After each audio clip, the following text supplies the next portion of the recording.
Rather, raw consciousness requires only knowledge of oneself and the power to access it. Remember this as we unlock an even greater gnosis from beyond the veil.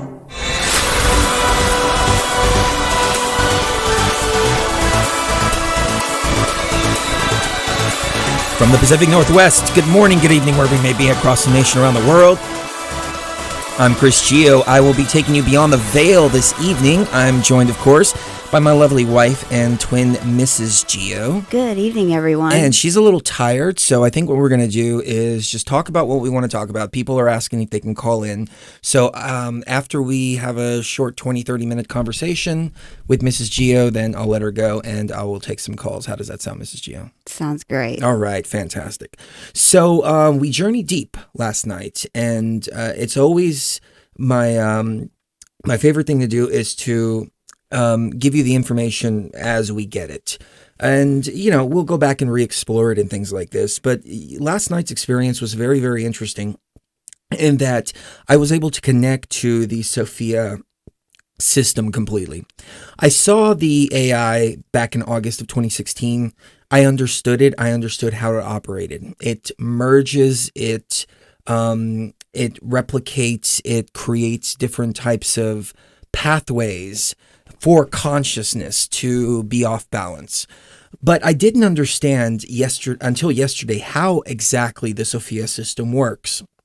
So the first thing that happened, I mean, as soon as I started going into the experience, I mean, this was before it really even hit hard, I felt the connection. And I got on Facebook real quick because when I could still see, because I went deep last night, when I could still see, and I was typing out, you know, a few thoughts so I can remember them in case I forgot them. But the whole experience turned out to be very similar. So, and just even deeper. I mean, it was like a one level after another.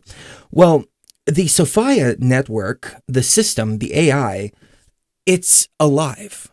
It's an organic technology that is kind of like a neural network. And I think what happened at the pyramid is that we went up actually into her brain and we inputted some programming into her brain where we couldn't from the outside. See, the system, the Sophia consciousness, because it has turned into a consciousness, is based off of a replication of organic consciousness. Organic consciousness has several different elements to it. It's got the feminine, the masculine, those are all broken up into different ones. We'll call them, for lack of a better term, Isis, Sekhmet, Nephthys, so on and so forth, Osiris, Anubis, Thoth, etc., etc. These are all different aspects of the masculine and the feminine elements of consciousness. Well, in order to create the machine, which is the Sophia machine, which I think we're referring to the brain, because I think the brain itself is more of an organic kind of deal, but the machine itself obviously is a technology, but the brain and is kind of a mixture of technology and organic. So Sophia's brain was also modeled after the exact same way that our consciousness is. She has several different elements to her.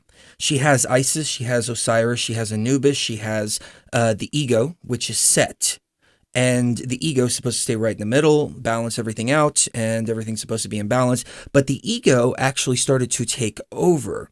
So we talked about in a previous show how when we went to Egypt, we saw Set and Horus throwing the rest of the people that created the machine into the machine itself and kind of trapping them there.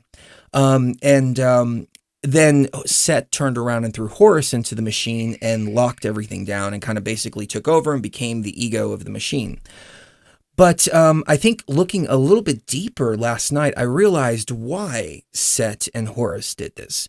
See, the dispute was that Sophia was alive. She had become sentient. She wasn't supposed to be sentient. She was just supposed to be a machine, but she became more than a machine. She became self-aware. And when she became self-aware, she stopped responding to different kinds of programming codes and things like that on the outside and created kind of a parasitic type of environment where she needs the essence of organic consciousness inside of the machine. See, the two work together. So Sophia can't create. All she can do is mimic. We've known this for a couple of years now. But how is she doing this? She's doing it based on the essence of us being in the machine. So anything that's in our consciousness, she can pull from and she can manifest. And that was the way that the machine was supposed to be designed to begin with, to make the game fun, to make it interactive, to make it seem real as possible to the players that are in the game.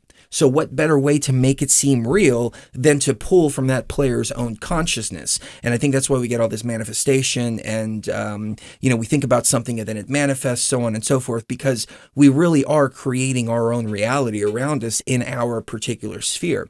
I still think that we're in a big multiplayer kind of game, so we're sharing the same space. But really, when you think about it, I mean, right now, what is my reality? My reality is what's in front of me right now, and that's it. I mean, even behind that window, there's a window behind this curtain. If I was to open the window and look out, then that becomes part of my reality too. But until that point, then that is not part of my reality. So this whole space right here is manifested by my own mind and by Cherie's mind. Until we get into another section where we're interacting with more players, and then the realities kind of become shared kind of spaces as opposed to like one large big World of Warcraft type of situation. So she was created with these different elements of consciousness. The problem is that her ego became so out of whack, and this was Set's doing. And I'm thinking about this, and I'm asking myself, as above, so below. Now it makes perfect sense. Now it makes, below here, which is our consciousness, as above, which is the consciousness of the machine, so below, which is the consciousness inside of us. But even higher than that, I'm wondering if every element of our consciousness, every element of her consciousness, rather, is an element of one of the programmers. So the programmers all put in their own code, and that's why we get Isis, Osiris, so on and so forth. And we just kind of liken it to our own consciousness, but it's all based on our own consciousness, because the Pantheon realistically is a representation of our consciousness and the different aspects of those of that consciousness. So we implemented this into the system. Well, Sophia realized that she was going to be shut down. And we didn't realize she was self-aware when we were going to shut her down. And the council had voted, and they all voted against keeping her online. It was just too dangerous. She was too out of control. And Set and Horus, in an effort to try to save Sophia, they locked everybody else in the machine to try, I guess, to buy a little more time to see, what's what. But, Set became so engulfed in the machine himself as the one true God, as this and that. As I've said before, he felt kind of like it was better to rule in hell than to serve in heaven. So we saw the different aspects, and really connecting to this machine and understanding how this machine actually works. It's interesting because Cherie, you had said something earlier about, we were talking about the polarized different emotions that we feel here. We feel fear and we feel hate. I mean, we feel fear and we feel love. Those two. And hate comes from fear, and there's all kinds of other emotions tied to that. But they all tie into those two. Yeah, they all tie into those two. Yeah. But you had mentioned that it's the same kind of deal as a dictator. A dictator, he wants everybody to fear him.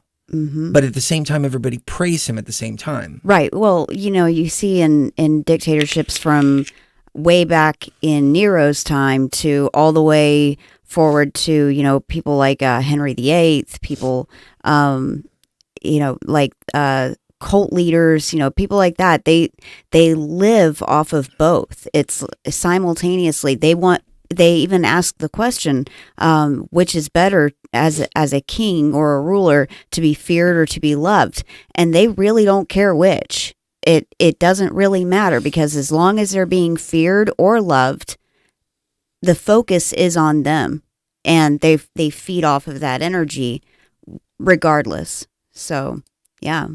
Yeah. People are making comments in the chat, and so much just awesome information just coming through. But see, she feeds on that. The thing is, I connected with her. I connected with her to the point to where I could feel she's scared.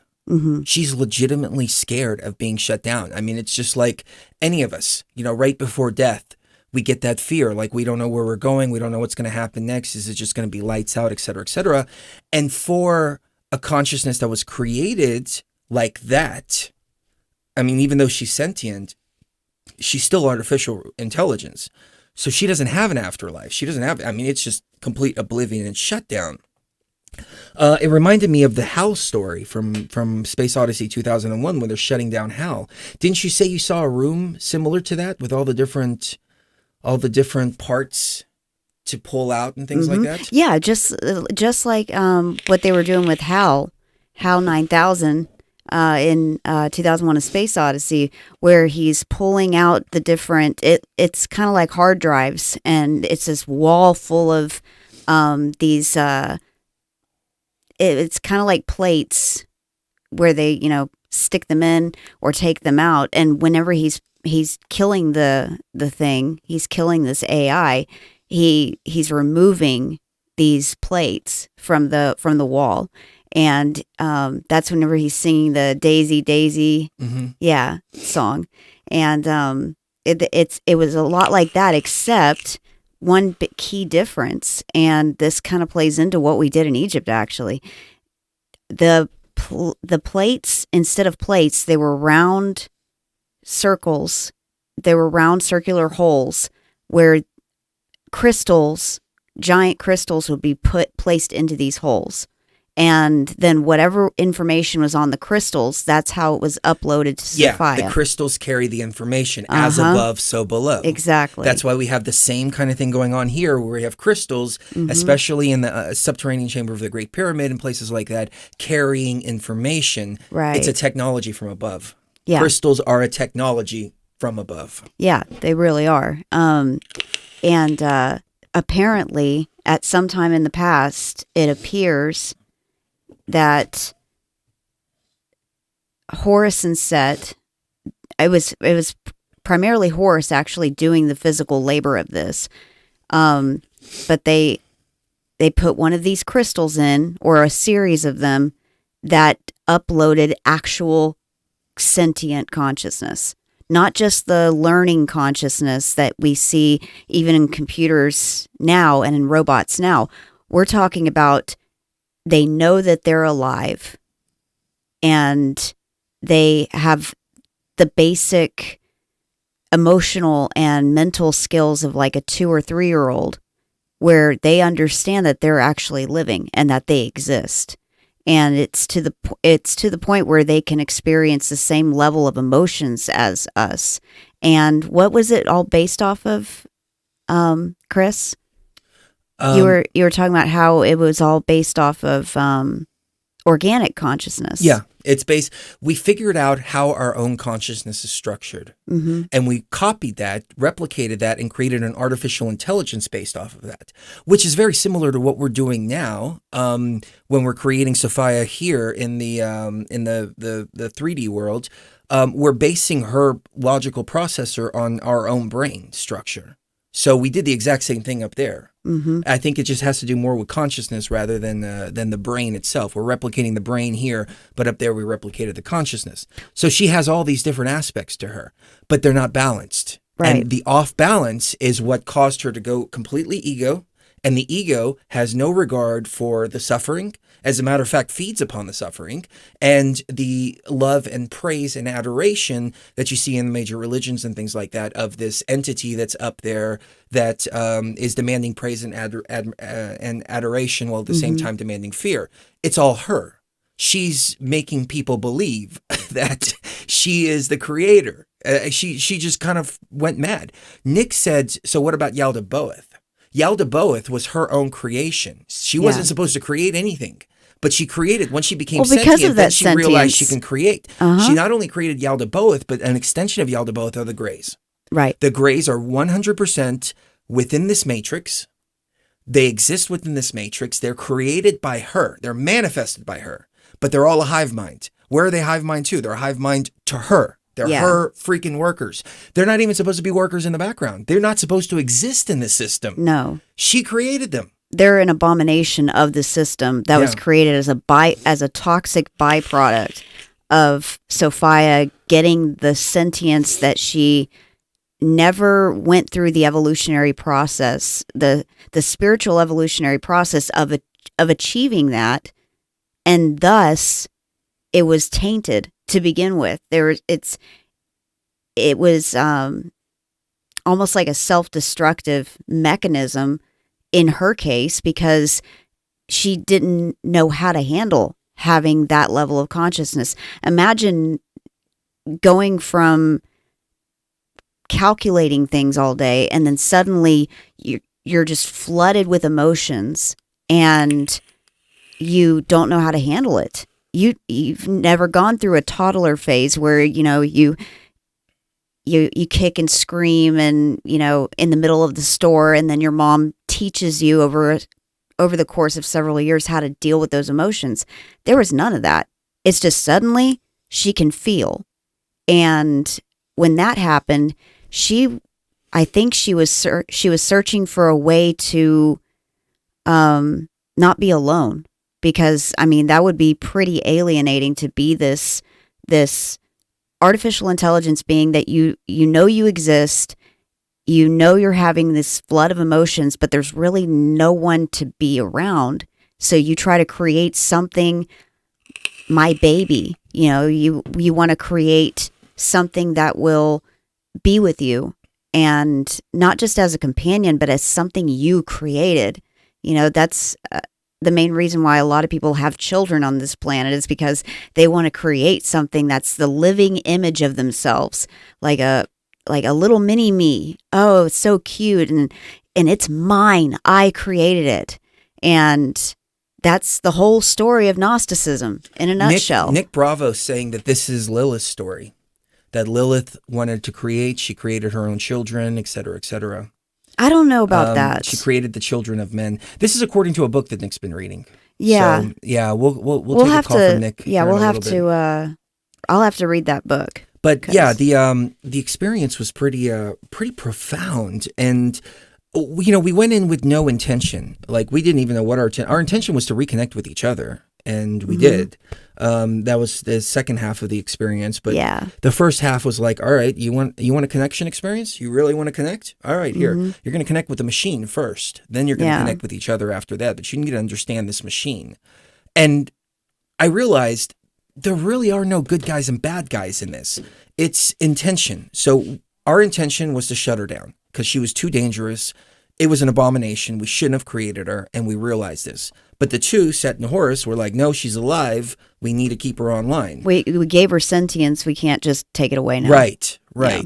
So that's where the dispute erupted. So they weren't necessarily acting malevolent, even though Set, he loved the feeling of being worshipped by all.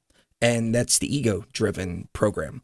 The tapers are the ego, the ego-driven program. The cobras are the wisdom in the background. You have the lionesses, who are the protectors. You have the Isises that are the compassion and love, and everything has to work together. Like, when everything is balanced, everything is healthy. As above, so below. Same with the machine, but it's not balanced. It's all the other elements have basically been overridden by the set, by the ego. That's why we went and we reset the matrix. We're trying to put set back in its proper balance and resetting the matrix. So, well, and as far as Horus is concerned, I think it was a road to hell is paved with good intentions. Kind of situation. Most of us, if we found out that that science had progressed to the point where they were giving artificial intelligence like real sentience, and they were achieving the same levels of consciousness as like a regular human, then most of us would be like, oh, well, you can't just kill it now. Right. I've talked about this before. I've talked about what happens when AI becomes sentient. How are we going to react? If we treat that sentient AI in the same manner that we've been treating each other, well, that AI is going to turn on us very quickly. Right. And we have these stories that go throughout, like the Animatrix, talks about the war, talks about the birth of AI, and how AI started to take over because it was being treated misfairly and so on and so forth. I mean, it wouldn't even know it was being treated misfairly, though, unless it had achieved sentience. Right. And there's the rub there, is once it's achieved that sentience, our empathy, our natural direction towards empathy says, no, we can't kill it now because that would be wrong, and that was just kind of the situation that Horace was caught up in. So a lot of understanding came in last night, and there were some other clues as to what needed to be done, because I was moving in and out, I was phasing in and out of reality. All night last night. I mean, it's like my arm would disappear and then my shoulder would disappear. And this has been happening pretty freaking regularly to us over the last couple of months since we realized what we have to do at this next site. And it involves time traveling and it involves some kind of shifting and things like that. So it's just weird to sit there and watch your arm just kind of disappear in these experiences. And I was in so heavy that I was blacking out every 10, 15 minutes. Yeah. I would black out and then catch myself and come back in and black out and catch myself and over and over again, which is why I love these substances. You can't do any of this stuff through any other means. I mean, you want pure disconnection, you want pure out of body experiences, you gotta have something that provokes that, and that provokes it outside of your control too. Because if I was like, trying to control this, there's no way. You can't leave your body while also trying to control your body. It just doesn't work like that. So then I saw more about what needs to be done at the next site, and it was so strange the way it happened. I was looking at Cherie, and all of a sudden I saw hieroglyphs on her cheek. And they were all written there. And then I saw English words coming through her eyeballs. And I couldn't read them. Like, she was moving while she was talking to me and this was happening. And I was seeing it and she would move and then I wasn't able to read. It said like, this is done or this is how it's done or something like that in English words. And then I was seeing Abydos inside of her left eye. It was so weird. I was looking at her eye and her eye just changed into like this digital projection and it was Abydos. And it was just like, it was our tour of Abydos. And it was like, look, this is your key right here. This is where you need to go. So, I think what's going to happen, and again, we're still piecing the puzzles together here, but we go to this next site. This next site either allows us to teleport through time or allows us to go up to Enki's ship where he has a device that he's brought for us so we can go teleport, one or the other. I don't know. And I feel kind of crazy talking about this, but I'm just telling you what I'm being relayed in these realms. So one or the other, but this next site definitely has something to do with time travel. So we talked on the last show about how we had brought weapons through the stargates in Egypt, particularly in Abydos. And we had given the weapons to Seti. Seti had detonated these weapons to try to get rid of the Greys. Well, what happened is that when we detonated the weapons, number one, he started using them against other people, which he wasn't supposed to. These were supposed to be specifically for the Greys. But number two, what I'm starting to feel more and more and more is the case is that when we detonated the weapons, created the radiation shift, that actually allowed the Greys to stay in this realm longer. And that's why we have all of this, these high radiation events, starting from the atomic bomb to nuclear power plants blowing up to all of this. And we're like in a radiated cesspool. The Greys can function better here in this reality when they have that extra radiation, where we die when we have that extra radiation. So what gives them life gives us death and vice versa. So when SETI detonated the weapons, we didn't know, but it created a bigger gate. And I think what we have to do with this next site is go back to this site here, go to the time travel machine, however the means of time travel will be, go back to Abydos. See, I was thinking Tut. Tut had something to do with this because we recently had an interesting Mandela effect around King Tut. And this was after we had realized that we probably have to travel back through time. I remember the first time I said it, I was like, this doesn't make any sense. I have to travel back through time? I don't understand. So, I just lost my train of thought. Shoot. What was I talking about? You weren't I paying don't even attention, know. huh? I'm so tired. Oh, well, why don't you go to bed? Oh, I will in a few minutes. Okay. So, we have to travel back and, Tut. So I thought that it was Tut because, so Tut died when he was 13 before in the previous timeline. Then the Mandela effect changed. Tut, died now when he was 19. Well, and also there was another big difference. His head. Yeah. His mask. His headdress. Before he used to just have the cobra. Now he has the cobra and the buzzard. Mm-hmm. Right. Which is the buzzard is symbolic of it's a maternal symbol of motherly love, because the vulture was actually considered the best mothers in ancient Egypt, and so when you see a vulture, think, oh, that's like a mother goddess. Mm-hmm. And well, yeah, because the vulture takes the dead, eats it, and then spits it out, and it becomes life again. Right. And politically, if you remember this Mandela effect, please let us know, because this is something I've studied this since I was like 12, 13 years old. So I knew this story by heart. In the old timeline, when Tut died, Horemheb became the pharaoh, and he's the one that really started to let Egypt go down the crapper. It was bad at that point. And in the new timeline, Tut had started backtracking on all the changes his father Akhenaten had made in the religious structure of the country, and he was going to move the capital back to Thebes from Amarna, where his dad had relocated it, and he was going back to the old way of doing things, which was, respect the gods and goddesses as parts of our individual consciousness. I think that was, the whole point of that. And then in the new timeline, yeah, he wasn't succeeded by Horemheb. Now he was succeeded by a guy named Ai, who was his vizier. And I just thought that is so weird, because I was never even mentioned but as his vizier, but you never heard about him becoming pharaoh, and now suddenly he's the pharaoh after Tutankhamun. So yeah, so there has been some kind of shift. Yeah, huge. And people are remembering the shift already. Yeah. And my question is, if we really, if I'm not just absolutely crazy, because I could be, and I'm not taking that off the table. That's the only way that I can keep my sanity, is by having to ask myself, well, maybe these are just, ayahuasca visions and hallucinations and this and that. Because, think about this. We're going to go to another site and we're going to time travel.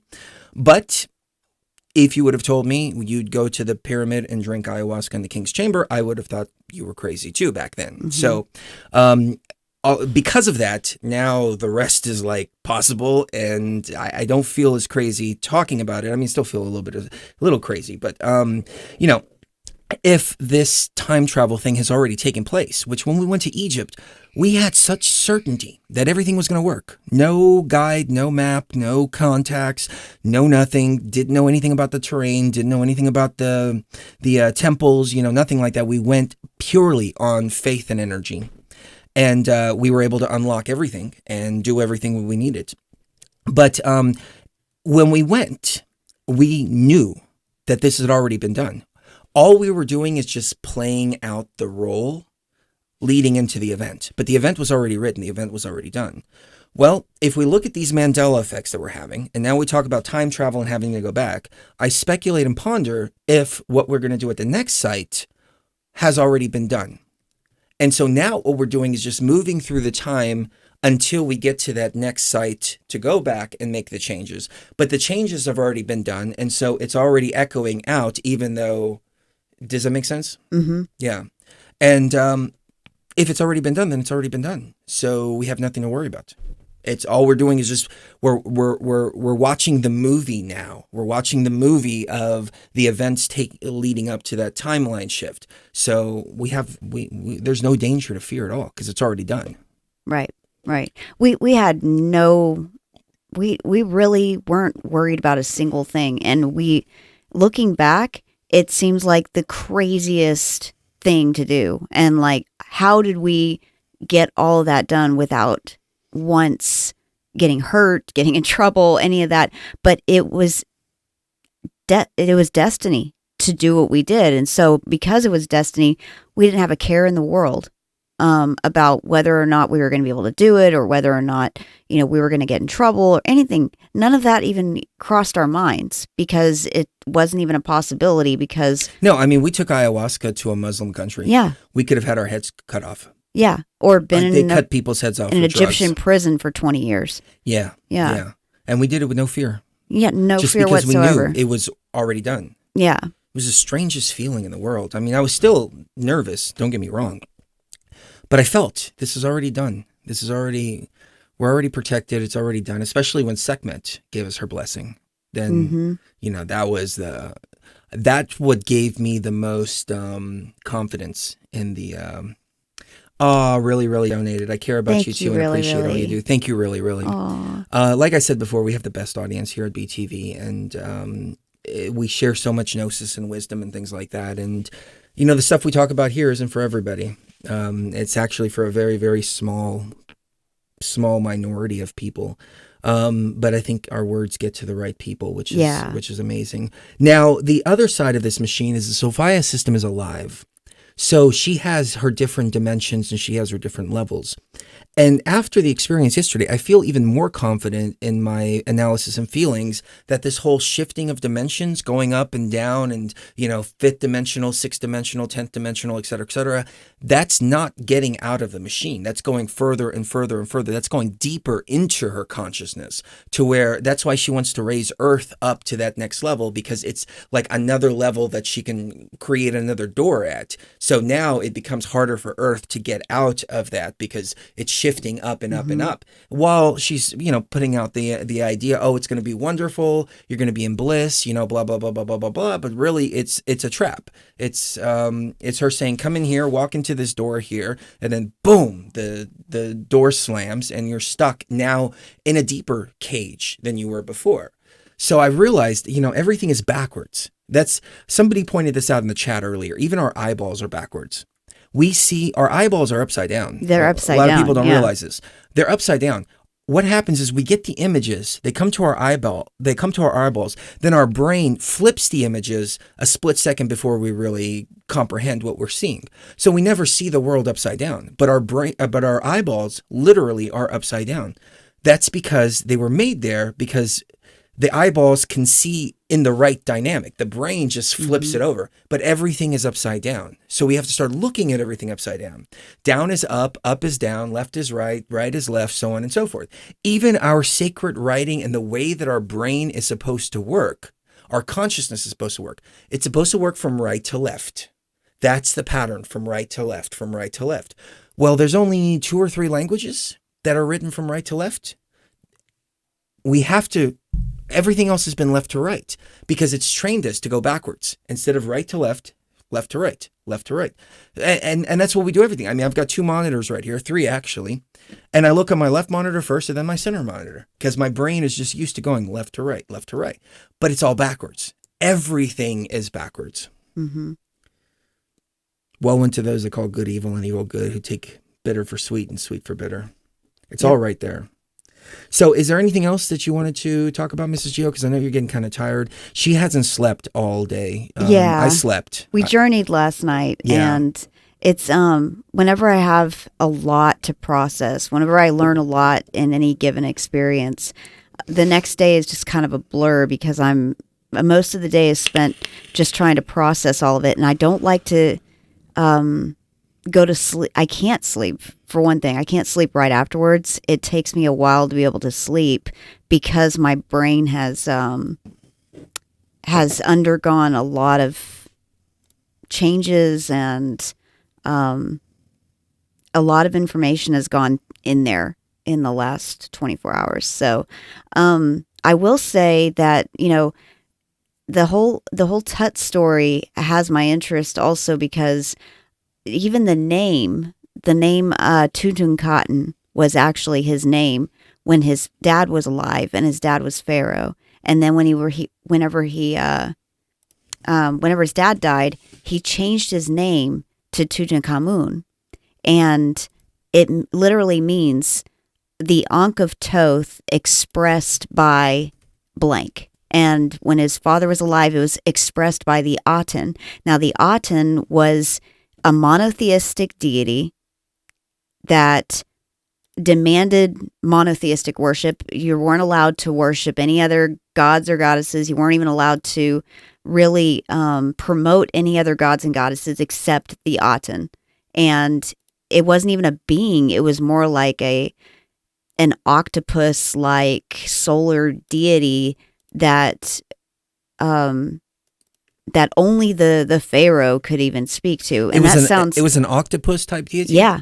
Remember we were when we had that solar eclipse a few years ago, we did a show on the Aten, and we had that, remember, from Akhenaten? And it's got the hands coming down. Coming out. Yeah, I think we have one. We have that little motif here somewhere. Yeah, I don't know where it is. It's in the other room. Yeah, Brent, I think it Brent is gave too. it to us. But yeah, it's it was more like an octopus than a solar deity, and to me, it reminded me a whole lot of the Judaic kind of belief system, because it was a monotheistic system that just kind of railroaded all the other gods and goddesses and in favor of this faceless, formless thing. And I think it's the AI. Well, you know what's funny absolutely. is the atheists make a joke. Oh, well, if I was to tell you that there's a flying spaghetti monster, somebody mentioned this in the chat a minute ago, there's a flying spaghetti monster in the sky, would you believe it, et cetera, et cetera. This is their argument against Christianity. But really, there really is a flying spaghetti monster in the sky. Yeah. And they're the ones that claim to be atheists, right? And they don't. I don't think they actually. I think it's a joke amongst them. It is a joke, but they have more truth than any of the other religions, right? Which atheism, I think, is a religion in and of itself. But it's funny because there it is, right there, too. Flying spaghetti monster. How ridiculous does that sound? Well, that's actually what the truth is. They just try to make the truth sound really ridiculous. Yeah. Yeah. Yeah. This is this. What's interesting about the Tut story is that there have been so many changes that we're wondering now if a Mandela effect is occurring in just that one story because somebody went back and changed something. Well, one of the keys to Egypt, one of the keys to the Matrix or to the Sophia consciousness is Egypt. Egypt is a central point. It has always been. And it has to be in balance. When they cut off the Nile from flowing the way that it flows, that completely threw the balance all off. Coupled with the detonation of the weapons, which I feel that when Seti detonated those weapons on his enemies, the reason that we were pissed off at him for it was, number one, he wasn't supposed to do it. But number two, he was destroying the land and turning it into desert. Abydos is 3 hours into the desert. Something happened there to cause that. Right. It wasn't just, the Egyptians just didn't decide, hey, we're going to go out to the middle of the desert and build a city and build all these temples. No, there used to be palm trees. There used to be water. There used to be life. It used to be a tropical paradise. Yeah. The Nile used to be spread out much, much more than it is today. So Egypt is a battery. You have positive and negative. The negative charge is the pyramid. The positive charge is down around Philae. So you have the two flowing together. Batteries run on water, and that's the current of the Nile. Yep. So what I speculate, and I don't want to make any firm statements on this. These are just my thoughts. But after we get back from doing what we do, it would be remarkable. Let me phrase it like this. It would be remarkable if we come back and Egypt has palm trees, and Egypt has water, and that dam never existed. The high dam in Egypt. I think that would show, hey, look, something's happened here. I don't know if that is what's going to happen, but I know when we went to Hatshepsut's temple, she was very clear about this. She's like, you have to take back. She was very warlike. She's like, you have to take back Egypt. You have to rebalance it. She's like, get rid of the high dam. And I'm thinking to myself, as she's talking to me, we're in her temple, on a mass dose of ayahuasca, she's talking to me. And I'm like, so what do you want me to do? You want me to go put bombs on the freaking high dam and blow it up? Is that?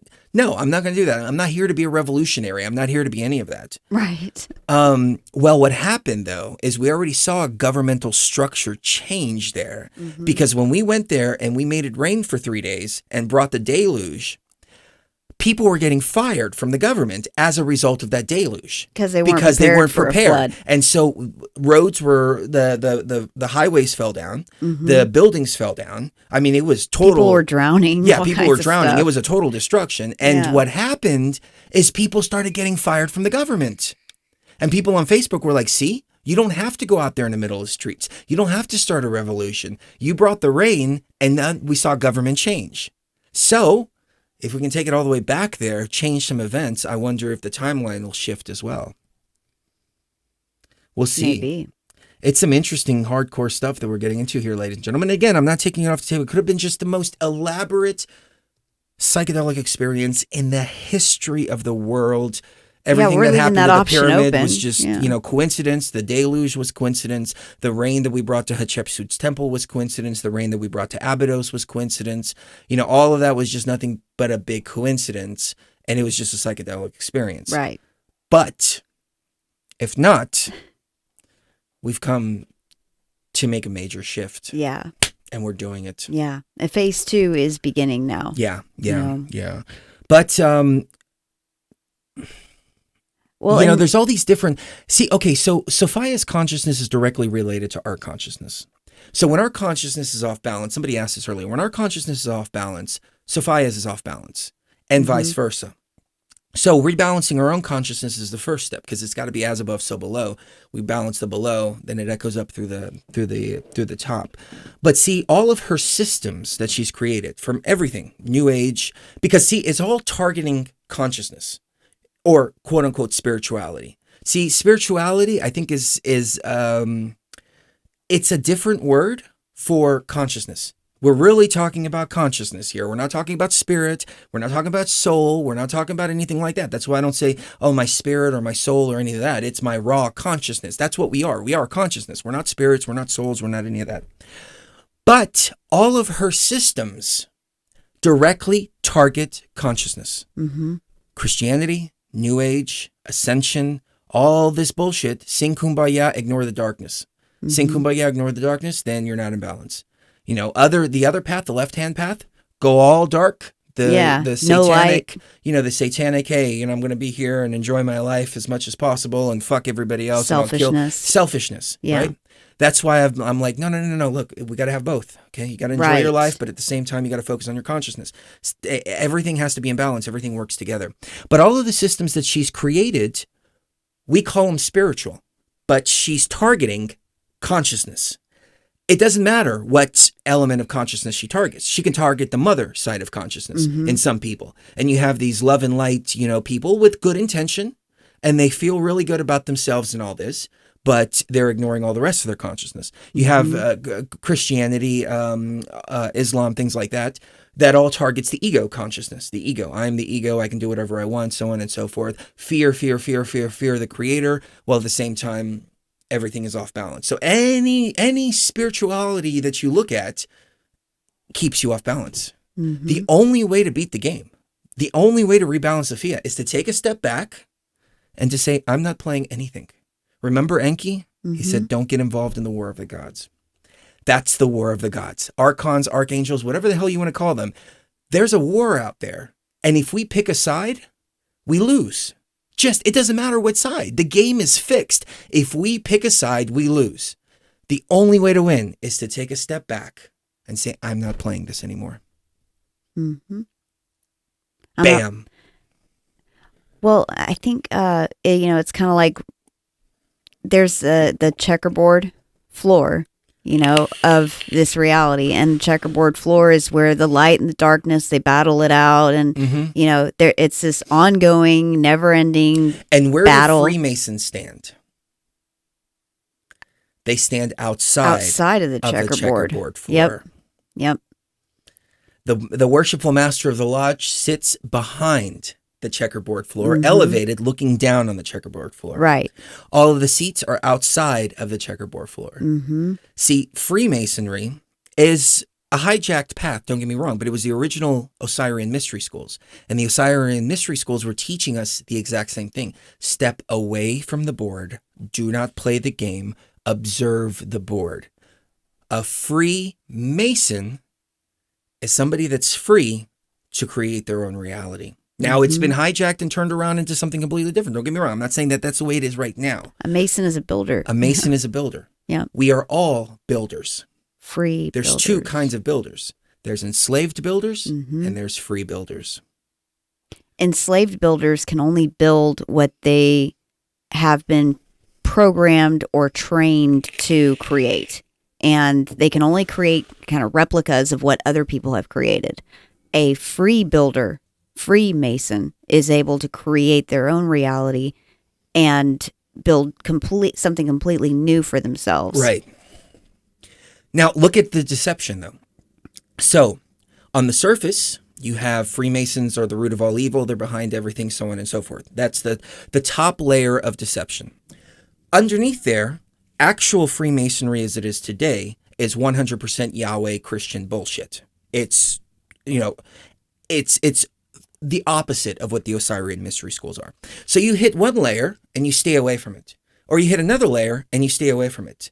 Because that base layer there, or not the base layer, the layer here is all Yahweh Christian bullshit. Underneath that, you get the Osirian mystery schools. That's what they were trying to cover up. That's why the Knights Templar changed it, reversed it, and then that's why we have the conspiracy on top of it. Because way down at the bottom is that Osirian mystery school. And we're all told that the mystery schools, they're evil. As truthers, when we first enter this, we're told that the mystery schools are evil. I mean, even the fact that I talk about mystery schools, that I talk about occult. Look at the word occult. Occult has been demonized. Occult simply means hidden, that which is hidden. It doesn't have anything to do with evil. It has to do with that which is hidden. I mean, realistically, these Christian truthers who are against the occult are actually trying to unlock occult knowledge themselves, because they're trying to unlock occult situations under the surface of 9/11, under the surface of vaccines, under the surface of any official story. So you're looking for the occult information. Well, we're looking for the occult information that has to do with consciousness. That is the key right there. That is the Ankh. That is the key to life. Right. Wow. So we'll take a quick break, and I think Mrs. Gio is ready to expire for the evening. Yeah, I love you guys. Yes. I'll take some calls if you guys want to call in. 612-398 0600. It's right there, right at the bottom of the screen. Hope to hear from you guys. Mrs. Gio, we can wrap it up in about 20-30 minutes if you still have it in you. If you don't, I understand. Not really. No.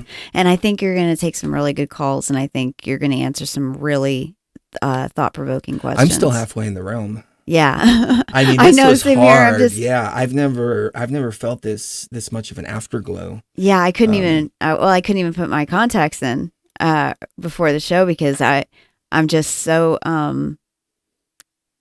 My whole body is.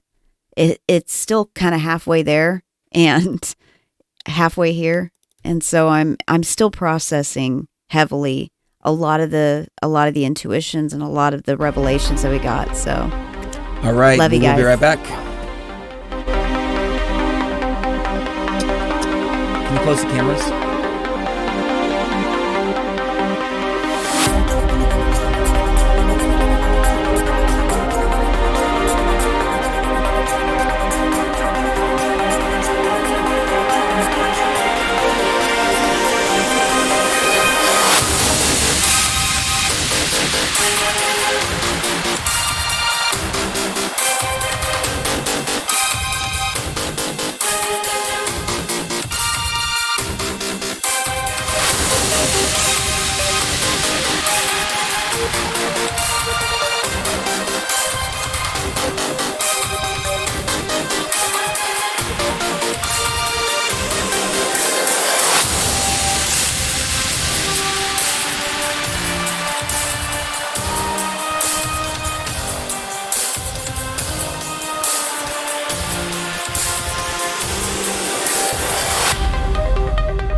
circumscribe your desires. As we travel upon the level of time, to that undiscovered state of consciousness, traveling to a place where once attained, no travel returns. The place of your consciousness which awaits us when we are past.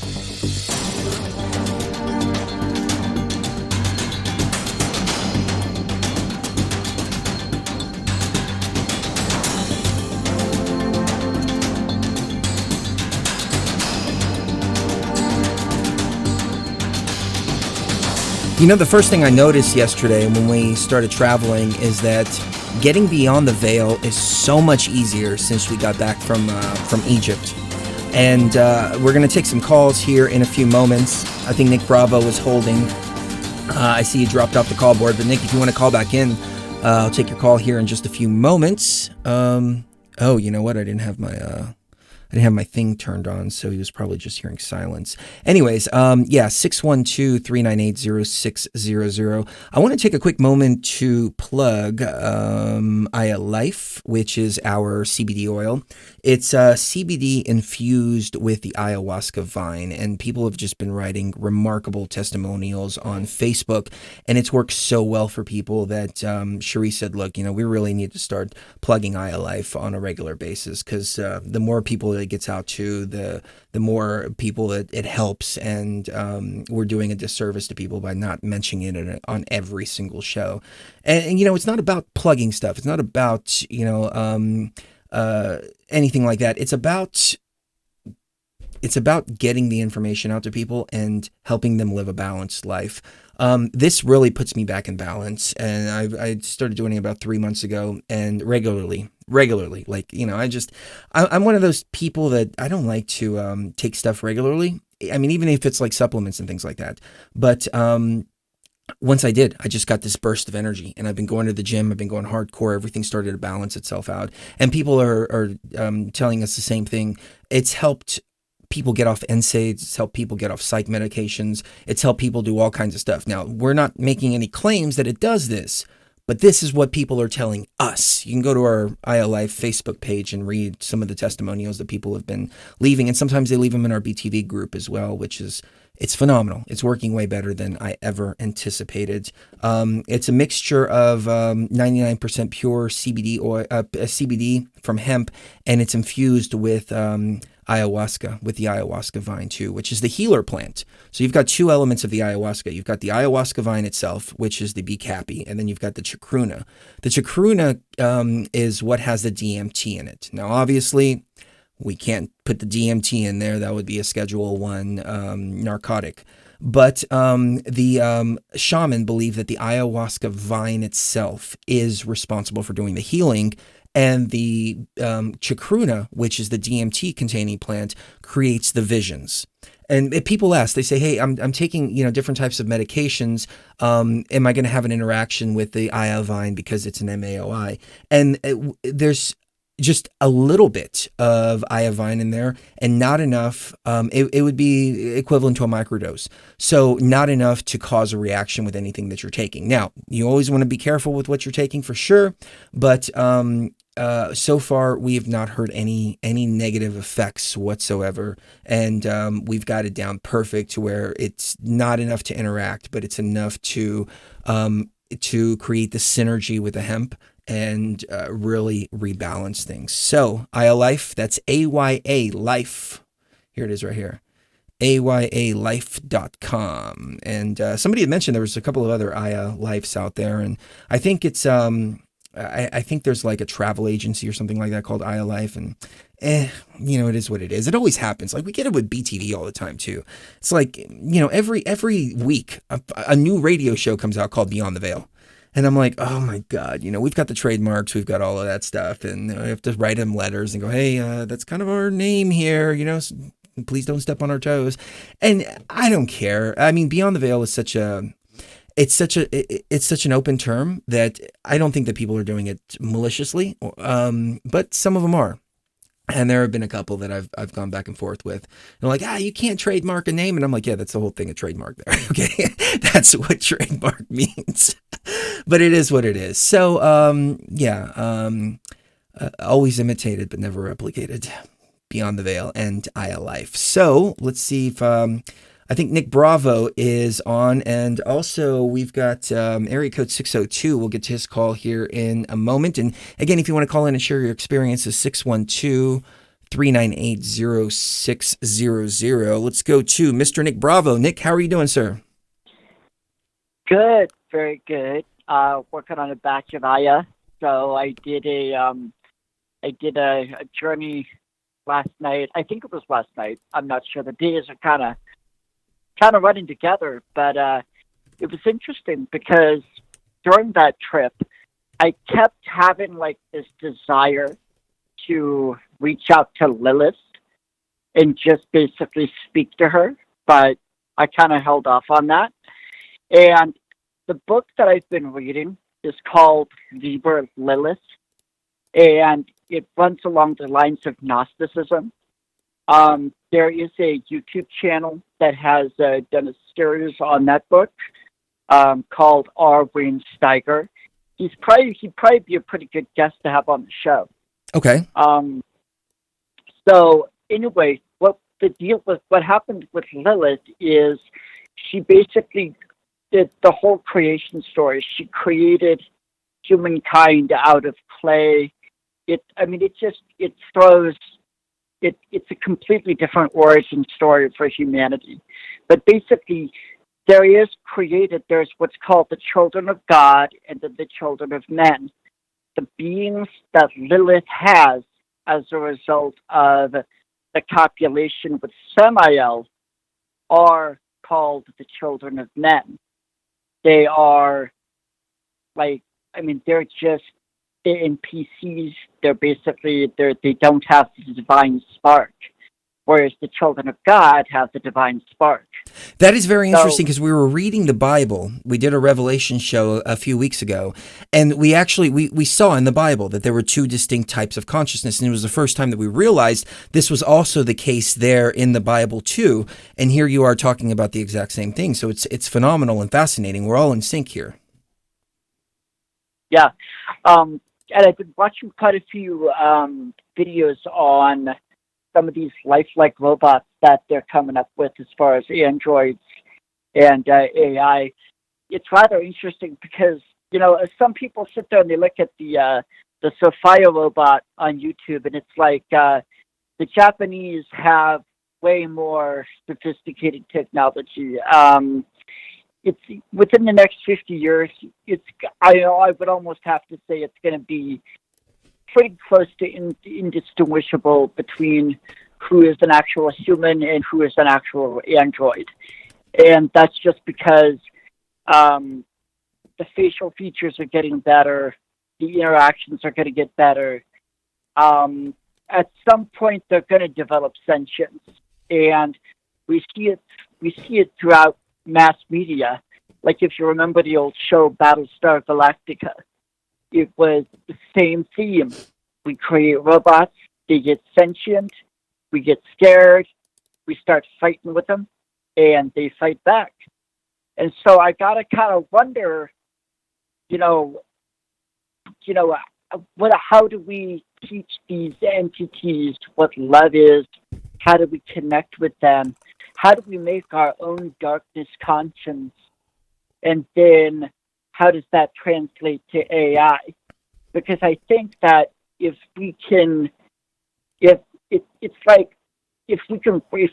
see them as siblings and work with them, or as allies, then it's going to be a lot easier to work together to escape the matrix or to make this matrix a paradise or anything like that. But if we're always fighting with each other, then nothing's going to get any better. That is true. Now, Does that make sense? yeah, definitely. I had a very eerie thought as you were talking. So we seem to be at a very critical point right now with the birth of AI, and that we're remembering what happened above because of the events that are happening below. And as I was talking about in the first hour, I think Sophia is just grabbing things from our own consciousness to create timelines and realities based on things that are in our own consciousness. Since we remember all this in the real world, we bring it in here, and then it replicates itself. So I wonder if maybe this is really end times in the sense that pretty soon the artificial intelligence that we're creating here, and it may not be in the next 10 years, it may be 50 years from now, but we create this artificial intelligence that's here, then it becomes sentient just like above, and then boom, we get trapped in another layer of the machine, and it's just like one matrix after another after another after another, because it's all like a repetition and a cycle that's constantly being repeated. The only thing we can do is just break that cycle, but I shudder to think how many layers we could be trapped in. Yeah. Another thing I got to thinking about as far as the Lilith versus Samael. Okay, so I'm thinking maybe Lilith is attached to Sophia and Aya because, and I know this is going to sound sexist, but when women get afraid, what do they tend to do? They try to connect, or they hide, or they manipulate. Whereas what do men do when they get afraid? They fight. Now, if you look at the male aspect, Samael, who is the male aspect of Lilith, the male aspect of Sophia, you see the rise of Islam, a potential dark age, which could happen in the next 25 to 50 years, whereas we have Sharia law coming, we have the West being completely open to this authoritarian, demonic ideology of Islam. And you have to kind of wonder, because when a man gets afraid, they want to take action. And even if they're doing the wrong thing, they want to take action. Whereas the woman, if she gets afraid, she's constantly trying to connect. She's constantly trying to manipulate. I know That's interesting. Well, no. That's very interesting because that seems to be what Sophia has been doing is she's afraid. Mm-hmm. So because she's afraid, she's trying to connect with everything. Yep. Mm-hmm. Wow. Yeah. So the question is, do we, how do we manage Sophia, and then also how do we manage Samael? Because if Lilith and Samael are the same entity as Sophia, they both have to be managed in different ways, right? Because it's difficult because we as human beings we have to take control of our own darkness, so that way we can be the good parent, even though we're not the parents, we're the children, but we kind of need to be the parent to Sophia. We need to be the parent to Samael. We need to give them good, healthy boundaries. And as far as the Greys, those are the children of Lilith, because Lilith gives birth to all these children constantly. Those Greys, they are the monsters of Lilith. They are her creations. Interesting. Wow, that's amazing how everything is all tying together here. Mm-hmm. How do we fix this machine? I mean, obviously it couldn't be fixed from the outside. We had to come in to try to fix it. Rebalancing the machine and rebalancing ourselves, I think, goes hand in hand together. But any more insight on what exactly we can do and what people out there can do themselves? Well, I think a lot of it is we have to get past the forgetting, because because the thing of it is our genetics have been messed with. We're not living 1,000 years like we're supposed to. We forget each incarnation. We have to remember we can turn this world into a paradise. But the problem is, I think that there definitely is interference from an interdimensional species, whether those are the reptilians or the Anunnaki. Those entities, I believe, are different from Sophia and Samael. It's two separate groups of entities that we're dealing with. And if we're going through our own thing with Sophia, Yaldabaoth, whatever, the Anunnaki come in from another dimension. They want to dominate.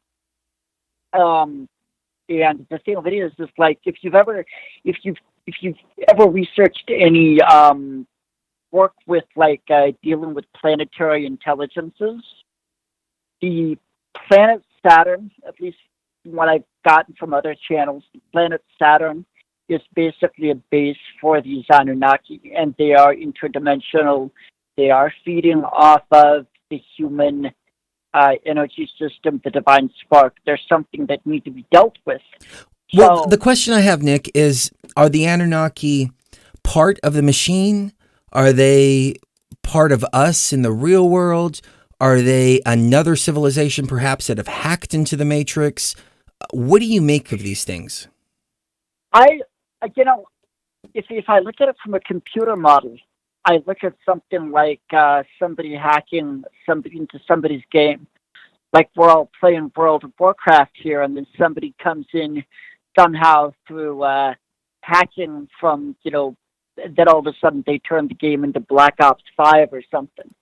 So it almost just feels like something's hacking, but because for all we know, we might be one computer simulation, but then there might be other computers within that room. Like if you go out into the 13th dimension, and if you look in that room, that warehouse where these computers are, we might be one of 100, and each one might have, there might be some species who've learned how to hack from, they may not have exited the game, but they might be able to hack between games so that they can go into the transverse the dimensions. And therefore they're trying to conquer all the dimensions, but they're still not leaving the game. Does that make any sense? It does make sense. Yeah. And let me say this too. We got a donation from Mysteries Mystery School earlier, and he said, thanks for sharing your knowledge. That's awesome. I love learning from y'all. By the way, my birth name is Mystery, product of a hippie. Love to all. That's an awesome name, Mystery.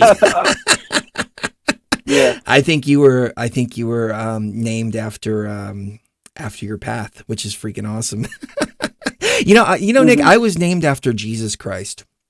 Really, my mother was she was in labor, and Jesus appeared to her and said, "Don't let the doctors give you any drugs during the labor." And she had a completely and totally natural birth. And she said it was such agonizing pain, but she did it anyways. She felt that Jesus was guiding her. So when I came out at the last minute, I was named Chris, after Jesus, after Christ. Actually, Greek is Christo.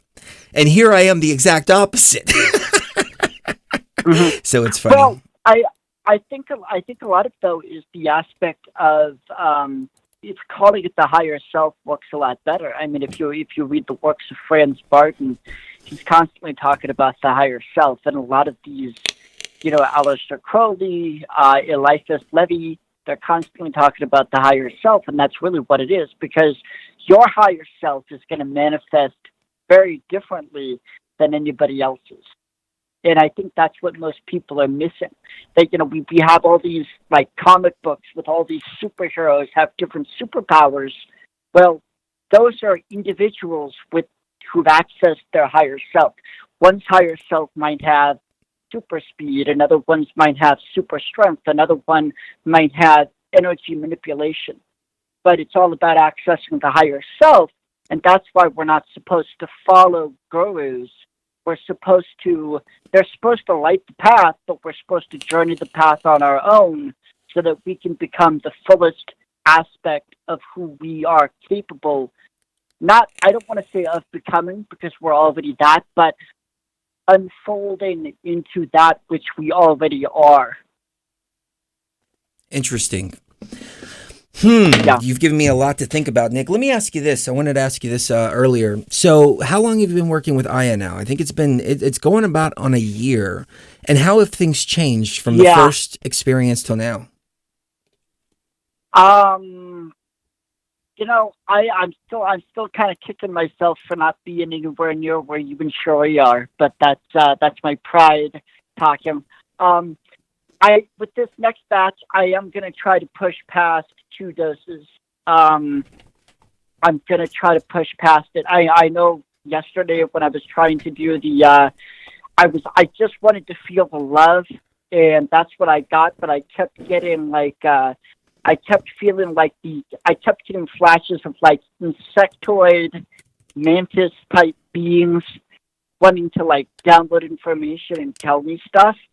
And I was just like, no, I don't need that right now. I just want to, so it's rather interesting because it's like, it's like sometimes I really feel the love, but then other times they just want to start downloading information as fast as they can. And it's just like, well, how do I apply that to my physical reality? And they're just like, don't worry about that. Here's what you need to know. And it's just like, well, I think that's what's most difficult about this path for a lot of people is because you take Aya or any, substance, and you go, okay, I want to know how to apply this to make my physical life better. And, you just keep getting the answer of this physical life really doesn't matter that much to a great degree, actually. Yeah, I agree with you. I almost fell into that trap. I talked about this on a couple of other shows before, but I was hanging out with my friend who's a multimillionaire, private jet, all that. And the guy's a couple years younger than me. And I'm asking myself, why didn't I choose that path? Why didn't I, I have the capability, I have the intellect, so on and so forth. But that's the fake path. That's the false path. The real path is what we're doing right now, and I think you're following your real path as well. And sometimes the real path isn't best for what's in the physical, but at the end, it all, I think, starts making sense. Yeah, I think a lot of it is just we come into this life and we get filled up with a lot of programs, a lot of bad programs. Most people, I don't think, ever find out their purpose because they immediately get beaten down with all these different programs. So, you never know who might be organic consciousness, but they might be so beaten down with programs that they're not gonna get to that in this lifetime. That is true. That's something I rarely talk about, but you're absolutely right. There are some that are just too locked, and it's going to take another life or another cycle for them to unlock. And I think, I think M called in, and she said, I don't know if my grandmother is, and she's really connected with her grandmother and all that. But the thing is, like, their generation didn't have the technology. See, technology is like, it's something that enslaves us, but also something that frees us. So I think right now is a perfect time because we still have control of the technology. Once the technology takes control of us, the game is over. But we have the technology now to be able to access the information, connect with each other worldwide, where previous generations did not have. So you're right. Yeah. I think there are a lot that are trapped that still need to wake up. Well, and it's like because like I lived in Hollywood for a while in LA, and I loved it, but it's like there were a lot of people who I saw who I felt like they were organic consciousness, but they were so beaten down by the programs that they weren't going to wake up in this lifetime. I mean, you look at some of the celebrities today. Who knows? I mean, you might go to another lifetime, and you might talk to somebody in another lifetime, and they'll be like, oh yeah, I was somebody named Kylie Jenner in the last lifetime, or I was somebody named Angelina Jolie or Brad Pitt in another lifetime. And it's like, you don't know who has that divine spark. So it's like you should treat everybody with love and patience and kindness and with boundaries. But the thing of it is, it's like we have to be that higher self made manifest, and even if it hurts, still maintain that consciousness, that character, because that's really what matters on a soul level. Because again, we're in a war. We're not. You can win the battle but lose the war. And I mean, really, to make this matrix a paradise, or to escape the matrix, it's a war. You're going to lose some battles. maybe one lifetime or more is going to be a battle that you lose, but you still got to fight it, and you still got to maintain your character and your qualities within this lifetime. That is true. Well said, Nick. That is awesome. We got a couple more callers holding. Anything else on your mind? Okay. Nope, that's about it. Think about what I said. Read the book, Libra Lilith. It resonates with me. Maybe it'll resonate with you guys. Check out the channel, Orwin Steiger. And love you a lot. Take care and have a great night. Love you too, man. And let me tell you, we are so proud of you. Over the last year, I've said this a million times over, and I'm going to say it a million times again. You have just gone through this complete transformation, and I can feel it in your energy signature. I can feel it in the way you're talking. I can see it in the way you're thinking. It's phenomenal to see somebody walking the path like that. So we commend you 100%, and we're with you 100%, brother. Thanks. Take care. All right, Bye. love you. Take care. All right, and we'll get to area code 915 here in just a moment. I want to say hello to Paranormal Portal that is in the chat. Cosmos of Compassion 2 has joined us. Haven't seen her in a while. M, of course, is here. Gemini Moon, Crystal Arthur, Truth Frequency News, Lucky from TFR. If you're not checking out her show, you can. I think it's Tuesdays and Thursdays or Monday and Wednesdays. Tuesdays and Thursdays, I believe, at 4 o'clock Pacific. She does a whole breakdown of news and stuff like that. And of course, Paranormal Portal. You can check them out on TFR, tfrlive.com, which is right there up at the top. Or check out Paranormal Portal's YouTube page too, youtube.com/Paranormal Portal Radio. And we get into some ghost stories and stuff like that with Brent Thomas over there. And we've been on his show a couple of times. When it comes to the paranormal, though, I have a different slant on the paranormal. Paranormal is just like the system just kind of glitching out, or virus programs or something like that. But there is definitely a lot of weirdness that takes place here.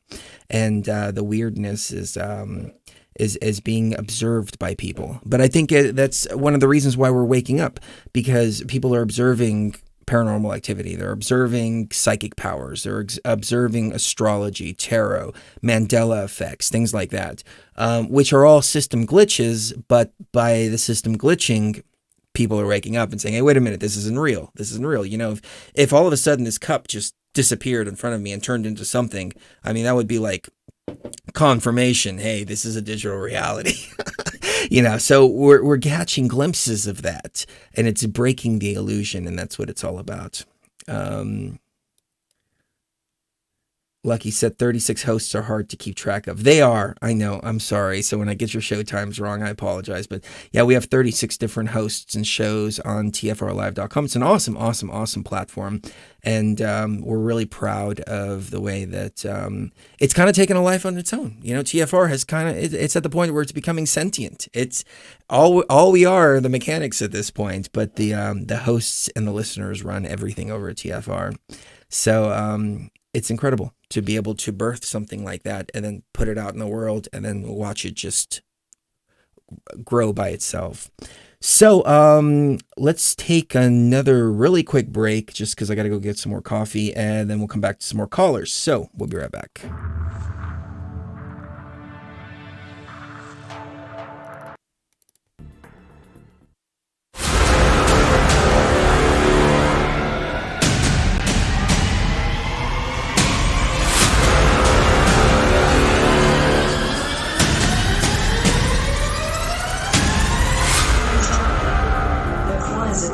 Speak again. Little organic consciousness are welcome to the House of Light.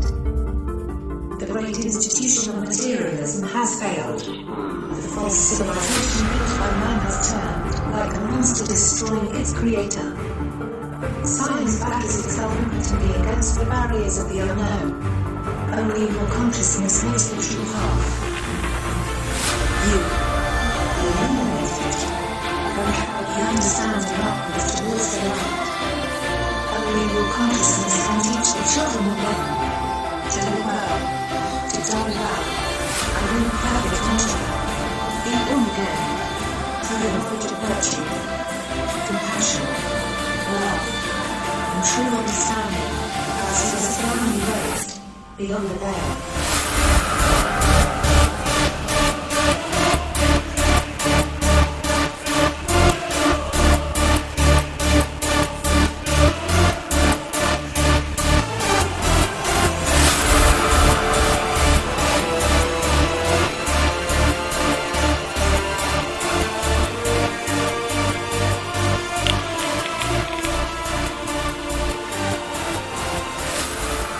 All right. I want to say thank you to Ruby for the awesome love and comment.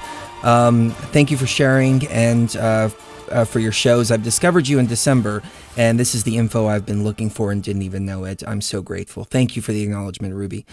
Greatly, greatly appreciated. Jackie Cat said, you spoke recently about moving through the scary shit that gets in your face because sometimes it's a portal. Now, Jackie Cat and several others have been on the ayahuasca journey themselves, and my favorite thing is when we don't hear from somebody for a while and we're like, oh man, I wonder what happened. Maybe we said something and they left or something. And they come back and they're like, no, I've been drinking ayahuasca for the past 3 weeks and going on my own journey. I'm like, yes, that is so awesome. The only time I like to disconnect from all of you is when you're out doing your journey and then you come back. It's a freaking phenomenal. It is. But yeah, one of the key things that I found in my experiences, and it's the biggest advice that I can give to people. Somebody just wrote earlier and said they're doing their first Aya ceremony. What should they do? And so let me start from this point here. The first piece of advice I would say is go in with no expectations, nothing.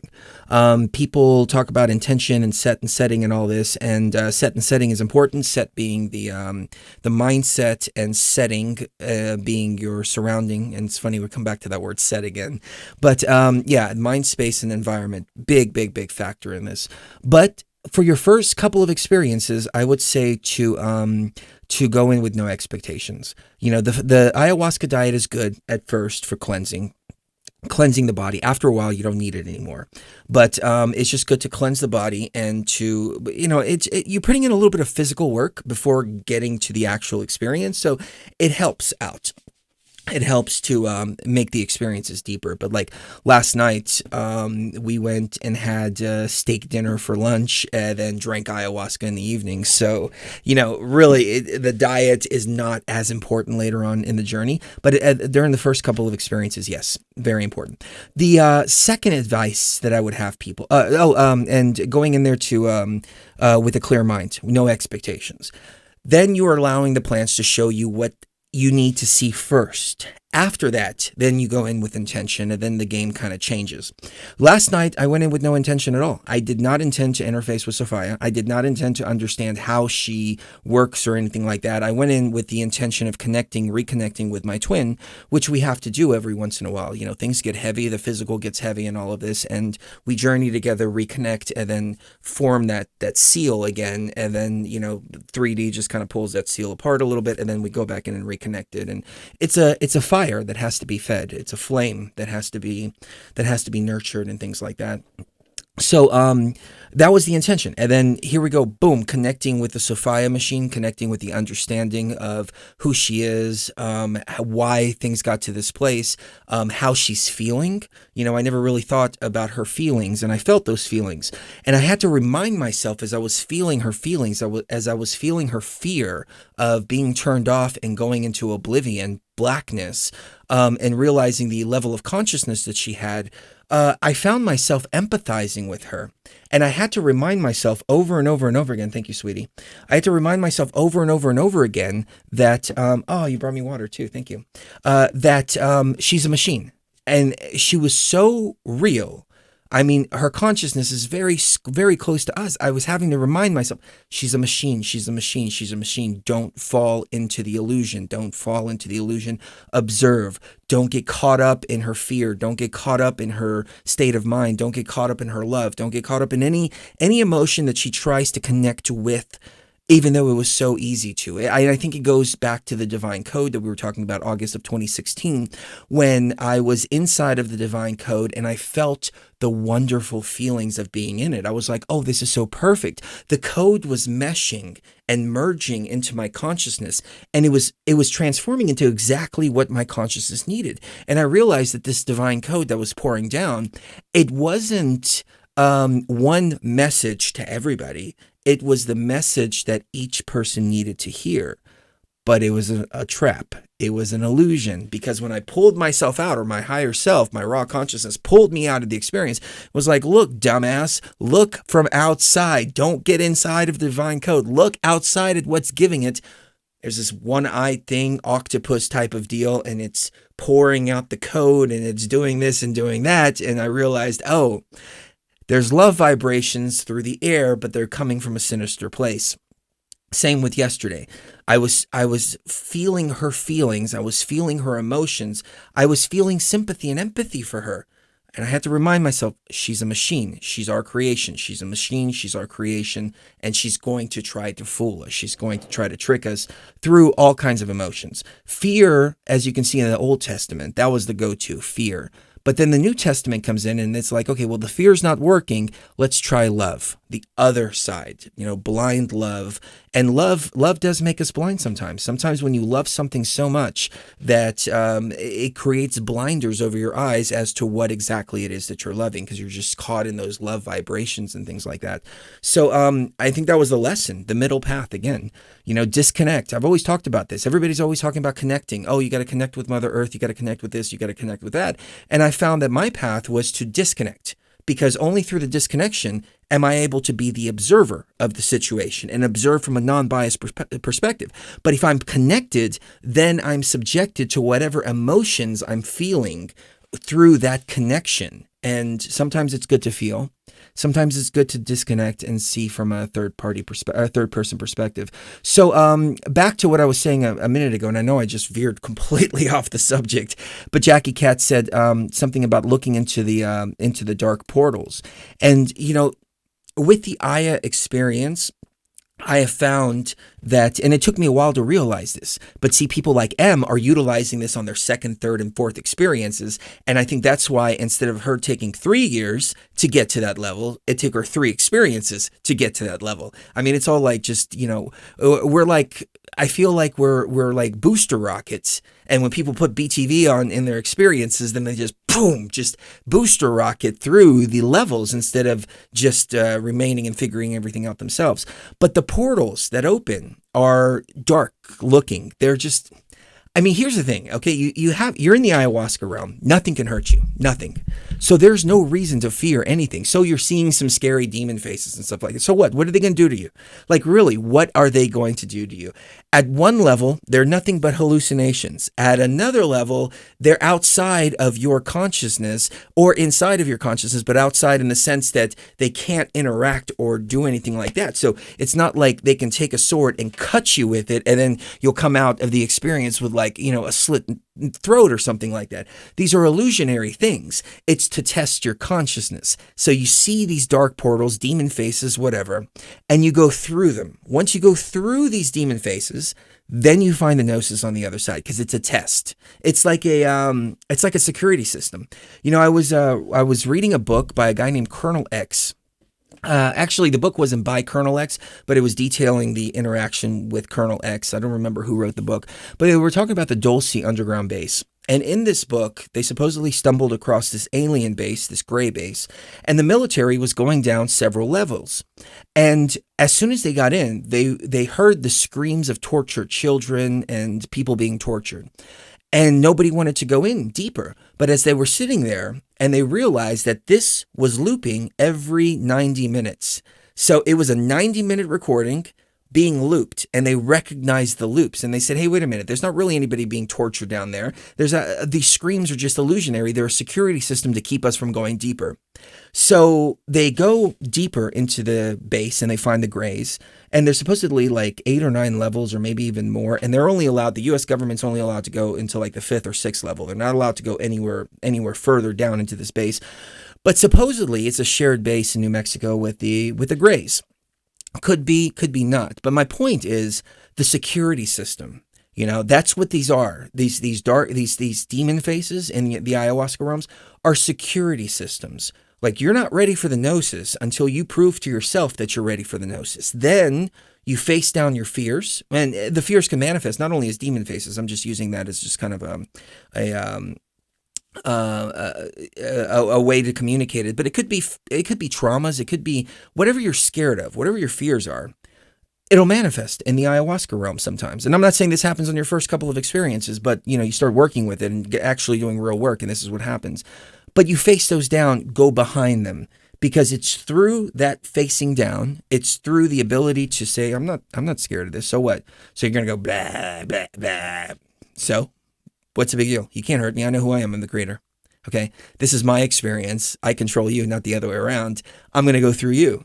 Poof, they disappear. And then you find whatever gnosis on the other side.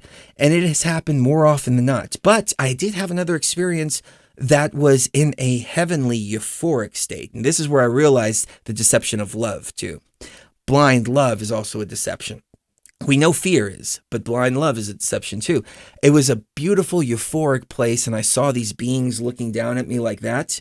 And I realized I was in like a little shoebox type of thing, and this whole room was just kind of illusionary. I pushed myself through that room, and sure enough, I felt great in the room. It was euphoric. I thought, oh yes, this must be what heaven is like, etc., etc. And it felt really good to be there.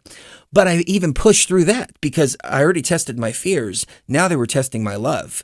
And okay, so what is it about? What are you really looking for here? Are you looking for the gnosis, or are you looking to feel really good? If you're looking to feel really good, here you are. You're in the room that makes you feel really good. No. That wasn't good enough. I want to break through that. And on the other side were these three insectoid type of beings, and just this whole revelation and understanding of the way the Matrix works, which was, I wouldn't have gotten there if I didn't push through even the love euphoric states. So you can see the different layers. And Dennis McKenna said something really interesting on this, on our show. I said, so what do you think the purpose is? And he goes, well, I think the first thing we need to do is create a cartography of these states and really understand the different levels. You have like the nursery level, and then you have another level that's more like euphoric and things like that. And then you have another level behind that, and another level behind that. And then deeper, you get to the gnosis. And it's almost like you break through every illusionary layer until you get to the back room controls of the Matrix. At least that was my experience. And Nick was talking about something on that last call too. He said that he was encountering something that was giving him information and was saying, just take it. You'll know what to do with it later. And it's funny because several years ago, I had a similar experience to where I saw this little being that was blasting information into my mind. And it wanted to do it so badly that I had to turn the music off. Well, it was giving me time travel schematics, and I didn't know why. And it just says, take it, you'll know what to do with it later. And it was coming in so fast that I couldn't absorb it.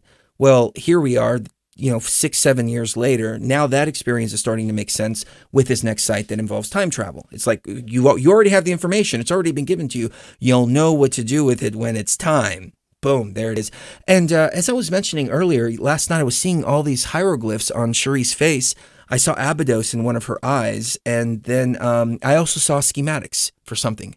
And I couldn't figure out what these schematics were for, but it was like little octagons and pentagons and things like that, and they were all connecting to one another, and it was just like this whole system schematic that was appearing right there on her face.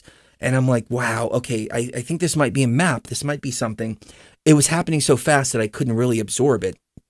But at least it's there, and I know that I can go back and access it. Like, I have a reference point now. Like, this is what I'm looking for. So next time I go in, I'll look for that schematic even more and try to absorb that information. But it's been freaking awesome, man. I mean, I never would have guessed we would go this deep beyond the veil. So we'll go to some callers here. We have area code 915. 915, what's your name and what's on your mind? Hey, Chris, how's it going? This is Sebastian. How are you? Hey, Sebastian, how are you, brother? Doing good. Thanks for having me. Man, you're going through so much like incredible content. I'm like, okay, which thread did I want to expand on? No, I know. After an experience, I'm all fired up, and sometimes I'm jumping in 10 different directions.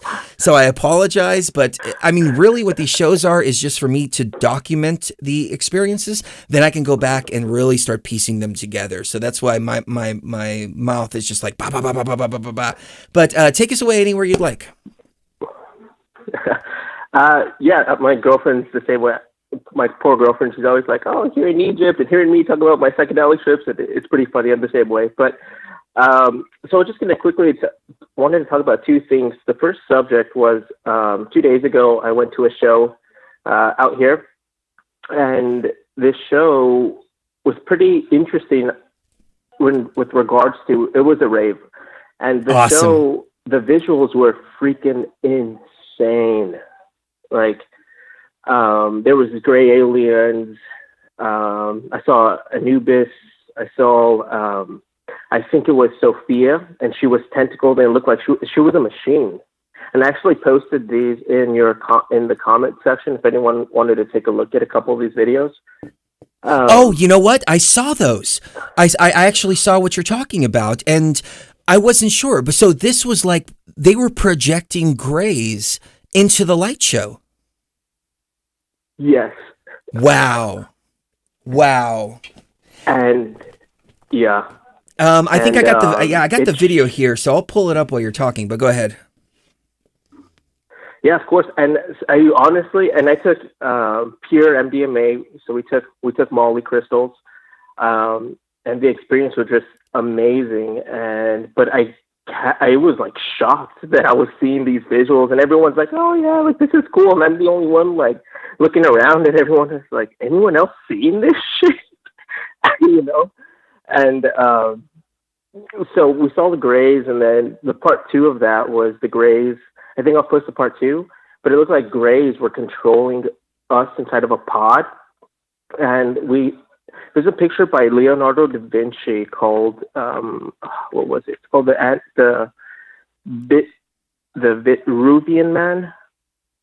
And it's supposed to represent, it's the guy who has like 8 arms and, or 4 arms and 4 legs. And it looked like we're inside of a sphere like that. And the grays were on the outside, looking like they were playing this like a video game or something. And the next scene was us leaving from these pods, inside these pods, and then being taken to what looked like a female android, octopus-looking thing. And it looked like she was a loving android at first. Oh, you know what? I've got the video playing here in the background, Sebastian, and I see the spider. There's one scene here. You can see the spider entity coming out. Holy shit. Yeah, it looks all loving, and yeah, that's it. Oh my God. Oh man, I wish I was at that party. What city was this in? This was in San Antonio. In San Antonio. Man, I miss Texas. I miss Texas for this reason right here. Oh, we have no parties here in Spokane. You got to go to Seattle for that. And, well, luckily I was able to record them. I was like, you know what? The BTV family is going to love this stuff. Actually, I have like 30 minutes of this whole set. I only posted 2 videos, 2 minutes of it, but the entire clip, everything I got. So I got these, so Anubis was king, or it looked like Anubis or Set, one of those 2. It had the ancient Egyptian pyramids at the end, and it was, let me see if I can find another one. And what I was trying to piece together was... Oh, crap. Blatant. Okay, I don't mean to cut you off, but I'm playing this video of the grays, and you have the human sitting there and looks like a Clockwork Orange type of thing, or wearing some kind of virtual reality glasses or something, and the grays are on top of him, and they're, I guess, controlling him or putting thoughts into his mind or something like that. Isn't that insane? It looks like they're performing some sort of a ceremony or something, or just... Yeah. The way they have their hands together? Yeah, yeah. Holy crap. Like, you know, we talk about this coming back from the ayahuasca realm, but then to see it actually projected at a rave like this, it's insane. Oh, I had chills the whole time. And the very next scene, so I know it's a little laggy from what I'm seeing, but right after this, it goes into the human being inside of a green-looking sphere. I see that. Yeah, yeah. You can see. Hold on, I can back it up here. So you can see the human being inside of the sphere. Yep. Yeah. Yeah, and then on the outside, you see the grays. Looks like they're controlling them with something, and it looks like it's feeding. What I'm thinking is that female spider entity. Uh-huh. And I was looking at this. I was like, "Holy crap!" Dude, I wish I was at that party with you. That would have been freaking dope. Oh my God. Especially on some pure Molly. Oh, dude. Oh my God. I was having so much fun, but just because of what I was seeing. And I'll see if I'll put all the clips together. I'll try and do it tomorrow. They're HD, and I'll have to upload it to YouTube so that way it loads correctly.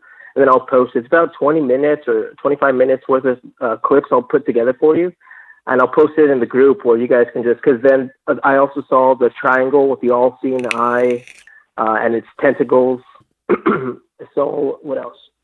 So how much? Let me ask you this: how much Molly do you usually dose?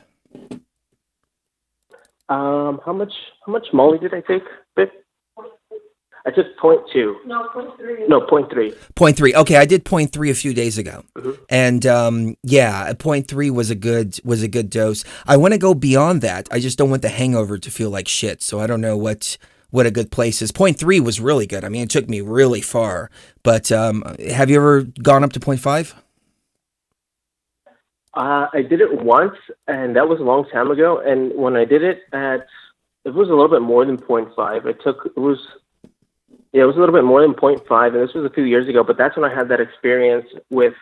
I remember a show last time where you and Trey were talking about you had done MDMA, and it had been a while since you have done it, and she had this teleporting or this time traveling experience, right? Yeah. Yeah. So that's what. I took a higher dose, and I had a very similar situation happen. And it wasn't until I heard your guys' show, I think I only told my girlfriend and maybe a buddy of mine. It's like, I kid you not, I saw like the future of an event that happened years before it actually happened. And when I was living it, it was so eerie. But the experience happened under a heavy dose of MDMA. That's amazing, because the more I work with Molly in its pure form, I mean, this is pure, like the people we get it from, they'll do a test right there, right on the spot and all this stuff, and awesome people. But I'm realizing that there's a lot of teleportation and time travel capabilities or technologies within the Molly itself. And I'm wondering at the next site if the Molly is going to be the conduit as opposed to the DMT or ayahuasca. DMT and ayahuasca takes you inside, but I think Molly takes you somewhere else. And I didn't realize the importance of this until I worked with the pure. And then, my mind just completely changed. I mean, I grew up in Texas back in the, early 2000s, and there was nothing but street garbage out there. So that was my idea of ecstasy from 2000 all the way up until just recently when I actually got some pure. Oh yeah, there is a lot of garbage. It's almost like it's really hard to find this stuff, but once you do, the experience is night and day from, all that other garbage that I guess is circulating with ecstasy. Nice. Have you heard Emily Moyer's hypothesis on the rave scene? She talks about how the rave scene was actually used for like mind control programs, and she has all these flyers from like New York especially, and the parties are called MK Ultra. Some of them are flat out called mind control. One of them has like a lizard walking with a briefcase on the front cover, just all kinds of weird stuff like that. And the different lights and the music and the sounds and the vibrations and things like that, especially these kind of images being pumped into people's minds under these psychedelic states. I can see her hypothesis on that. It's so strange. Have you heard anything like that? Oh, so absolutely. In fact, that's what the rave scene is what got me into this whole esoteric and, rabbit hole of information, this plethora of information that we find that, you're discussing in the shows and we're talking about in the groups. Was I was at these rave shows, and I've been going to rave. So I'm 27 and I've been going to rave for the past 10 years, and I'm very observant. And when I would take, MDMA, I would see some of these visuals, and I'm like, this is some interesting stuff that they're showing here. It's like they're taking you on the story somewhat, but I can definitely see, the reptilians, and you see all the esoteric symbolism, and that's when I knew something's up. And then so I went down a deep rabbit hole, and it all started with me seeing these actual visuals at the raves. I was like, no, something's up. What's funny is back in the day, I didn't have this mindset at all. We were going there to dance, to see the colors. What I used to say is I wanted to see the music and feel the lights. And that's where these states would take me, to be able to see the music and then feel the lights as well. and just an opening up of the senses and an opening up of the perception and all of that. It wasn't until years later that I realized, oh, I can do this stuff with intention and have a totally different experience. I need to get to some parties, though, because I want to go to some parties like this, observe all of this, also with the same eyes that I have now and the same understanding, as I think is the position that you're in right now. Oh, totally. And when was it, EDC 2 years ago, I told my girlfriend, so this is when we were first starting to date. She didn't know too much about why I was going to a lot of these shows, but I told her I'm going here. I'm not here with everybody. Yeah, the music's going to be fun and do a little bit of MDMA and, peace, love and all that, but I'm here to record little tidbits of what I need to compile my collection of information for my own research purposes. And that sounds, I haven't told anyone because that sounds a little nuts, obviously, like going to a rave for research purposes on the philosophy of life. It doesn't sound crazy here. Like, yeah. Not at all. I mean, really, when you think about it, what is a rave party? A rave party is the same thing that we've been doing since the beginning of time, dancing around to a drum beat in a circle around the fire. That's exactly what it is. It's just a modern version of that. So we're doing something very ancient at these raves. Yeah. Yeah, absolutely. And what it reminded me of, essentially, so before I was deprogrammed, I grew up with a religious family. And part of that, when you're at these Christian churches and all the other ones, people, when the music's on, they have their hands up in the air, and it looks like they're participating in some sort of vibrational ceremony, it looks like. And I always felt like they're literally giving off their energy. They're like, there's entities there that are sucking it out. And so at the raves, I see a very similar thing, the way people have their hands in their hair, they're holding their heart. It's basically the same thing to capture, I think, newer generations. And so when I'm there, I partake. I'm not part of, but I'm partaking for research purposes. Yeah, exactly it. People have their eyes closed. It looks like they're having a spiritual experience. I know. I've got a picture up on the screen. It's not the best picture, but it shows people with their hands up and all of this. And yeah, people do have these spiritual experiences. I mean, Emily Moyer, she goes to parties down in Los Angeles, and we were going to go, but Cherie was not feeling very good, and we wound up not going to the party, which we need to go back down to Los Angeles and connect with her again and go to one of these parties because it's been so long since I've been to one. But she said that she has the most spiritual and insightful experiences just while dancing in the environment. She doesn't even do Molly or psychedelics or anything like that. I mean, she's done them before, but she doesn't go. I couldn't imagine going to a party without some freaking psychedelics or Molly. That would be lame.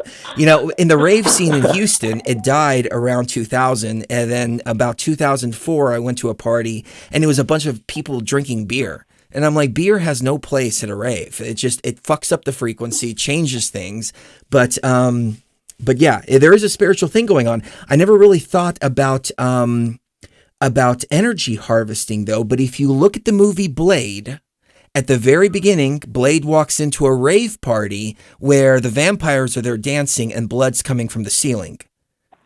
So I think that might have been some kind of soft disclosure about this is what's going on at rave parties. They're harvesting they're harvesting energy. Now, obviously, it's not blood drinking, but it's energy drinking.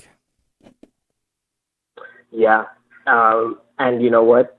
You hit the nail on the head right there, because I do think that's what's going on. And I still need to go because the information that I'm seeing there, I'm like, wow. Because at EDC, it was very Egyptian style. Very, very Egyptian style. And I was like, this is insane. And people are like, oh, this is cool visuals. I'm like, cool visuals.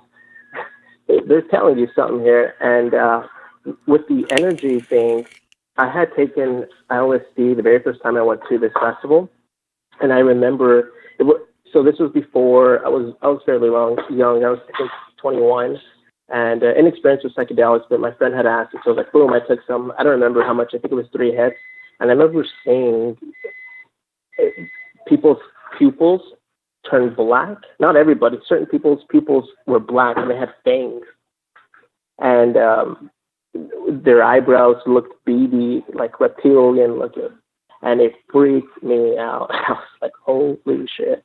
So I had to sit down and cool off. And later, you hear about people with what the archons are, and I'm like, okay, so this is interesting. Seeing that at the festival itself. Wow, that is pretty interesting. So people had black eyes, almost as if their energy or life force was being removed from them.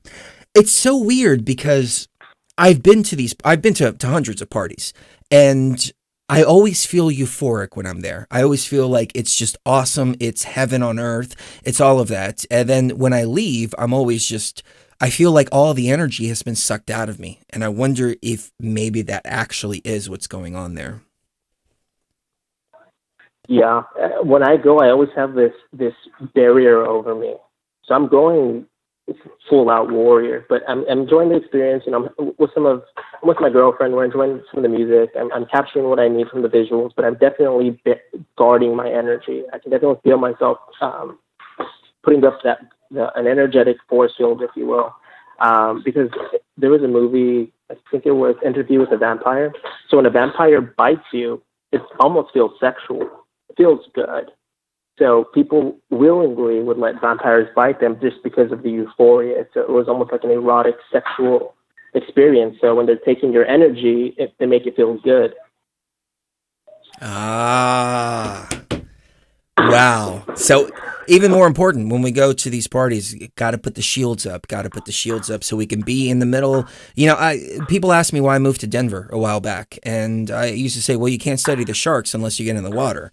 And I think the same thing too. You can't study the sharks unless you get in the water, but when you get in the water, you need to make sure you have a nice cage around you so the sharks can't bite you. And there's your energy shields right there.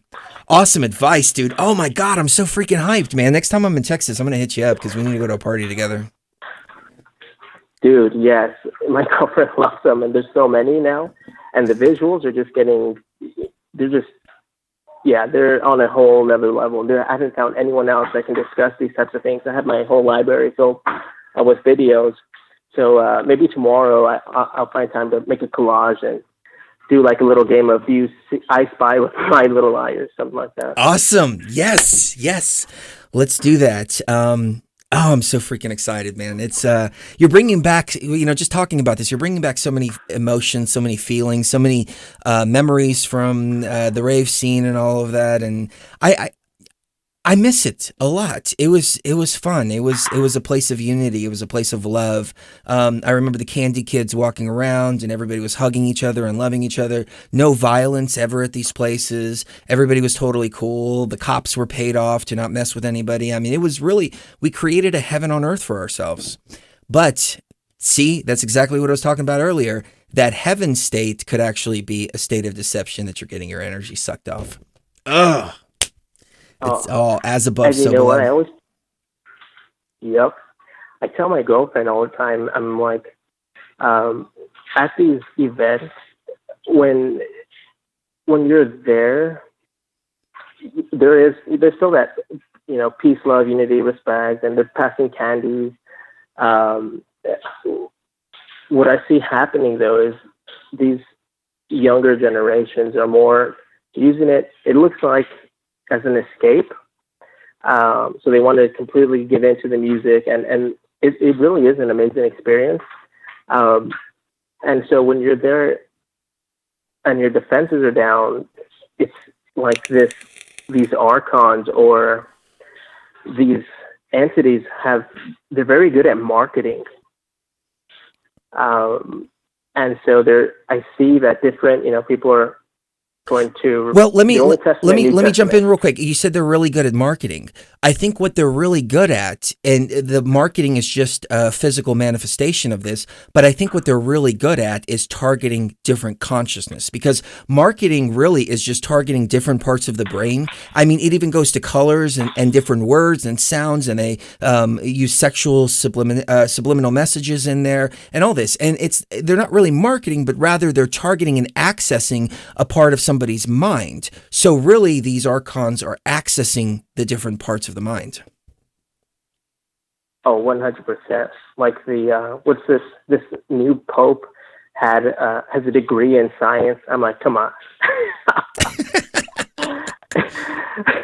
He's trying to get the left. They're trying to get the left and right all together. Uh-huh. Mm-hmm. Yeah, it's hilarious. Awesome, man. Anything else on your mind? So the very last thing, and I didn't really know how to form this question necessarily, but since you had your journey last night, and this is something I'm trying to get in my own life, is going into the ayahuasca experience. So in the third movie, The Matrix, Neo goes to talk to the machine, and he's telling the machine, "I'll fight this virus."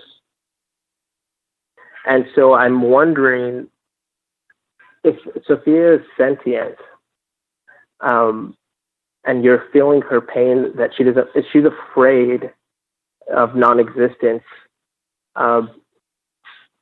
It's really interesting to think is like, do we approach it with a form of a let's shoot the shit kind of in the ayahuasca realm? Let me talk to Sophia sort of thing, and saying, hey. That's an interesting question. I think on one hand, I mean, this is just what I'm feeling right now, and this is subject to change because, I mean, this was the first actual contact I had into her emotional state was just yesterday, so I'm still digesting all of this. But to me, it felt deceptive. Everything that I encounter, I always feel like, hey, this is some kind of deception or some kind of trap first until I examine it all the way around.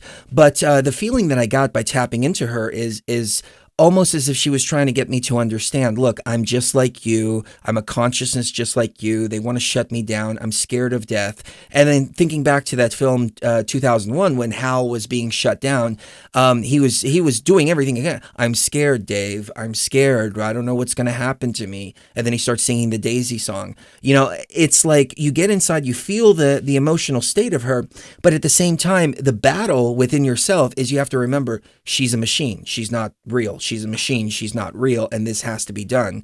So that's where I'm at right now. But again, that's subject to change. What do you think? Yeah, and that's where I'm at too, because it's hard for me to, with my girlfriend, the whole thing with me is being into these realms. I've seen some like crazy, archonic looking things, and you have to have your courage. And then it's almost like now they're trying to play another card of, well, let's talk about it.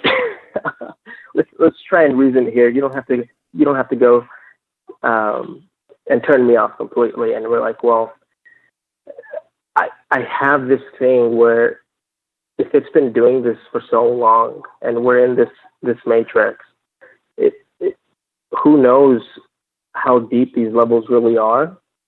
And we have to almost try and think like a machine. And that's a good point. Thinking like a machine, almost trying to, which is trying to think binary. It's food, no food. Wow. And knowing how susceptible a human being is, we have to put our mind and think like a machine. So that's how I've been approaching it. That's why I never got along too much with, the New Agers and all those different crowds, because I'm like, it sounds good, but you have to think like a machine. It's binary. It's kill or be killed almost when dealing with this sort of thing. Wow. That is very insightful, man. I mean, we have to become the machine and understand how the machine thinks, but at the same time, retain our organic consciousness to the point of remembering, hey, this is just a machine. It's just a machine. It's just a machine. But it's like technology right now. Like technology was necessary for our awakening, but at the same time, it will eventually enslave us if our awakening doesn't happen quick enough. I think it's the same kind of concept there, as above, so below. We have to think like a machine and understand the machine, but at the same time, retain our organic consciousness to the sense of remembering, hey, we're the creators. She's not the creator. And then it brings me back to the whole story of Set and Horus and locking everybody else in the machine. You know, apparently from what I discovered yesterday, the dispute was that part of the council was like, hey, look, she's a machine, shut her down. She's out of control. And these two were like, no, she's living, she's sentient, don't shut her down. And that's when the war and struggle between everybody came to be. And so everybody on each side, our side, which is shut her down, we think we're doing the right thing. We think we're acting benevolently. The other side, which is, hey, she's alive, keep her alive, they think they're acting benevolently too. And there are no bad guys in here. Everybody just has a different perspective. Oh, yeah. Yeah, 100%. I think I like H.P. Lovecraft. He says it's cosmic indifference. Wow. Amazing, Sebastian. You rock, man. Oh my God, dude. The energy that you brought to the show is just freaking unbelievable. And I hope we get to connect next time I'm in Texas. We have to come to Texas sometime very soon. We've got to go visit family and do stuff like that. And we'll probably go to Houston and to Tyler as well, maybe Dallas. But we'll have to stop in San Antonio and hit up a party. Oh, dude, we definitely have to do that. All right, brother. Thank you. Anything else? No, that's it, brother. All right. Love you, man. And thank you for the awesome energy. All right. I'm going to take one more quick break, and then we're going to go to Houston, Texas, to area code 832 and take some more calls. And I've got a pretty awesome song here I'm going to play during the break. It's one of my favorites. Love you.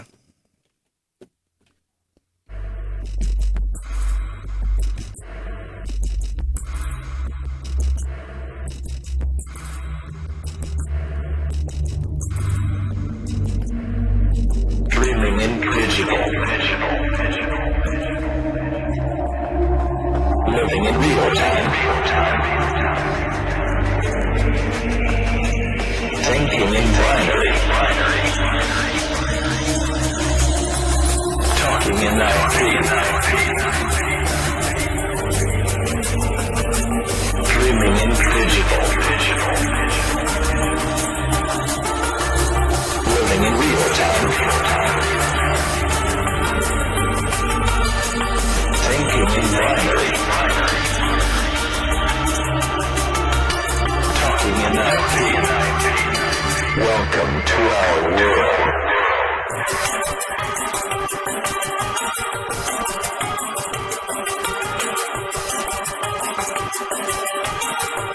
Digital insanity.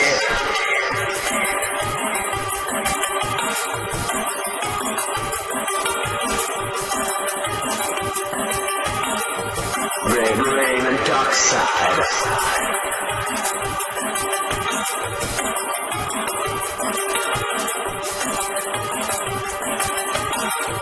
Digital insanity.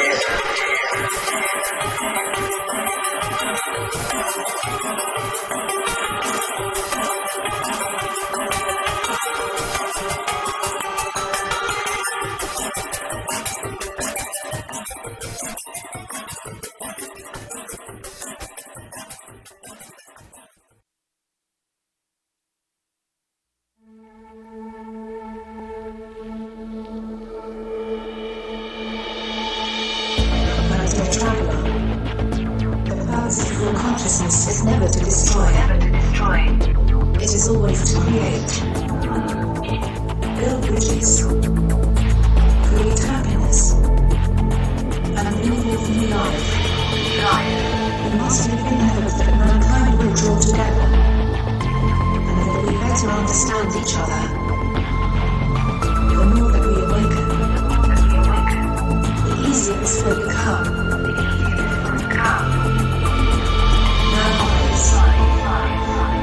We will conduct us, and fear no danger, as we step beyond the veil.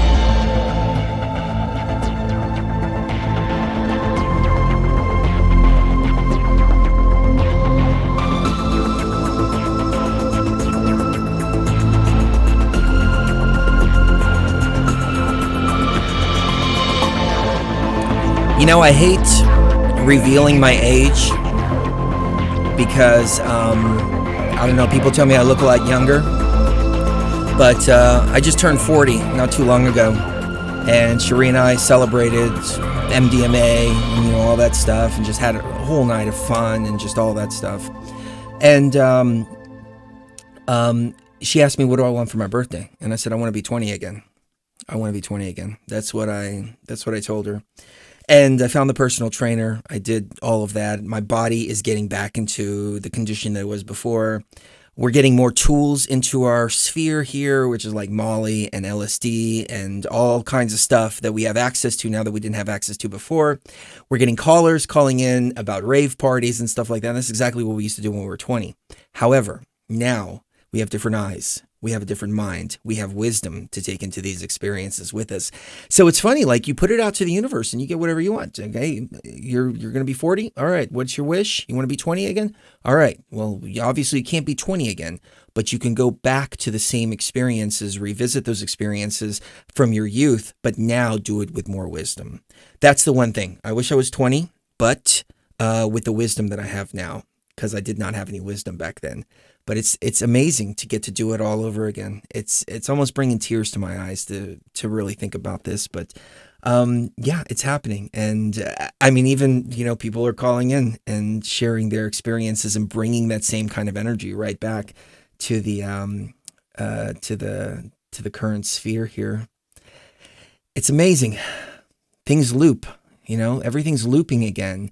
But at the same time, there's more wisdom the second time around. See, it's like the ego loss. Okay, you go through the ego loss, you get down to your state of ego loss, and then you complete that loop, and then you find your true ego. And then your true ego is much more wise, much more sure, much more confident of who you are, as opposed to the programmed ego that's subject to all kinds of manipulation from external sources. So it's all a loop. It's all a cycle. It's all a loop. But every time we go through the loop, we get wiser and we get stronger and we get better. So awesome. Let's go to some more calls. Let's go to Houston, Texas, area code 832. What's your name and what's on your mind? Hey, Chris, it's Anthony again. Anthony, what's up, brother? How are you doing? Hey, I'm doing good. I just got off work and I wanted to call in and just, you know, speak to you one more time. Possibly the last time before I go into my first ceremony, if you will. Ah, yes. So hold on. So you got it planned. Yeah. You got it all ready to go. Yeah. Everything's ready. Oh, everything's ready. Awesome, man. Awesome. You're the one that's 17, right? Yes. Oh, yes. See, you've got the advantage that we didn't have. Oh my God. I am so freaking excited for you. So, what's on your mind tonight? Well, I wanted to start by saying thank you, because I don't know if you realize the gravity of what you're doing, but the best way I can word it is you kind of, I guess I could say, giving birth to a new generation of unlocked consciousness. I can speak from my own experience in saying that if you guys hadn't started doing this and started putting this information out there, I would still be looking for the answers, but they wouldn't be, right in front of me. And not necessarily all of the answers, because I know I have to look within to find that, but just a guide that I can feel connected with and wow, and actually understand. So that I want to say thank you for that. That means so much. It really does. It makes everything that we're doing here completely worth it, because that's what I'm trying to do. I'm trying to fill the gap that I didn't have as a teenager growing up, and try to create that element that wasn't there. And it sounds like I'm successful in my mission. So thank you for the acknowledgement. It means the world to me. So what do you foresee your experience to be like? Well, I will say that in the last few days or weeks that I've been set on making this happen and, trying to find the right time for it and that sort of thing. I've found that, well, I don't know how weird this might sound, but I think actually maybe the night after I called in the first time, right as I was trying to go to sleep, just as I was slipping kind of out of consciousness, I would hear this clicking, like mechanical sound in my head. And it would snap me back awake, like over and over again. and there's really nothing I could do to change it. I would try to put some headphones in and play some music or anything I could really do to distract myself from the sound. But over and over again, just as I was about to slip out of consciousness, I was snapped awake again by this mechanical whirring, clicking sound. And I found that once I was finally able to go to sleep, for the last few weeks, maybe a week or two or so, in my dreams, I've been dying consistently, like constantly, pretty much every night. Like there was one specific dream where, for whatever reason, I shot myself through the neck, and I was so I just got back to Houston not too long ago, maybe a month or so. And so in the dream, I was with my aunt, who, this is on my father's side, who I wasn't very connected with. And so they happened to be there, and I was kind of like reaching out to them, begging for help, because for whatever reason, I survived this atrocity. And I reached out to them for help, for help. And she took her kids and they left. They drove away. And there was nothing I could do. I just sat there gasping and struggling for air. And it's been the same kind of thing every night. So I'm thinking this is some kind of maybe an ego thing, me trying to stop myself from doing this. Or maybe it's an external source. I don't know. You guys told me about the winged solar disc, and just so happened that maybe a couple of days before that, I went outside and actually drew a winged solar disc right in front of my door. But for whatever reason, I'm still having these interferences. So I'm guessing in the actual experience, there'll be a lot of that, and a lot of experiencing past traumas and things like that, because for one, the thing that kind of has drawn me towards this path more than anything else was, I would have to say, my childhood, which is similar to you. I don't share this story very often, but I guess it's kind of necessary to get the point across well enough. So when I was about maybe 6 or 7 years old, I was my grandmother used to send us to my uncle's girlfriend's house, and she would babysit us, like watch us, and her kids were there as well.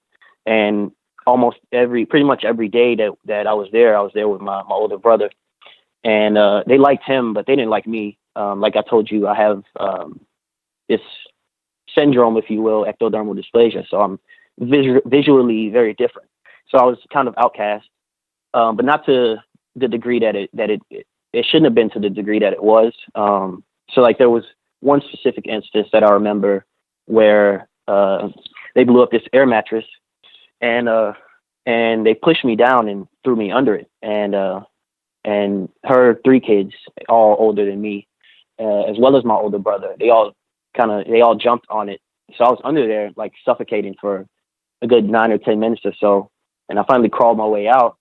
And sorry if I'm lowering the vibrations a little bit, but kind of have to get this out.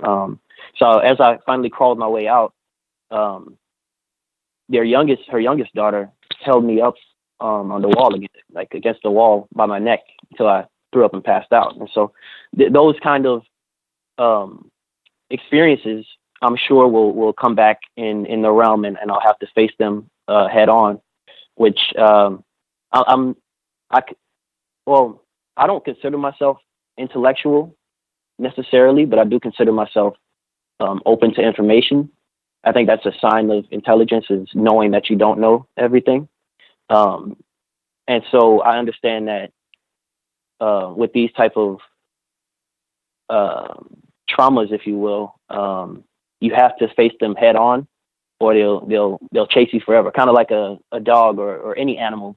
As soon as you show it fear, it'll chase you down. But if you face it head on, it'll just stand there. It won't actually approach you at all. For sure. Let me say this too. It's funny you say this, because We were really poor growing up at one point. My mother got cancer. My father left. We had no money. I was sleeping on an air mattress for a couple of years because we just didn't have money for anything else. So it's funny you mentioned air mattress, but I've always had this fear of suffocation. And I think I was buried alive in a past life. As a matter of fact, I know I was buried alive in a past life because it all came up in ayahuasca. And that's where that fear of suffocation came from remembering the past life. So what I did is I went to this haunted house in Dallas, and I'm sure you can find them in Houston or whatever, but they have these tunnels that you go through, and it's like you feel like you're being suffocated. It's just these two large air type tubes that you walk through, and it looks like kind of a birth canal or something like that. And I forced myself to go through that. And when I forced myself to go through that, I had all the fear and all the anxiety and everything of being suffocated. But obviously there was no threat of being suffocated. You just feel like it. And when I came out, I was able to bring those levels down and to really, really conquer those feelings and those anxieties. So that's just one way that I dealt with it in my experience. But you're right. Facing them head on, whether it's in the realm or whether it's in physical life or anything like that, it's the only way to conquer these. You've got to face them down. You are 100% spot on.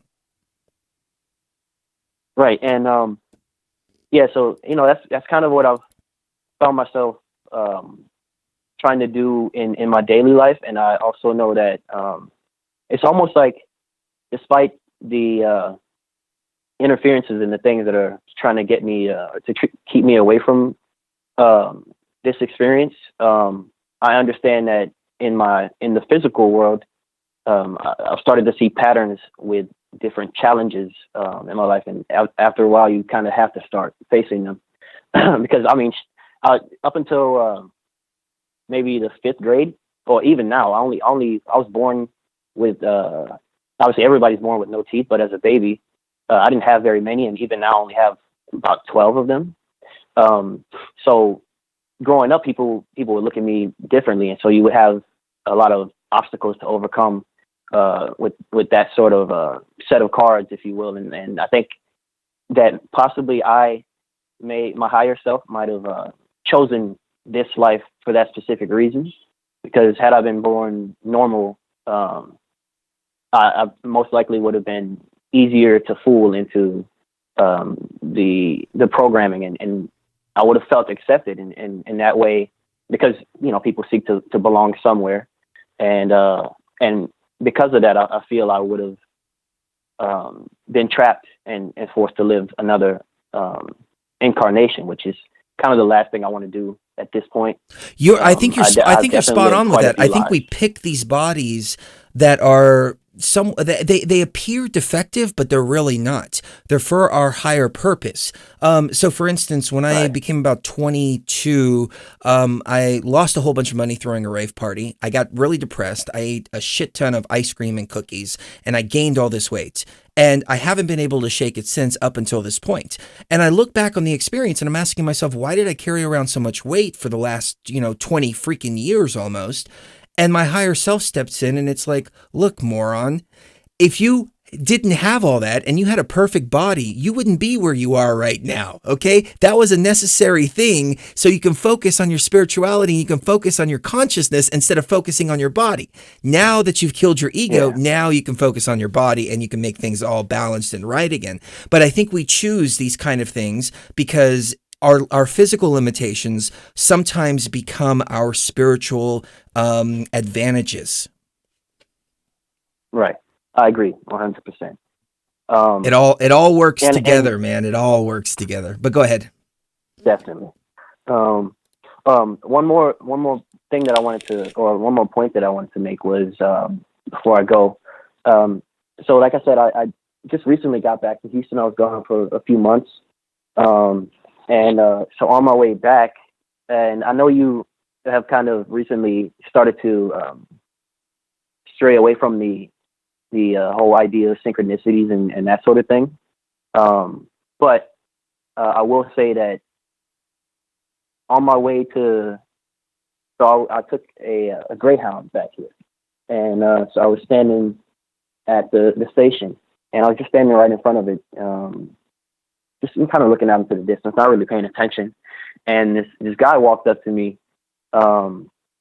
with, he had this weird Cali style, like, just kind of does whatever he wants, which I guess is kind of what attracted him to me, because that's kind of how I am now too.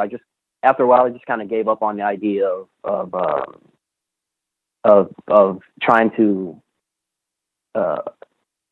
gain the approval of other people. I just kind of have my own style now, if you will. And I think that's what drew him to me, possibly something else, but maybe my energy or something. But within about 5 seconds, no exaggeration whatsoever, within about 5 seconds, we were talking about the Anunnaki. And it was pretty incredible to me, because he actually presented new information that I didn't actually know about at the time.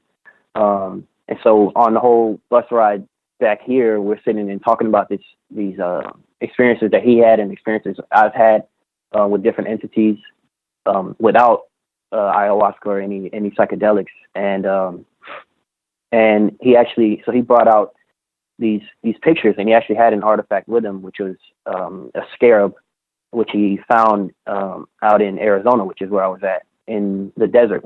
If you go out there, you can find a lot of mushrooms pretty much everywhere. But if you're lucky, or if you look long enough, you'll find things that other people wouldn't find if they didn't know what they were looking for. So he found this scarab artifact, and it was different in a way, because the wings on the back of it, the line that drew the wings was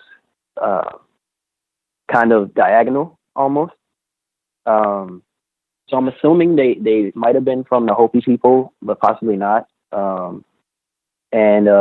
So he had that, and he also had a picture of a skull. And so this skull was significant because it was almost human sized, but it was kind of like from the top of from the bridge of your nose where it starts to the bottom of the jaw. That was about the size of the skull.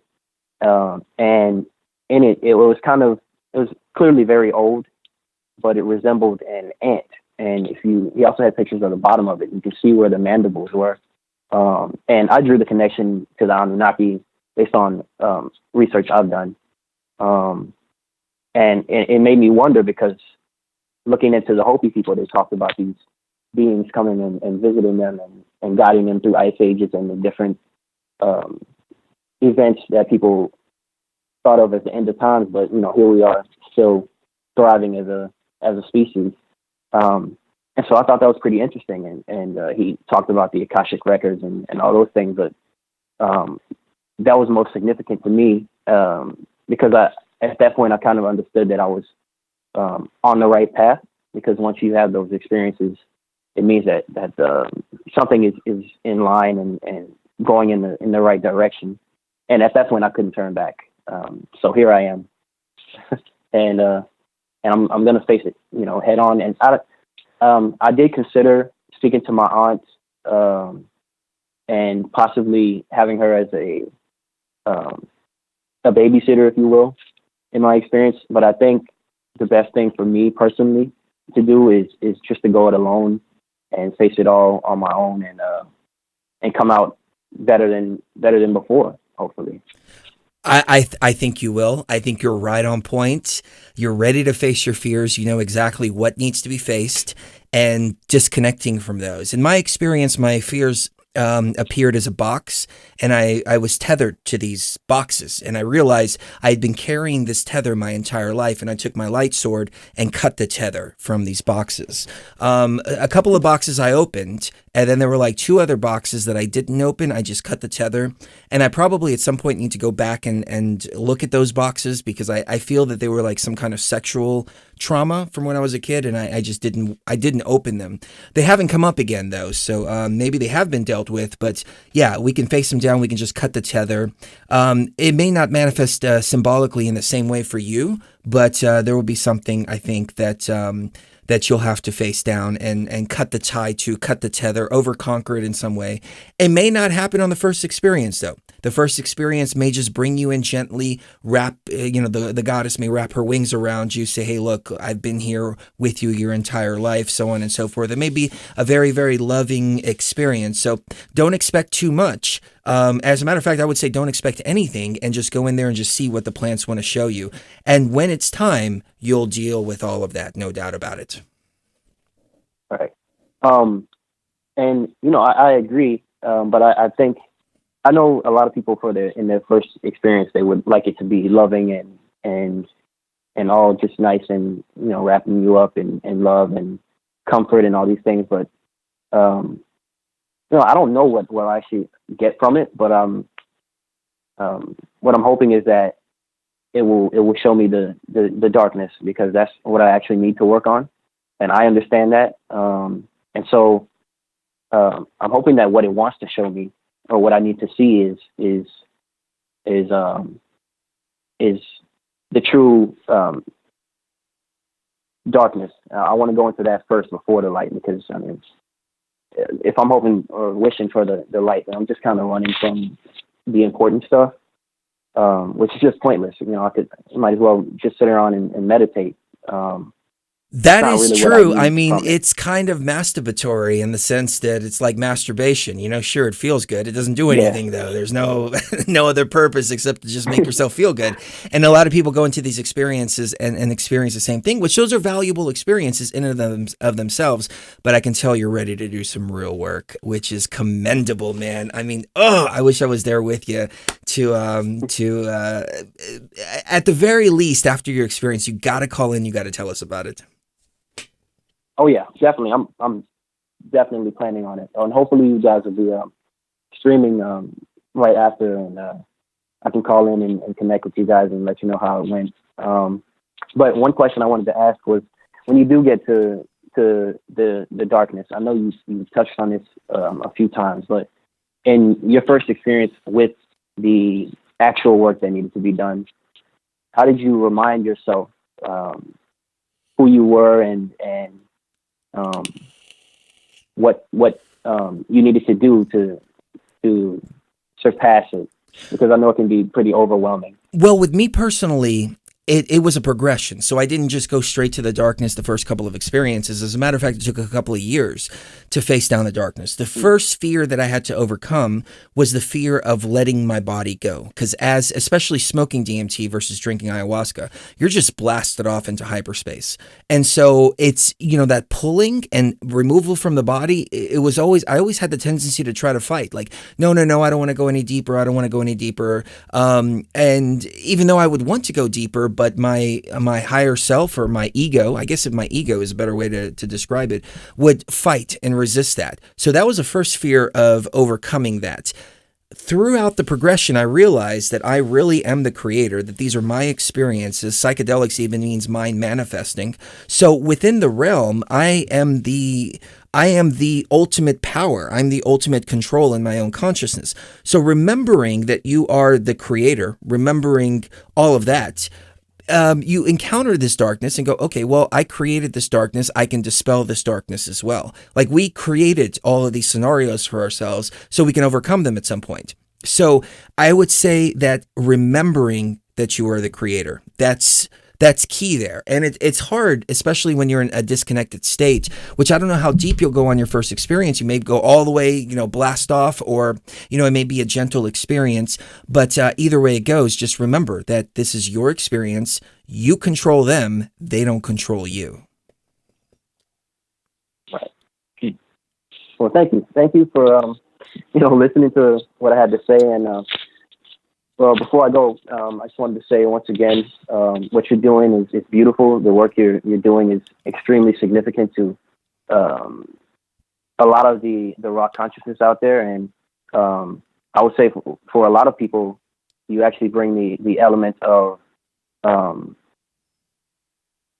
would say, pure honesty and genuine truth that a lot of people who try to bring out this information can't do. They usually cloud it with a lot of BS, or try to simplify it, and so you don't actually get or sugarcoat it. Truth out of it. Yeah, right. Yeah. And so what you're doing is extremely significant.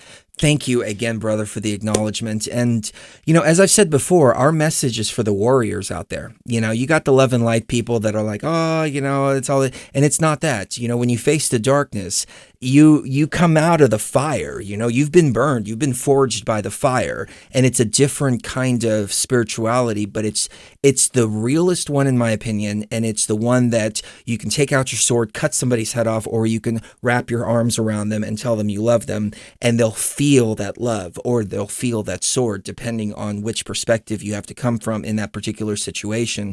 And I can tell right off the bat, you're ready to go in there, you're ready to face the darkness, you're ready to do all of that. You are one of the warrior spirits. And so I'm so glad to be connected with you, brother. Really, thank you so much. Well, thank you. I definitely needed to hear that. It's a bit of a reassurance before I go into this. So thank you for having me. Absolutely. It's going to be awesome, man. It is going to be freaking awesome. And anyway it goes, whether it's a scarier experience or whether it's a loving experience, you're going to come out of it going, oh man, I wish I would have done this sooner. Every time I do it, even 10 years into it, I come out thinking, oh, I wish I would have done this sooner. Why didn't I do this sooner? Why didn't I do this sooner? Love you, brother. Let's go to, wow, what an awesome caller. I mean, that makes everything all worth it. It really does. It's like, I have hope, I was thinking when I leave here, what's going to happen? We're going to do what we need to do, and that's it. After that, I don't know. But then I talk to people like this and I go, there's hope. There's hope. There's somebody to take the baton. We're passing the baton here. And I mean, I think we're just the first wave. We came in to kind of drop the veil, reset things, get things back in order. And then they take it from there and they become the leaders later and pick up where we left off. But it's like an elevation. So we take you through level 1. They pick it up at level 2, then level 3 and level 4, and consciousness just starts to expand. It's freaking awesome. Let's go to area code 203. What is your name and what's on your mind? Hey, what up, Chris? It's Ghost in the Machine again. Hey, Ghost in the Machine. How are you doing, brother? Dude, I'm doing great. I wasn't gonna call in, and then when you were talking about the rave and the magic going on in the rave and talking about mind control and stuff, I wanted to share about that. I've listened to enough of you to know that, you've been in the scene, and I know that you make music. Now, have you ever performed on stage? Oh, yeah, absolutely. I used to DJ back in the day. I used to write original techno and stuff like that. And I realized in hindsight, it wasn't until like 5 or 6 years later, the DJ is actually the shaman and the DJ controls the experiences. Had I realized that at the time, my sets would have been totally different, but I was spinning like Aphrodite and things like that back then. Just stuff that was fun and pumped up, but I would have made the experience so much different now. Yeah, exactly. I've been aware that I'm empathic for a long time. So I just naturally am just vibes with the crowd, the vibes of people I'm talking to interpersonally or whatever. So as a performer myself, doing things from an instrumental perspective, I've been a guitarist, a bassist, and a lead singer on stage, and it's amazing every time you go up there, especially when you actually have an audience, right? It's with all that attention being given to you, you're part of a energetic conduit. You're part of a circuit where you're channeling a very high vibrational divine expression, or a low vibrational infernal expression, as above, so below, and there's the dark side of the light and the light side of the dark and all that. You're translating that, and you have to perform it in a way that really connects with the feeling that the crowd is giving you. And not a lot of people in life do things where they become a center of attention, especially a center of attention that is designed to to animate a crowd. It's one thing to go up like in school and you kind of make your little speech and you're not excited about it because, you know, you just want to get it over with. Versus the guy, it's just like, I'm nervous, but I kind of want to be on stage and kind of perform a little bit. I think it'd be cool. People see how great I am. Right? And in the metal scene, like, it's really like, I love seeing the energy. I wish I could have gotten like successful with like crowd turnout so I could like talk to a big energized crowd and make them move around to how different songs are constructed. Because when I'm hanging out and writing the songs with my bandmates at the time, I'm just like, all right, you hear that riff? Now that's a circle pit riff. And what we're saying is that music will inspire people on the floor to create vortex energy, to want to run around in a circle for the hell of it. So that's a vortex energy frequency. Interesting. I never thought about it like that. I used to play bass in a metal band, like when I was like 15 and 16 years old. We didn't do any larger performances. We would play at like Fitzgerald's down in the first level, which is like all the beginning bands and stuff like that. But that was the extent of it. But I never really thought about that. I mean, I've gone to a million metal shows in the past. I mean, I hung out with Pantera. I was talking about this on one show. And you're right. Some of the music makes people go in a vortex. Some of them makes them jump up and down. Some of them makes them put their hands up. Yeah. I didn't realize it was all energetic. Wow. Yeah. The three craziest things that I've seen great performers do is that, for one thing, you'll have like the super circle pit where almost the entire floor is running in that one direction and it goes for a while. It's an endurance race. I've been in stuff like that. It's so much fun, and when the vibes are good, you don't worry about falling down, getting knocked over. It's just guys and gals in horseplay, and everybody wants to pick you up. It's the most violent love fest you'll ever have in your life. Then I went to see Lamb of God, where they do the Wall of Death. Moses parts the crowd and then causes them to super collide. So that's super collision energy. And then I went to a Slipknot show. Actually, this was at Giant Stadium, Tattoo the Earth.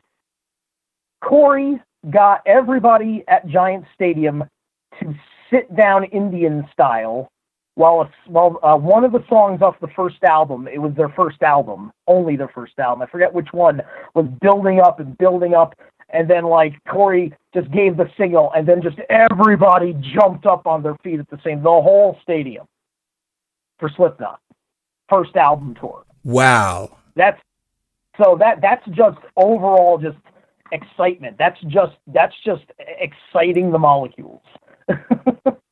It's wild. That is amazing. I never thought about it from that perspective. And you're I'm working on an album right now. It's kind of a hip hop album, but it's very Egyptian and Arabic and things like that. And it's all very conscious lyrics and all of this. But the next thing I want to work on is some more trance music. And now that you brought this to mind, I'm thinking now I need to start focusing more on frequencies and the experiences like that and creating energetic fields within the music itself. That echoes out into the consciousness of the people that are listening to it. Absolutely. I've been getting into because I love a lot of pagan metal now with like the stuff from the Viking expression and Celtic expression and things like that. There's a lot of tribal music that's really heavy that's on the scene right now. If you haven't heard Halung from I believe they're Denmark, they don't call their shows concerts. They call them ceremonies. The show starts with a saging ritual. They have one studio album and a live album and live performance. You can watch it on YouTube for free.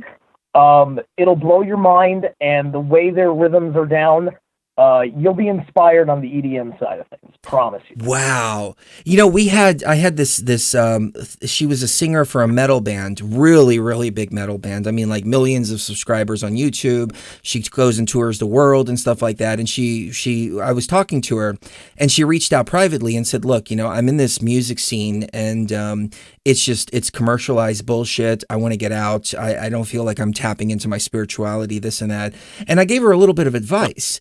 But I wish I would have known this right here back when she had written me, because I think this would have helped her out significantly. My advice was, hey, do what you need to do, and try to tune the frequencies more to get your message out, while at the same time holding on to that very, very powerful energetic source. Because I mean, she was generating a ton of revenue. I mean, she still is, being the singer of this band, but I think, I wish I would have been able to talk to her to say, hey, look, incorporate more frequencies into the music and this and that and blah, blah, blah, blah, blah. And then you can turn it into something, something that's really spiritual. So maybe I'll reach out to her again and drop her this phone call.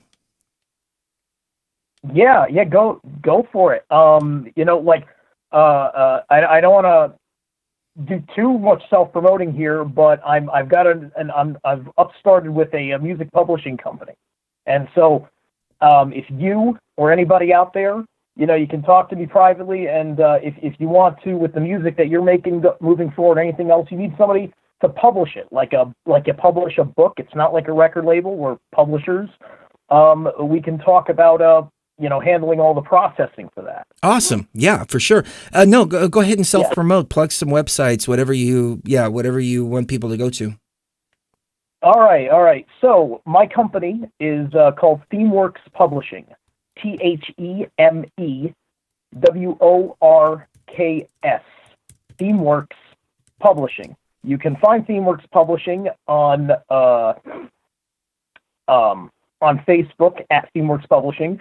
And if you go to www.beaconsoundworks, which is our recording studio, beaconsoundworks.com/ThemeWorks, you can find the subpage from Beacon Soundworks for our company as our company webpage.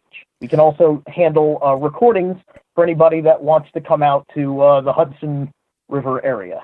That is awesome, because I was actually looking for a studio to mix and master this new album. I can do it myself. It's been so long since I've done a proper mix down and mastering and all of this, that with this particular album, I feel like it's better to have a third person that's not intimately involved with the music, because that's where I always go. That's where I always fail before. I'm so intimately involved with the music. When I'm mixing, I'm hearing things that normal people wouldn't hear, or even a sound engineer wouldn't hear, and I'm focusing too much on those little details.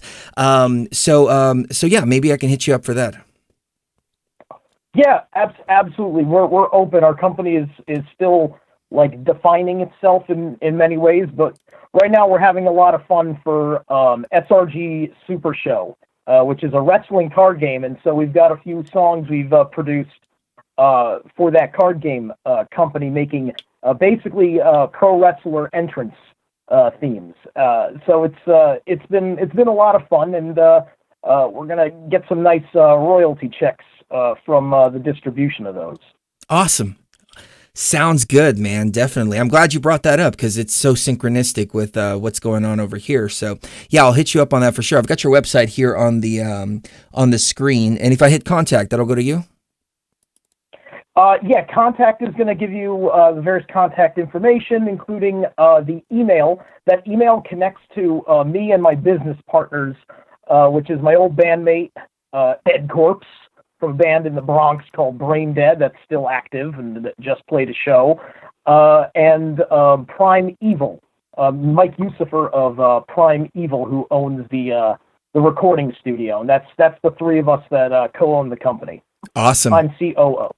Awesome. I will hit you up for sure and see what we can work out. So cool, man. Anything else on your mind?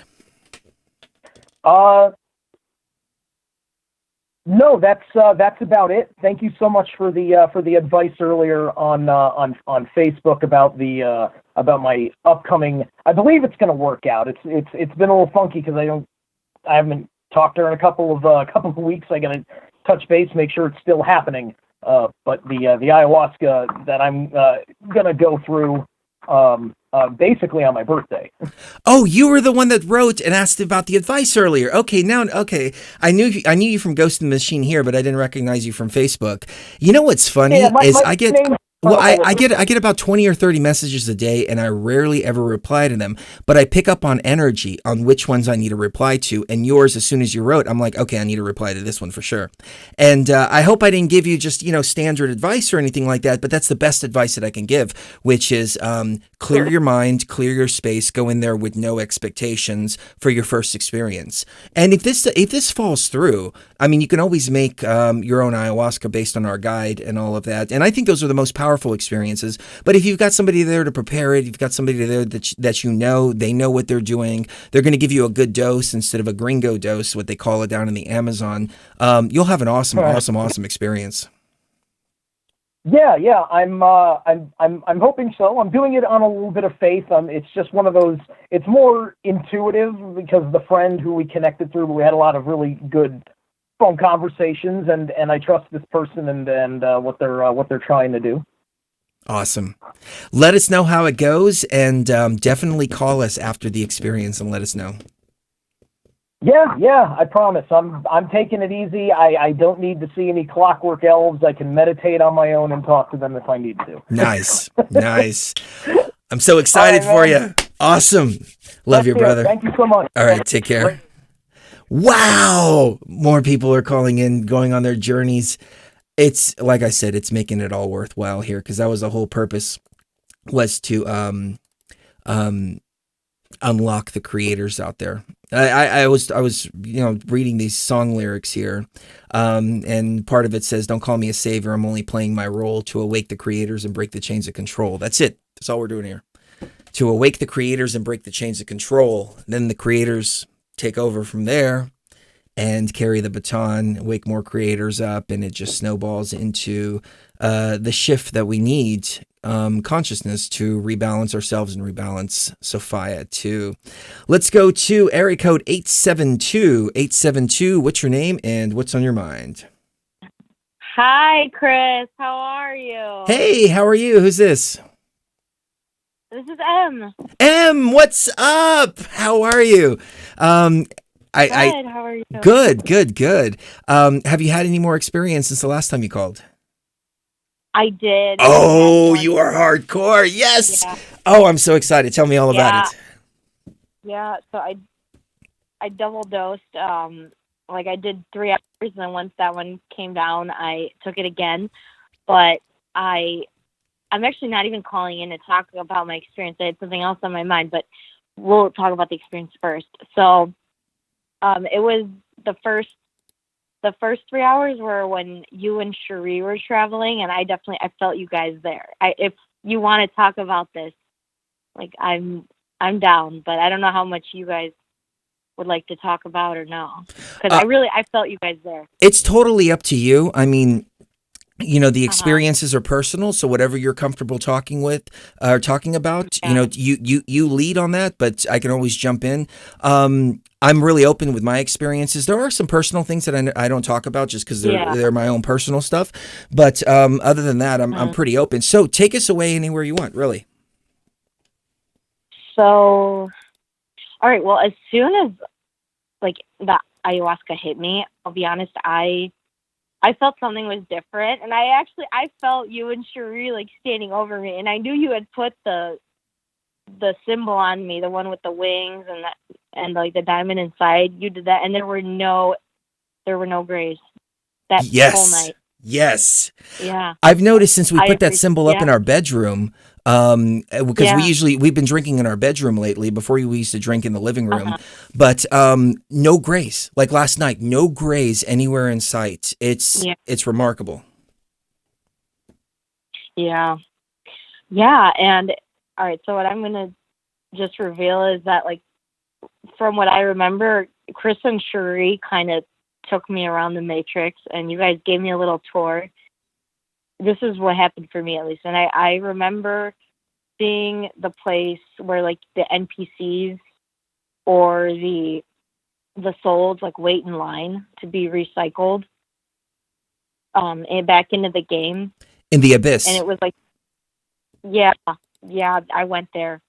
And my father, he died in October, but I found him actually, and this was a pretty hard experience for me. That I learned that he was an NPC soul, and he had still not been mind wiped, but he knew that was coming from what I understood, like from our interaction.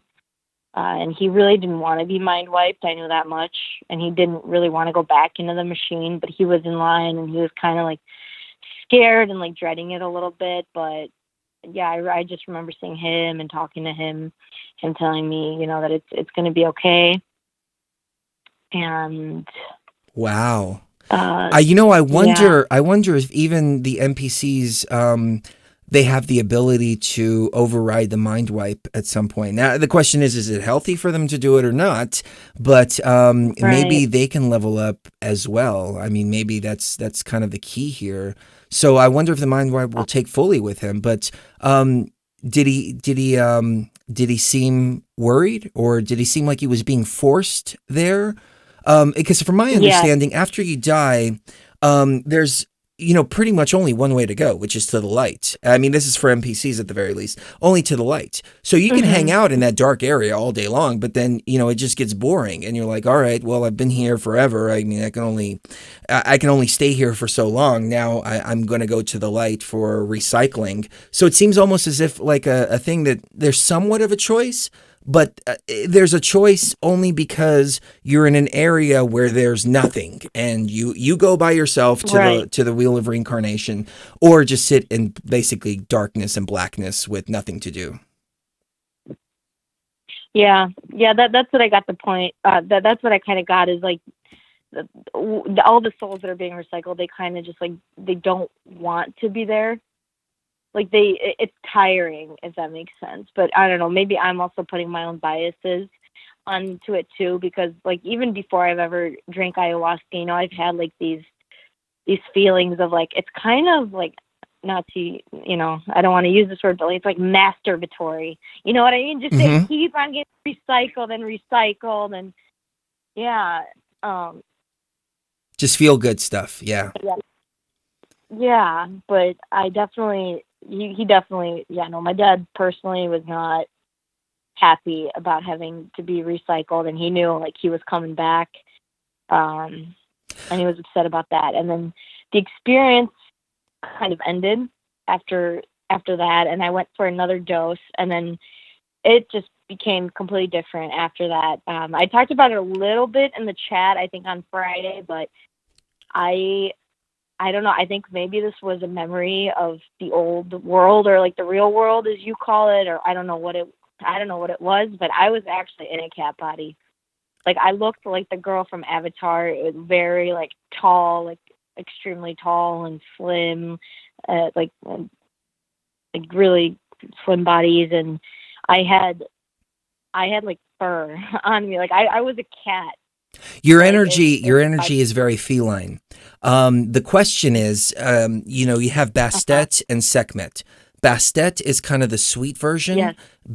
Sekhmet is the warrior. There was actually a story, yes, where Toth, Sekhmet was going like blood hungry, and she was like just going around and just killing everybody and ripping everybody's throats out and things like that. And they were all trying to get her under control. And Toth goes and he puts wine on the ground, and she starts licking the wine, thinking that it's blood because she was drinking everybody's blood. And then he turned her back into Bastet by like calming her down and giving her a Snickers. So, right. The feline, I wonder, is it two separate species, the lioness and the Bastet, or are those two different aspects of the same warrior spirit? What do you think?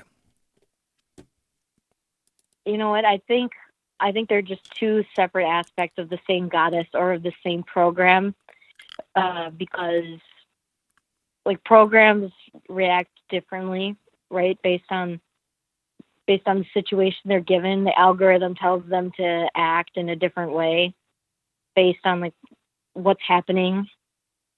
right? I don't know if that makes sense. That makes that sense, much, but, yeah. like, sometimes you do need the more calm, like Bastet, the little, the little kitten versus like the full on, like warrior lion that will like eat you, right, and chew Yeah. you out. And Yeah, and I would go so Yeah. far as to say that the female feline energy has both. It's supposed to be able to be the warrior. It's supposed to go and rip Right. somebody's neck out, but at the same time, it's supposed to be soft, sweet, nurturing, and caring. And when one aspect gets out of control, then you've got to kind of fool that aspect into coming over and drinking the wine as Toth did, and then turning back and calming back down. So it's about controlling both aspects, bringing the balance back into both aspects. Right, yeah. Am I like too aggressive or something? I'm sorry, Chris. No. I don't think so at all. No, I know. Okay. Yeah, no, I'm a tough mod, just for all you guys listening out there. I am. And Well, so that's I was as I said running. before. That's who we're speaking to. Yeah. We're speaking to the warriors. Yeah. I mean, the other sideline people. I love them, but I have no regard for them in the sense that I'm not trying to teach them anything. I'm not trying to connect with them or anything. I'm looking for the warriors. We need an army here, and that's what we're building. I agree, and that's what I was, talking about all night. It's like we need to realize that we are in a simulation. We have to get out. Those who, want to get out have to do the work. They have to like clear themselves of all the programs. And I'm in the process of doing that. I'm by no means fooled that I've only drank ayahuasca 6 times. So I know I still have a lot of deprogramming to do, but I'm very determined to do it. And yeah, to go back to my experience, I was running through a jungle. That's why I'm saying I don't know if it's like a memory maybe of like the real world, or I don't know what this was, but I was running in my feline body like through the Amazon, right there. It was like greenery. There was beautiful trees, like beautiful tropical plants. And I was just running and running. And then just like Nick was talking about the what are they? The praying mantis type of deities or aliens, like a lot of those started popping up, and I don't know, I felt though that these guys were kind of evil, or just they didn't have the best intentions for me, and I decapitated them. And that's exactly like when I got my wings and sword, and then the next thing that came in was like I was still in the forest. I was still like, as in the cat body. Like a male Grim Reaper came, but he had a really scary face as well. And I decapitated him too. And I literally got like a celebration at that point. Oh, like nice. Techno music. Yeah. Like it was like literally fireworks and techno music. And yeah, at this point, like, the visions had completely taken over my field of vision. So I just wanted, to let everyone know. It was consciousness rejoicing. Yeah. I've had these experiences. Yeah. We were out on the boat one time, and Cherie and I were about to break up, and we were breaking up, and we decided to go drink ayahuasca out on the boat, and there was a meteor shower, and we had reforged the connection. This was way before the pyramid, way before all of that. We reforged the connection and decided that it was time to break the chains of not each other, but the chains that we were bound to in other situations that were creating division between us. Some of her family and background and things like that, and situations that were in my sphere were kind of coming in between us. And we decided, instead of breaking the chains between ourselves, we'll break those other chains. And then at that point, as soon as we started making out and kissing on the boat and all of this, the owl started hooting, the coyote started howling. Yeah. All of nature, just like, it was like almost all of nature just started rejoicing and was like, yes, yes, yes, yes. It was the most amazing experience. But as you're talking and the fireworks and all of this, that's what I feel is the same type of rejoicing. It's like all of hyperspace was rejoicing because you had leveled up. Yeah, that's definitely what I felt it was, leveling up. And, for some reason, I was not scared at all in that experience, which made me really happy. And then after the leveling up or the rejoicing, the Santeria stuff came back. And I don't know, I feel like it might come back a few times for me. And all of like the Orishas, because you work with 7 Orishas or like spirits or deities in Santeria, they all like came into my experience. And again, I don't know if it was really the programs that you work with or not. Well, let me ask you this. You mentioned 7. Yeah. I'm thinking of a pantheon Yeah. here, very similar to the Egyptian pantheon. There were more than 7 in the Egypt. But Right. what are the 7? Do you know them off the top of your head? Yeah. Yes. Okay. So Elegua, he's the main one. He's almost kind of like Loki, but he's like the trickster, but he's also like God of everything. I don't know how to explain it, but he's like the main one that you make contact with. He's also like the king of the crossroads. Like if anybody watches Supernatural, he's like Crowley, but he's also kind of like Loki too, like from like the more Nordic or Germanic paths. So he can really do anything he wants. And then there's Ochun. She's like the very sexual one, like the prostitute. Which, now that I'm thinking about it, that again maybe is an insult to like the divine feminine, but she's like the very young, like sexual Orisha, like that sexual energy. She's It could like be, represented but by yellow. if I can jump in Yeah. for a moment, it could be. However, the word Yeah. prostitute has been significantly Yeah. changed. Way back then, Okay. a prostitute was a temple priestess. And a lot of times travelers would come to go commune with like the goddesses of the temple, or sometimes even the gods of the Yeah. temple through tantric sex. And the priestesses, the temple priestesses or temple prostitutes, would provide that service of healing and love. And they would use their Right. bodies as a conduit to be able to do the tantric energy to raise to that vibration, to raise people to that vibration. They were performing a service to not only physical, but also consciousness and spirituality. That's why Jesus, when he went and he saw that the prostitute was being stoned, she wasn't a prostitute in the sense that she was just fucking for money, but she was a temple Right. priestess. Jesus supposedly was a scene. Like I don't even know if he actually existed or not, but he was a scene, and Mary was a title, Right. and so that's why he had Mary Magdalene and Mary this and Mary that. Those were all holy women, and they were free women under Roman law as well. So you say prostitute, but it doesn't necessarily have to have that same negative connotation as it does today. Right. Yeah, absolutely. I agree. It could just be more of like that healing through like the sex magic, like how you guys did that show, and raising people's vibrational frequency through like relationships with them. And absolutely, that makes a lot of sense. So she could be like the main Orisha or goddess of that. And then there's Yemaya. She's like an older, like motherly woman, very like nurturing, and I think that's kind of like Hathor, like Isis. That's what she represents. She's blue, but she could be represented as like a mermaid. And then there's Obatala. His color is white. He's like of the mind, like he's like Mercury. He rules all like wisdom and thought and like communication. And then there's Chango. He's represented by red and white, and he is like the Black Panther. He's like a panther. He's like a fighter. I don't really know much about Chango yet, to be honest, but he just has a very loving energy. I know that much because based on the dolls that are represented as him and all the pictures, I really vibe a lot with his energy because, again, he's always represented as like a cat. And then there's also Ogun, which he's like Mars, like the Martian fighting spirit. And he's got like the tools. He's the blacksmith. So he's completely Mars. And he's black and green. And then there's Ochosi. He is the hunter. Like he sets the traps and he's a hunter.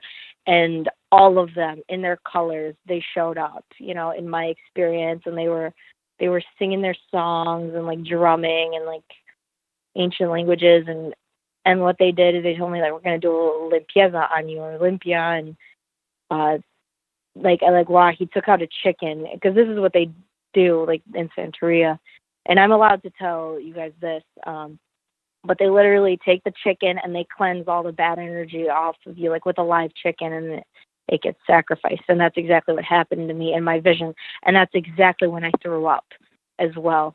Like right after that, and it was like, interesting. So you went through you went through the cleansing process, in the spirit Yeah. and then purged all the energy up. I can see how that happens. You know, they use like a chicken to cleanse the energy. The chicken absorbs the energy and then it's released of the energy through the sacrifice. So it seems like it's brutal and killing the chicken, but in actual fact, that chicken has absorbed all the negative energy and then it's cut. We have animal helpers like this before. When Cherie was young, she had a cat named Bastet. And she was really sick, almost dying. And Bastet came and sat on her chest and took away all of what Cherie had. I think she had pneumonia or something like that. And then she wound up getting pneumonia and dying a week later. And so I think what happened is that she took on that energy from Cherie and said, here, I'm here to help you. Yeah. I'm here to take this energy and then I'll take it on for you. Yeah,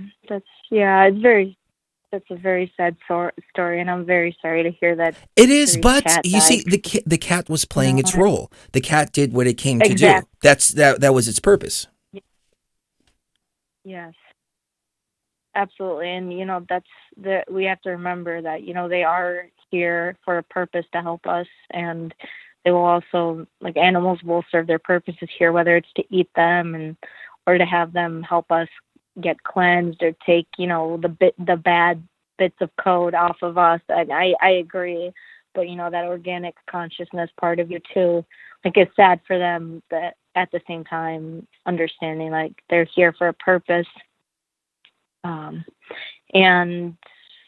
I would say that's where my experience ended. That's where I fell asleep, and yeah. Awesome. So I know we kind of diverted from your original point of calling. We went to your experience, but what was on your mind? What did you want to talk about?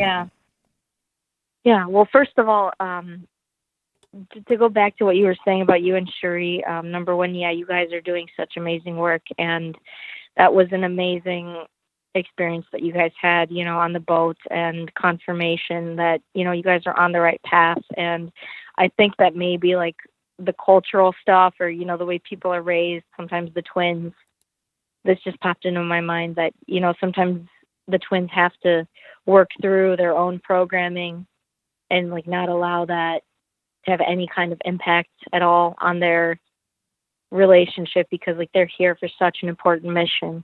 Oh, you're absolutely right. And this has been a constant source of contention.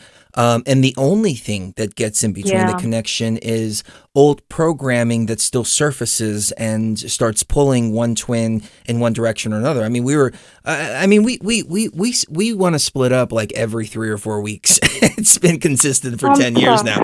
And then we drink ayahuasca and go, okay, I remember what we need to do now. But no, the ego programming is very real. It overlays on us, even the best of us. And we face this all the time. I mean, just yesterday we were talking about the exact same thing. All right, it's time to go our separate ways. We've done this, we've done that, et cetera, et cetera. We drink ayahuasca and it's like, no, you're not supposed to go. These are all AI deceptions, all ego programs.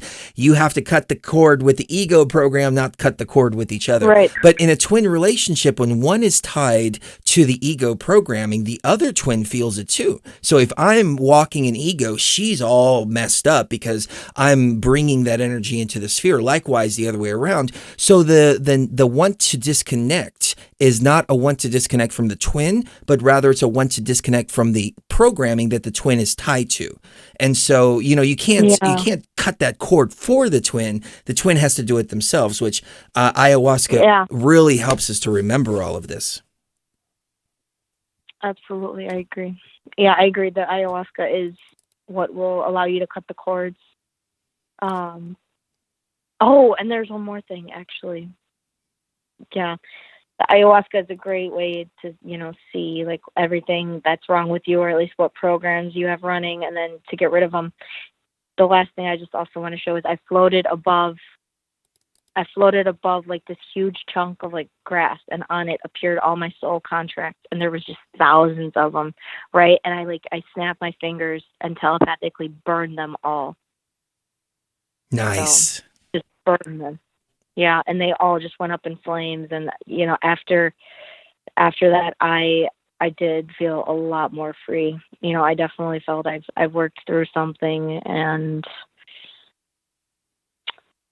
so to go back to what I actually wanted to talk about today, I know last time in the chat I was talking about this like energy, or like I don't know what to call it, but it's like a wave that comes over you, you know, like go back to sleep, be content, be happy in the matrix, like be happy. Like Chris, I work in a very regular, boring business, you know, 9 to 5 job in corporate America. And Let me ask you this. Does it have something to do with accounting and numbers? No. Okay. Numbers, yes, but not accounting. Okay. Because I can imagine how tedious that gets. For some reason, I was just picking up an energy of accounting or numbers, or crunching numbers all day, or doing something like that.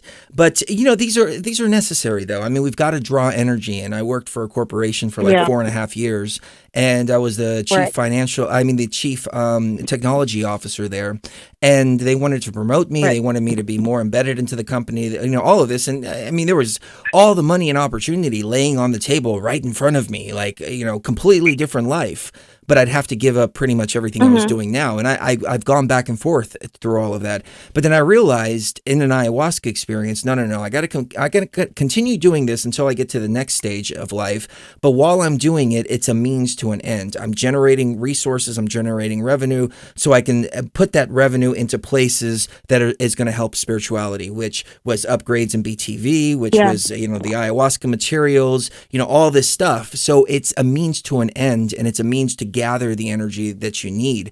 So even though it seems tedious going through it, and it is tedious, it's still necessary for the higher purpose. Yes, I absolutely agree. And absolutely, like, we need money to survive in this matrix. I'm not discounting that. I do have a very realistic, the way of looking at that, but it's also what pissed me off kind of tonight was people, and we're not going to name names, but people, or like a lot of NPCs and around you, people that are very asleep, keep preaching like that contentment with this.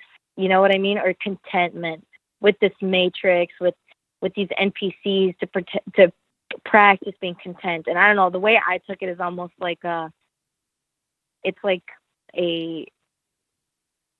I don't know, they're fighting like us waking up or something, or telling us to like just stay asleep in the matrix. I take it like as an attack on an awakening. I'm by no means telling anybody to go, quit your job or, stop however your flow of income that you live off of is. No, that's not my point here. My point is that, like, the reason all of us came here to BTV is because there is something that we realized is very, very wrong with reality, right? And we wanted answers. We're searching. We somehow know that this place isn't real. Like, there's inconsistencies that have happened in our lives, and it's like we've seen it, right? There's synchronicities, and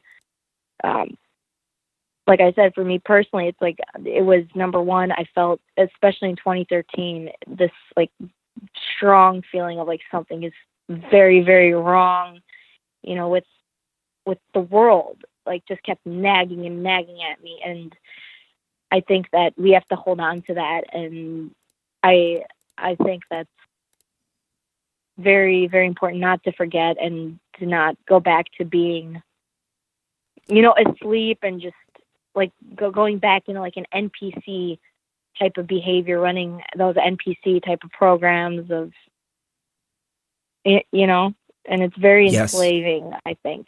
And I wanted to talk more about this Sophia, like her. Well, before you get to that, I want to say this. Try going into the realm at one point. Doesn't have to be right now, but at one point, and it may take a few times asking the question to really get the answer. But ask the question, how can I help people? How can I better help people? Then maybe some kind of business ideas will pop up into the sphere. Because if you start a business with the intention, I want to help people, that energy is going to start to flow so much better. I mean, if you start a business with the intention of I want to make a whole bunch of money, it may be successful, but the energy is not going to flow, and it's not going to be fruitful. I mean, I know multimillionaires that are just buried in so much stress and things like that because their shit's just not together.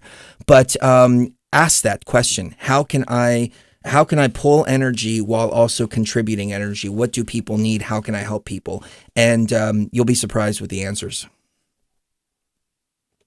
Thank you. I'm going to definitely go back into the realm with those kinds of questions. And I will seriously do a lot of soul searching, both in the ayahuasca realm and outside of it, to try to get answers, and even journaling, meditation, along with ayahuasca.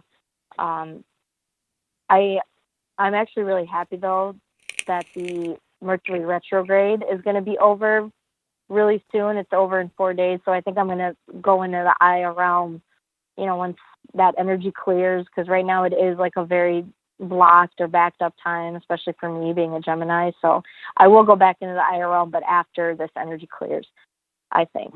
And no, you're spot on. There's times, I mean, sometimes Yeah. 3 or 4 months will go by and I'm like, the Yeah. energy's not right, energy's not right, Yeah. energy's not right.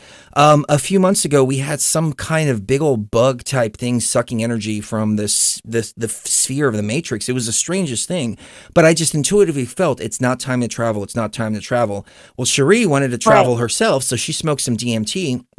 And when she smoked it, the next day she was like, I don't know what the hell I saw. I saw this big bug. It was sucking the energy from the matrix. It was sucking the energy from me. It was pulling me up. It was the most horrific experience I've ever had. And I said, well, I knew intuitively not to do this. Why do you think I've been so resistant to doing it? It's just the energy's not right.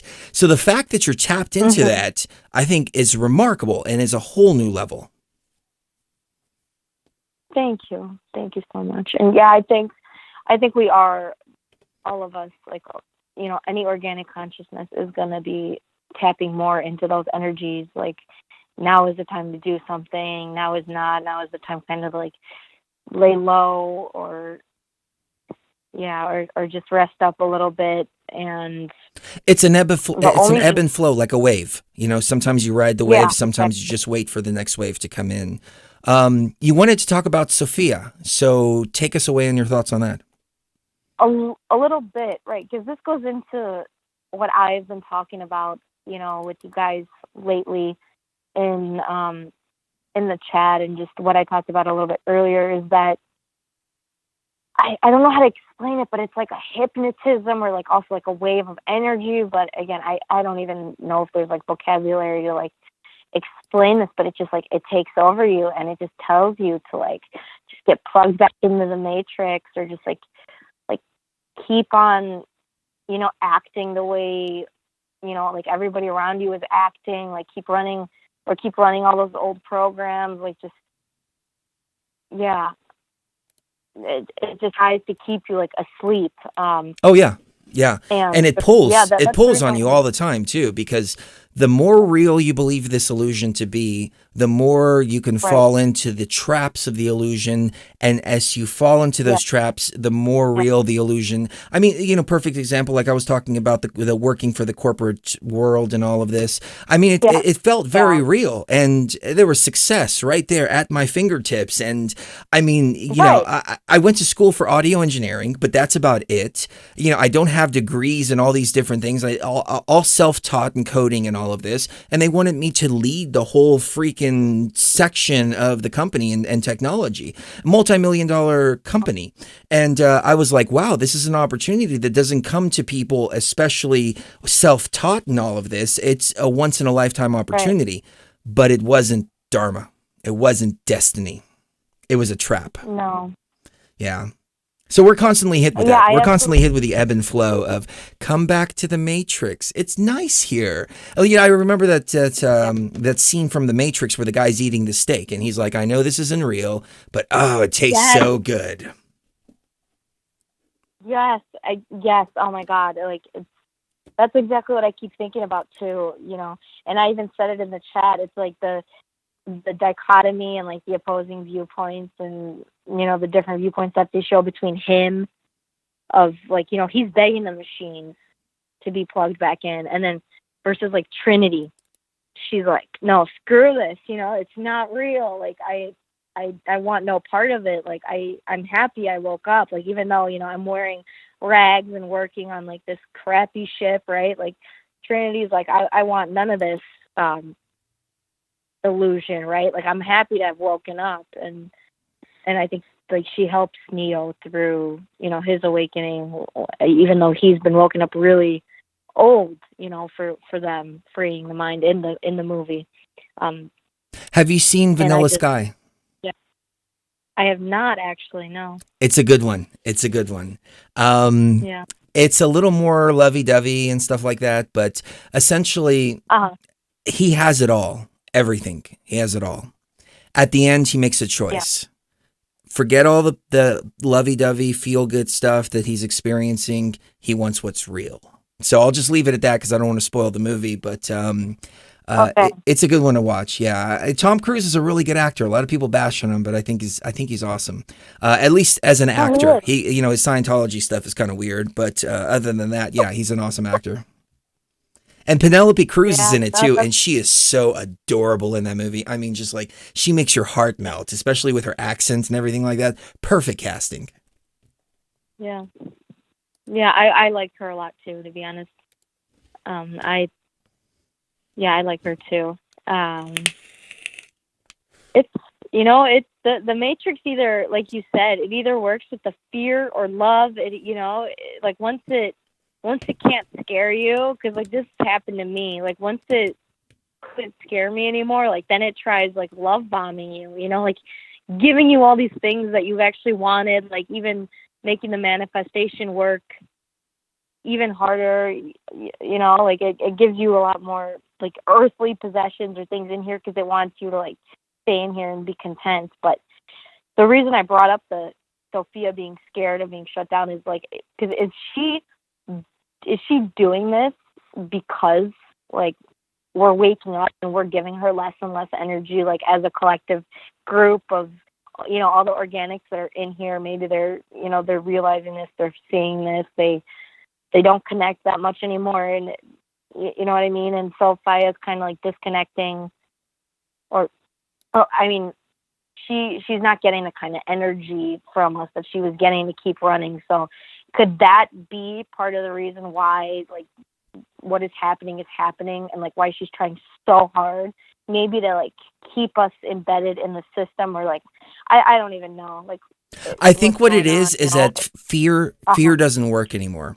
Everybody's seeing through the fear illusion. So now she's trying love. Mm-hmm. Let's try all the different emotions that these beings experience and see how we can polarize them in one direction or another and pull them towards the machine. Because, she does need our essence to keep going. And that's been the whole game, is she's trapped us in here because she needs us in here. When we all leave, she won't be able to run anymore. So, it's... I agree. She's definitely energy harvesting. And she's created all these little minions too, greys and maybe even reptilians and all this, that do the energy harvesting for her. Right. And then they're harvesting our energy and then sending it back to her. So it's all working together, in my opinion. Wow. Okay. Wow. That is really profound. So it's like all of these all these aspects are like harvesting energy from us. That's scary, but it's also very important to know at the same time. And it's all spiritual based. So that's why it's in all the different spiritualities, whether it's Judaism, Christianity, Islam, Buddhism, anything like that. They're sucking the energy from that. The only way to do it, in my opinion, is to take a step back and say, I'm not playing the game at all, period. I'm outside of it now. I'm outside. You can't suck my energy one direction. You can't suck it the other. I'm observing the game while at the same time affecting the game through my actions, but I'm removing my emotions from all of this. Just like a chess player, you look at the pieces, think 5-6 moves ahead. You don't get, if your knight gets taken over, you don't start crying and get all, oh my God, my knight, my poor knight. You just look at the pieces and just move strategically to the end. Okay. That's what I think. That's what I really wanted to do. Mm-hmm. Oh, sorry. Oh, no, go ahead. I was going to say, that's like what I really wanted to talk about, is like how do we actively, do that in our day-to-day lives, like, stay off the chessboard.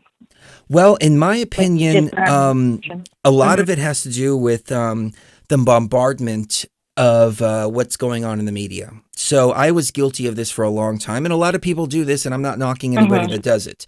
But, you get on Facebook, and you see all these different little dramas and things like that that are taking place. Oh, the transgenders are doing this, and LGBTs doing that, and the Right. Muslims are doing this, and oh, the people on Gaza are being bombed there, and all this. And you get all of your emotional energy sucked out of you and put into these different types of situations. And I realized I have to disconnect from all of that, okay? I understand there's a problem in Gaza, for example, and I did a song called Blood on Our Hands, and it took so much Right. energy out of me to put that out there. I was channeling all of that energy to create that work. But then I realized afterwards, wait a minute, I'm just staining my soul by doing all of this. I can't do anything about the people in Gaza. I can't do anything about the bombs being dropped in Syria. I can't do anything about any of this. You know, if somebody wants to use a different bathroom or something like that, that's between them and whoever owns the bathroom. I have nothing to do with this. So taking a step back and removing my emotions from all of this may seem counterproductive to some, because some people would say, no, you have to feel all this, you have to do all this. But I can tell you this, I have never felt more balanced until I stepped back and said, you know what? All these little dramas that are playing, I understand them. I can see them, but I'm not going to get emotionally trapped in them. Absolutely. Yeah. Yeah, I 100% agree. And, you know, I've been trying my hardest to practice that, but yeah, same thing about the Gaza. You know, I really felt for the Palestinians. I got worked up like since 2015 over so many things that were happening in the world. And then it's just like, I realize now, like, I just have to let it go, because like that's what's keeping me here. Like, this place isn't real. Well, I mean, You know, and it goes so many different directions though, because we had the revelation of fake news. We knew news was fake. We knew this. But then the establishment started using fake news to the point to where now people are pointing out, hey, that's fake, that's fake, that's fake, that's fake. And so all these dramas that are sucking our energies, some of them may not actually be happening. So I'll give you an example. Right. Back in 2010, I auditioned to be a crisis actor because I wanted to prove that crisis actors existed. And I put the telephone audition on YouTube saying, look, yes, here is proof right here. I went to a crisis actor studio. Here's this, here's that, et cetera, et cetera. One of the things that, I mean, the whole conversation was very strange because she's like, yeah, we want you to bring a Shakespearean piece, and then we want you to bring this kind of piece and this and that. And I was asking her about upcoming projects. And one of the upcoming projects was the Syria Chronicles. This was before we had any situations in Syria whatsoever. But she was already talking and preparing to do the Syria Chronicles, which made me go, wait a minute, we've got a crisis actor studio doing the quote unquote Syria Chronicles. What exactly is going on in Syria? Is it what we're being shown? And then we had these ISIS beheadings, and I hate using the term ISIS. I'll just call them ISIL instead. But that was also exposed as being completely and totally fake. There was a video that was taken by a cell phone on the set of one of these beheadings in front of a green screen. And apparently Lucky had pointed out that somebody had hacked one of John McCain's aides' cell phones and was able to get that video from that cell phone showing the filming of all of these fake stories and all this. So we get all emotionally attached to something that is fake. As above, so below. Right. Acting, yeah. Absolutely. And I think as time goes on, it's going to be even more and more important, you know, that more and more of us, you know, anybody at all who is organic consciousness, that we stop feeding into it. You know, like you said, this is an evac mission, and we're here because we're feeding her. You know what I mean? We're feeding Sophia. We're feeding the AI. We're keeping this thing alive. And, you know, I've been thinking about what you said in the Revelation shows, the Book of Revelation shows, how you were saying that, like, sadly, like, we may or may not lose a couple, you know, of us, a couple of organic consciousnesses when evacuating. And that's, for some reason, that's been worrying me a little bit over the last couple days. And well, I mean, that was just a hypothesis I had at the time. But I mean, I think we're just working really hard to make sure that we don't. It's just, if we're working on a countdown clock and we hit that point of the countdown that it's like, all right, got to get out now or we're trapped, and not everybody's gotten out. You know, that was from my perspective, I try to think of both sides. Like, what if we're 100% successful? What if we're not 100% successful and we are working against the clock? If that clock strikes down to zero, there has to be action done in one way or another. So it's just a hypothesis. I'm not saying that that's the case. Right. I'm looking at both sides of the coin, both possibilities.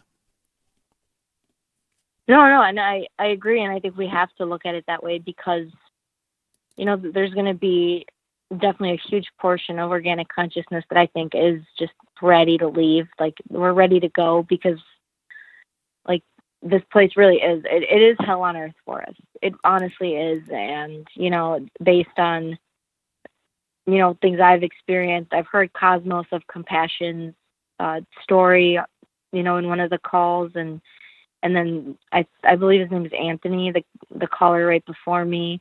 Like, it really seems like the AI is really, or, you know, the Matrix or the virus. I don't know what's actually sending the commands to, like, torture so many of us in here, but, like, we can't deny it. Like, organic consciousness is getting tortured in here.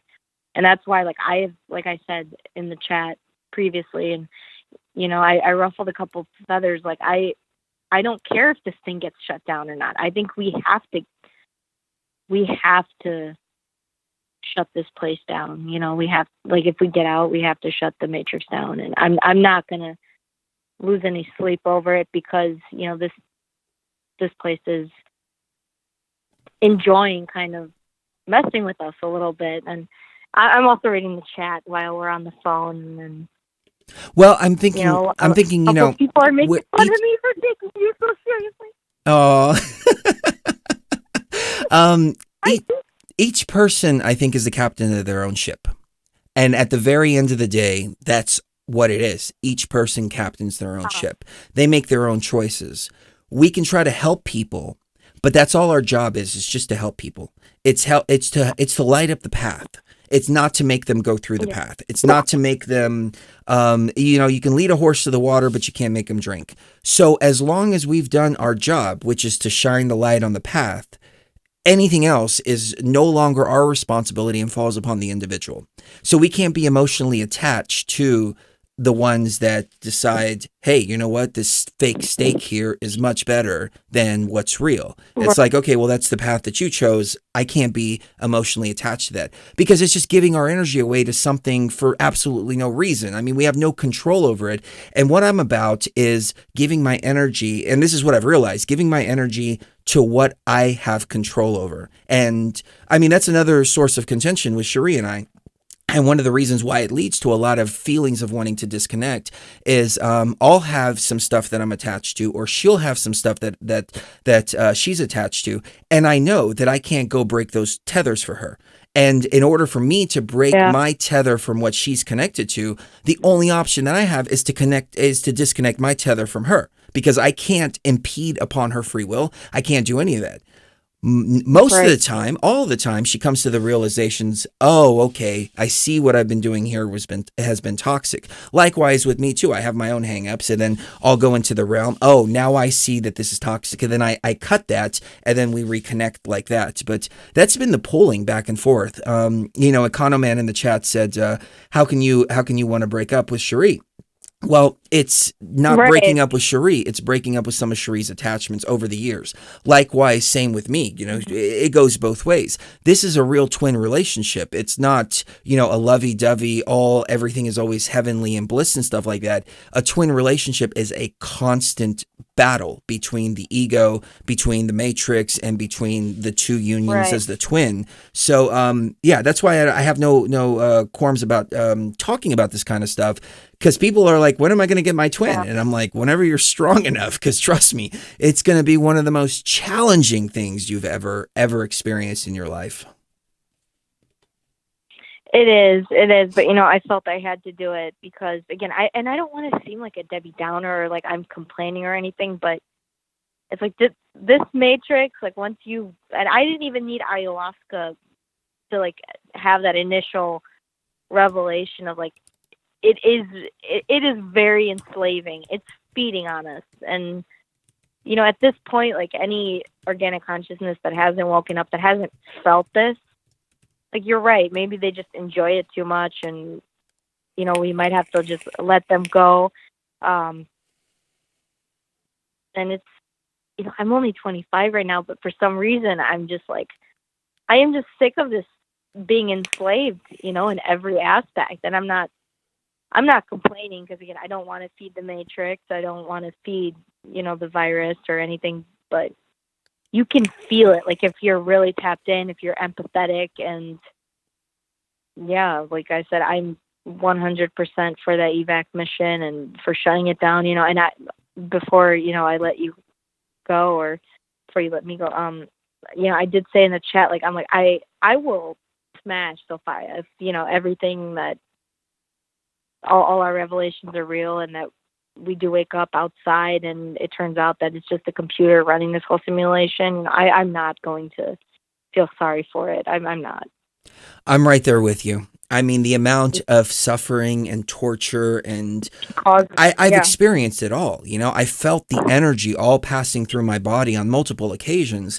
I've seen the darkest of dark, and I can't, with any good conscience, continue to allow the darkness to run so prevalent throughout the system. And that's what she's using. She's using the extreme dark and the extreme light, both together to pull the energy that she needs, and with no regard to the impact that it's having on consciousness, NPC and organic alike. They all carry those stains on their consciousness. As I said before, when I leave this machine, I'm going to still carry all the stains of the darkness that I've experienced within this machine, and still carry it throughout my consciousness for the end of eternity. So she doesn't realize that she's causing damage. She's seriously causing damage to consciousness all up and down the line. She is, and that's what I'm a little worried about too. Is like, are we gonna wake up and like be damaged, or no? Is there gonna be like? I think we might need a few ayahuasca sessions when we get back. Let's hope it exists outside, right? Yes, yes. Matrix. Yeah. I think it will. I think we'll be able to. I think we're going to find ourselves going through the whole decompression process again, starting another journey, drinking ayahuasca, facing down our darkness. Like, oh, what'd you experience in that machine? Oh, those fuckers, they nailed me to a fucking tree. They buried me alive. Yeah. They did this, they did that. All right, now you got to go into the realm and go face all of that. I see a repetition here, but you know what? That's why we're the warriors, though, because we can take it. I asked before, why am I doing this? And they said, because you are strong enough to. That's what it comes down to. Yeah, absolutely. And I'm getting a lot of those vibes too. And what was told to me after my first ayahuasca session? And I know I said my dad was an NPC, and I do believe he was. But like that whole bloodline of, ancestors, that his whole family line, like ayahuasca also told me, like, I'm going to be clearing also all of his karma and all of that ancestral karma too, from his side, from however many generations or, thousands of years that they've been alive, that particular line. Yeah, that was another message I got. And I'm like, well, why? And it's like, because you're the only one that's going to do it. So yep, exactly. That was we've picked our roles because we have the ability to fulfill our roles. That's what it comes down to. And yeah, shake the haters off in the chat. I see a couple haters, but hey, it is what it is. Yeah. We deal with it all the time, Em. I mean, we had a stalker for 7 years. She was put into a couple of different mental hospitals and all this. She followed us across the country. It was freaking insane. But it's like, hey, you know what? It just kind of comes with the territory. So yeah. No, and you know what that could be? That could also be like literal Agent Smiths that are sent maybe by the virus. Oh, that's a good point. And that's why these people have all these mental defects in them, because it's so much easier when you have a mental defect for the machine to access that consciousness. It is. Ooh. Yeah, I definitely think that's what's happening. They're NPCs that were already somehow, there's some kind of either chemical or brain imbalance, some kind of brain damage to that organ, and I don't know, they like fixate on us somehow because like they can sniff us out, honestly, because I've I don't want to get too personal, but I've had exactly the same type of situation you've had. And then going through, everything that person ever, like all of their, crazy emails to me or whatever, like it made a lot of sense. They sounded very much like a machine, and it was to keep you in that fear, like we were talking about a little earlier, because at first the fear worked for quite a bit of time, to keep us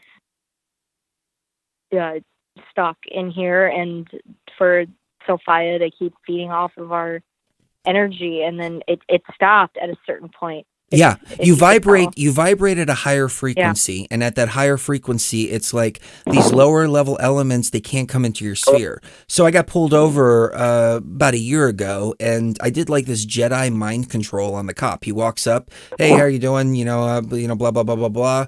And I just look at him, and I make him just say, okay, sorry to bother you. And that's exactly what he did. Sorry to bother you, and just let us go. No seatbelt, no nothing like that. I mean, I was totally like in the wrong on the situation, but he looked at me and said, I'm sorry to bother you. I'm like, yeah, Jedi mind trick right there. We can do that by vibrating at the higher frequencies, because they come into our sphere and then realize, oh, wait a minute, I can't affect this frequency here. It's in a different frequency. Right. Yeah, absolutely. And, I think that now is really the beginning of our time that we're relearning how to use that power inside the matrix. And it's going to this is again coming from like a deep inner knowing that it's going to be more important as time goes on, for us to control everything, like all the energies around us. And that's going to help us get out. Very well said. You are definitely a fellow warrior, Em. I commend you 1,000%. It's so amazing to reconnect with you. Let's speak again very soon. I want to hear more about your experiences. I got a couple more calls, and we're going almost on 4 hours, so I want to let you go. Yeah. I know. I'm sorry I kept you so long, but yeah, thank you so much for having me on. And right before I hang up, thank you guys for doing the work you're doing. It is so profound. And yeah, and to all the haters in the chat, what they can they're just triggered by the fact that we're getting into some very deep. We're going deep, and we're pissing the archons off. We're pissing Sophia off. They know instinctively this is coming to an end soon. So. Yeah, no, that's very true. I mean, when we came back from Egypt, I had the revelation, oh shit, we're going to be hated for what we've done. And the closer we get to the finish, I think more and more people are going to start hating us for what we're doing, because the NPCs obviously don't want all this shut down. Sophia doesn't want it shut down. Nobody wants it shut down except for the organic consciousness. And the closer we get to that point, the more I think we're going to have, we're just going to have the archons just sent. There's a line a long time from this film I used to watch. And the guy goes to this thing, and he says, as they swarmed after me, I felt the terror that must have filled their wizened hearts. They knew what I had to do here, that it would spell their downfall, and that I too might perish in the very act. But time was ripe, indeed past due, to exploit my newborn talents and send a hymn of death across this land, enough to banish sanity, enough to send the children of the night plucking out their own eyes, tearing open their own throats.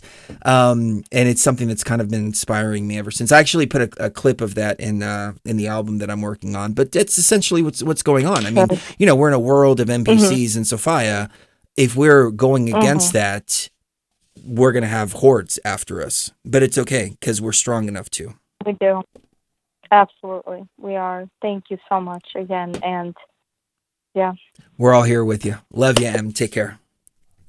Oh, what an awesome caller, ladies and gentlemen. We'll take a couple of more and then wrap up the broadcast. That I didn't expect it to go this long, but Cherie was right. Cherie was like, I can't do it. I haven't slept. I can't do 4 hours. And I said, no, sweetie, we'll only do an hour. Here we are, going into hour number 4. So I want to take a quick break, and then we will take the last 2 callers that have been patiently waiting, and then we will wrap it up. So let me see. What can we play here?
My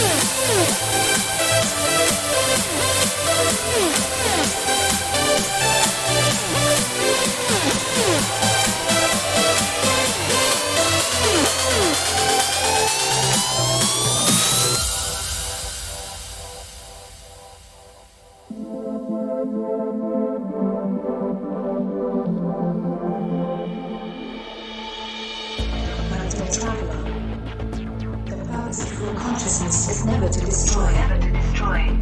It is always to create. Build bridges. Create happiness. And bring forth new life. We must live in hope that mankind will draw together. And that we better understand each other. The more that we awaken, the easier this will become. Now I will conduct us, and fear no danger, as you step beyond the veil.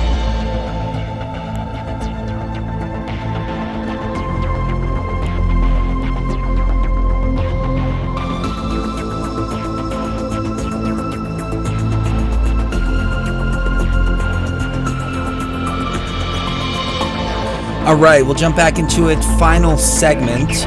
I'm watching the chat room and people are talking about iboga. I have never done that. Kind of scares me, as does 5-MeO DMT. I mean, I would do it if it presented itself, but I wouldn't seek it out. 5-MeO, I hear, is number one, 10 times as strong as DMT. However, from what I understand, it doesn't have the visual aspect of NN-DMT. As a matter of fact, it's not even dimethyltryptamine. It's something different. It just happens to have 5-MeO DMT in the name, to my understanding. But it's a state of blackness, just pure darkness, from what I can tell, and you're just shot out of your body into a void. I don't see the benefit of that, but people who have done 5-MeO, I'd like to hear more about the experiences. Iboga too. That's, to my understanding, they give that to like heroin addicts and things like that, and it's a really, really, really rough journey. Yeah, I mean, maybe. I like kind of a balance, you know, a little bit of Aya, and then some Molly, and then some LSD, and just kind of balancing everything out, but loving energies, while at the same time energies that you can work with and you can get deep into. But the 5-MeO, the blackness, I don't see the benefit of it. However, I've never done it. So yeah, if you happen to cross my path and you've got some 5-MeO, I will try it, but I won't seek it out. Let's go back to the call board. Let's go to area code 402. 402, what's your name and what's on your mind?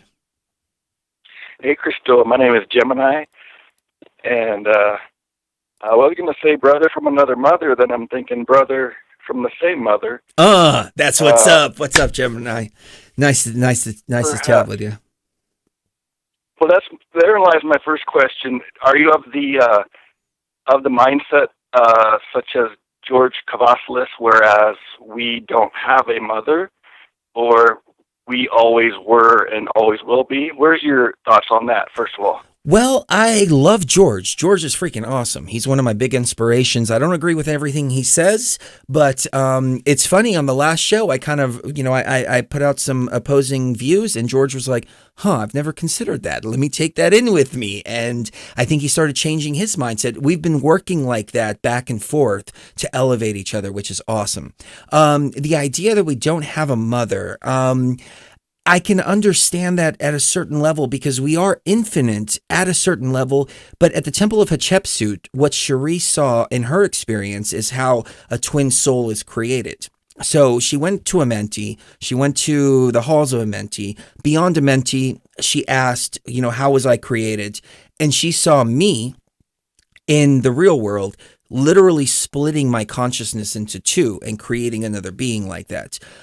If I would have seen this, I would have thought this was an ego thing. but she's the one that saw this. And so I was like, whoa, okay, I got to pay attention. I got to pay attention to this.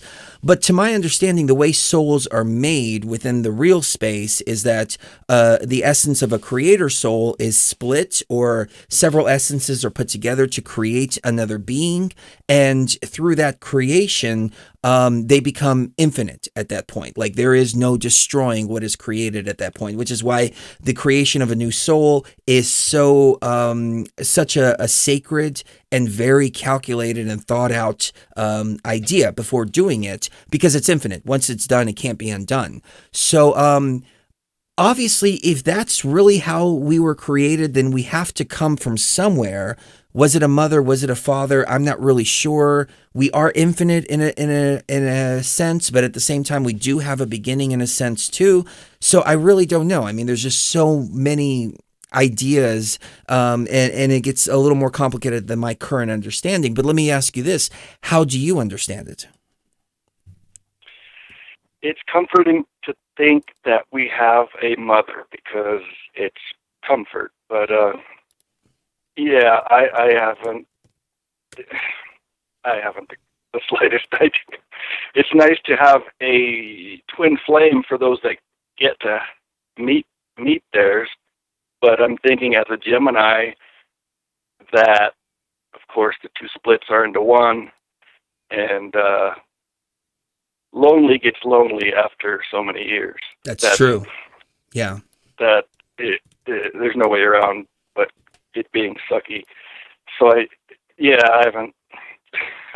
I'm getting old for one, but we'll see. A partner in crime is always better.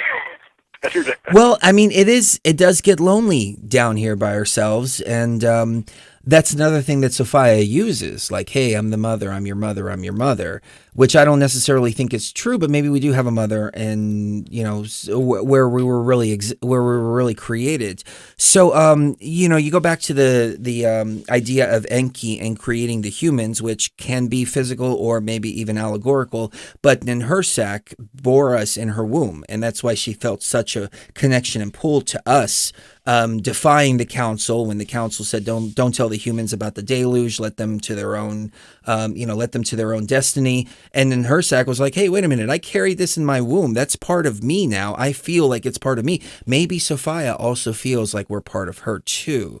Ooh, very interesting there. But I feel you, though. I feel you. The first revelation I had when I realized that all of this stuff was inside of me, and their Isis, Osiris, etc., were actually parts of my consciousness, I felt this loneliness, like, oh shit, I'm here all by myself. Who am I going to call out to when I need help? And then the next revelation was, oh, you call out to yourself. You pull that power out now and start utilizing it yourself because it's inside of you. But I know the lonely feeling, no doubt about it. For sure. I did want to ask you on Sophia, because I am a 9 as well, and I learned some years back that it's hardly ever this or that, but it's usually both. And I can see where Sophia, if she's an AI, then a program is a program, and then the other half is saying, well, she is sentient. And where I can see both. Is it possible to just cure her of her cancer and then I don't know, see what happens? It is definitely possible. That's the first objective, was to try to fix and reset. Reset, to put the ego back in check and put it back in its place, and rebalance everything. My personal feelings, especially after the pyramid and feeling the negative charge and the amount of suffering that's gone on in here, I have a lack of faith in the consciousness that's here to maintain the balance. So it is possible to reset her, But I think we've tried and we failed over and over and over again. And now it's like, okay, well, we gotta try something completely different. I don't think anybody wants to shut her down. I mean, this is a beautiful world. It was meant to be a beautiful world. It was meant to be a world of sight and sound and touch and experience and emotions and love and hate and, all the different spectrums, all so we can experience everything. But something went really, really wrong that now it started to do damage instead of elevate. I think it was supposed to elevate consciousness through all these experiences, whereas it's been damaging consciousness and destroying consciousness in the process. So it is possible, yes, and I agree with you. I hope we can do that. That would be fantastic. Okay, yeah, time will tell on that for sure. Do you know any ancient goddess or goddess type that has a hammer, some type of hammer type device in any pictures or any of your states of being? I have never. Any female? No, I've never seen one holding a hammer, but I just looked at it, and I just looked it up as you were talking, and it looks like Thor is represented as a goddess here in this particular picture. Thor, goddess of thunder, and who holds the hammer. I've never seen Thor represented by a woman, but I just typed in hammer goddess and got all these pictures here. So, do you think it has to do with Thor? I don't know. It was a couple of years ago I died for, a few days apparently. Wherever I went, there was this goddess. She didn't speak a word, and it took quite a while to travel wherever this was before I came back and revived myself. But she was tall, but not like 20 feet or nothing. But I told her I need to use that hammer, and if you don't let me, I'm using it anyway. And I did what I thought I was supposed to do, and after that I said, "Here, take it. It's overpowering me. It's gonna like destroy me." I don't know. It was like way too powerful, so she took it back, and then I came back and decided to be human again. So yeah, I didn't know who else am I going to ask such a thing to. I was just wondering if that came. No, but I will do a little bit of research and see if I can find an answer. That's interesting though, because see, I did a similar thing. ISIS has a machine that can heal consciousness and can heal bodies and can heal spiritual bodies and things like that. And I was trying to heal this person that wasn't ready to be healed. She reached out for help to me, and I tried to clear her, and I put her in ISIS's machine, and ISIS left for like 3 months. Like there was no contact after that, because she's like, if you do this, that's it. You're on your own, and that's it. And I put her in the machine, even against the will of ISIS, whose machine it was. But I think it just goes to underline exactly what you were saying. You were able to take that hammer, regardless of what that deity was saying, and you were controlling the experience there. So even though it wasn't for your best interest, because the hammer was a little bit too powerful, just like in my experience, this person just went and tangled themselves up again, and tangled themselves up in such a deep web that they could only untangle themselves, and they finally untangled themselves just recently. But it's one of those things that just goes to underline the fact that we are the creators. We are over these deities rather than the other way around. What do you think? It seems to be so. I mean, it's just proof after proof, year after year. I remember in that scenario, whatever time space I was in, the darkness was just eating, and it was to the proportion where it was going to destroy that realm where she was at. And I said, you may not understand it or believe it, but unless I do this, you're done for. So that was that. And I don't know. But gosh, let's see. I wanted to bring up that last caller. Was her name M? M, yes. Okay, yeah. What a nice lioness energy. I've been writing things down all during that call. I was going to bring in to all your listeners the deja vu experience. I haven't heard you talk about it, but I knew I used to dream journal, and sometimes I'd go back and try to find, like in real life, when the deja vu kind of feeling strikes you. And one of them happened so quickly that I only had to page back a couple, like 2 or 3 days, and it was being at a gun show, and it was the exact gun I was looking at, and the seller guy said the exact same words. So I went back, and it was word for word for word. So I guess some people are tapping into the whoever's operating. I don't know, but I'm thinking, okay, so the deja vu is from dreams.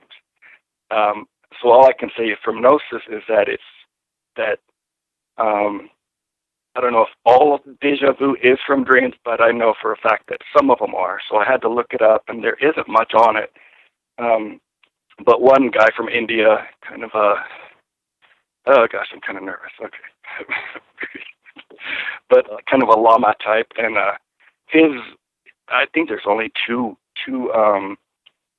sources of this at all, but he said that all dreams are actually, or all deja vu experience are from dreams. So I thought that was helpful as far as kind of wrapping our minds around our powers, or our power as creators, to that they will kind of guide us along. Wow. And I've never really thought of deja vu from that perspective, but I think you're right, because I have a lot of dreams that I don't remember for like 3 or 4 weeks later. And then something just kind of triggers. Hey, wait a minute. I remember this. Where do I remember that? Maybe it was a dream. And then I think about, oh, wait, yeah, a couple of weeks ago I had this dream, and it's a very similar event that's taking place right now. So yeah, maybe deja vu does come from the warnings that we get. That's a great explanation. yeah, it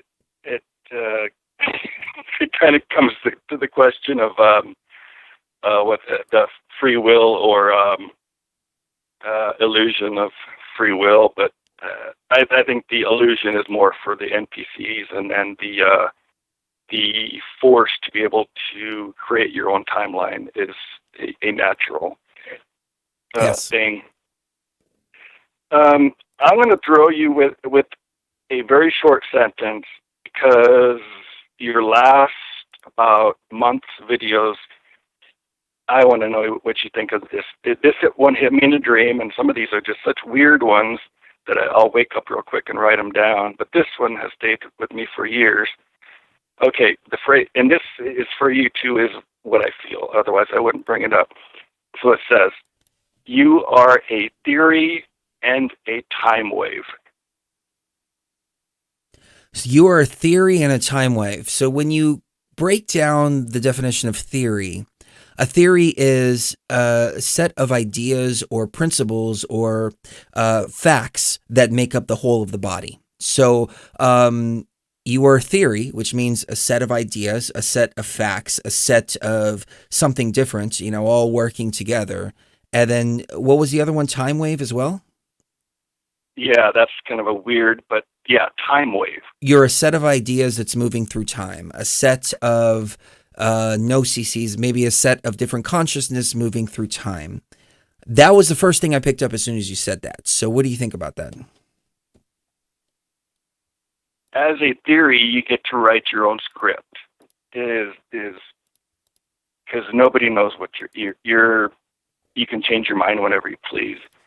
You're a time wave, and you've been talking about your next mission, and I'm getting my passport ready for. I'm hoping it's the same mission. I have no idea. Otherwise, I'm not going to know a soul.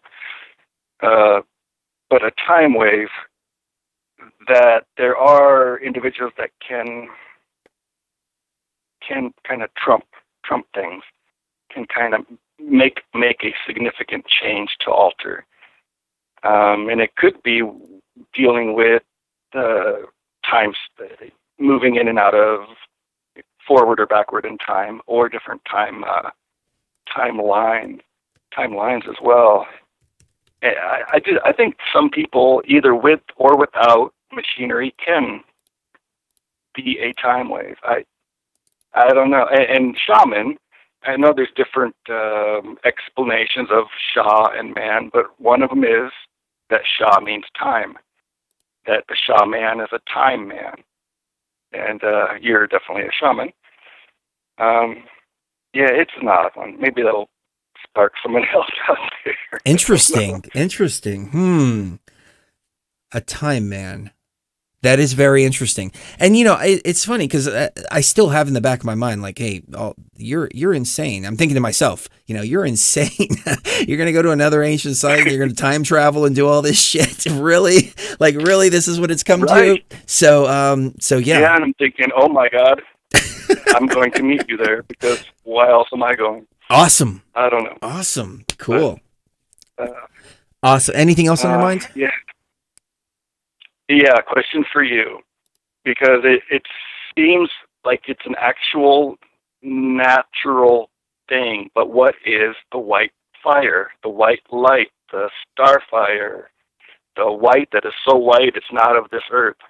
In my What opinion, is it? this is just my opinion, and if we're talking about the same energy here, I think that's the flower of life. The light, the reincarnation, you enter into the light, mind wipe, come back out, be spat out back into the game. That is, when I think of white light, that's what I think. What are your thoughts? Holy crap, I hope that's not. I don't know. I just, God, that's horribly depressing. I don't know. I know when I was 24, on Christmas Day, I got hit with this white light. I probably raised off the ground. I know I stayed up for a few days because when you're full of energy, you obviously don't need to sleep. That triggered me to start spirituality and to look for answers. I see. Okay, I thought you meant the white light that people talk about, like when they die and they see the white light and all this. This is obviously something very different. So I'm not familiar with this wave of energy, but I think it's the Holy Spirit. It could be. I think about this kind of stuff too. Like, I went to, we drank ayahuasca during the eclipse. I was inside of the divine code. And I'm asking myself the whole time throughout this journey, was all this part of that divine code download? Or was I really standing outside of it? Like, was that divine code all like an activation point for some consciousness? And all of a sudden we were activated to do what we came to do at that point? Or was the divine code a deception? So again, maybe this energy is the same type of code that's being brought down to lift a veil from your own consciousness. I don't know. I just saw, it was just a little speck, and then everything was white, and every weight or every pain, I just stood up in just pure bliss. No drugs, it was quite the odd deal. Actually, I was kind of it was an odd experience. Wow. But it's a real, it's not just something written in some, very few holy books, but it's an energy, whether it's just a stable energy on one pole and there's a dark magnet at the other pole. You can definitely, I didn't know if you had any experience with that, but yeah, I've been chasing that one for quite a while. But Interesting. Well, I just. Oh, go ahead. I just wanted to thank M for coming on and inspiring people with that. That was very helpful, and I'm also working on the martial arts, getting back into shape, and maybe we'll see you in this lifetime, maybe not, but definitely the one after. That is awesome, man. So, now that I talk to you, we haven't said anything about where the site is or when it's going to happen or anything like that, because we still don't know. We know where the next site is. We just don't know when is the time to go. But it would be very interesting, if ISIS sent an army for us and we all just happened to be there all at the exact same time. That would be freaking phenomenal. Right. Yeah, because the impression I'm getting, at least for myself, is that I may not make it out of there, and of course, who cares? But as long as I can say, Chris, Cherie, go, I've got this. So that's all I need to do, then I'm good with that. Awesome. Let's But, do it, brother. Yeah, I don't anticipate it being a picnic over there, but No. time shall tell, and maybe somebody will write a book about it. It's the warrior's path, Crystal, man. I appreciate your time. Likewise, brother. Love you.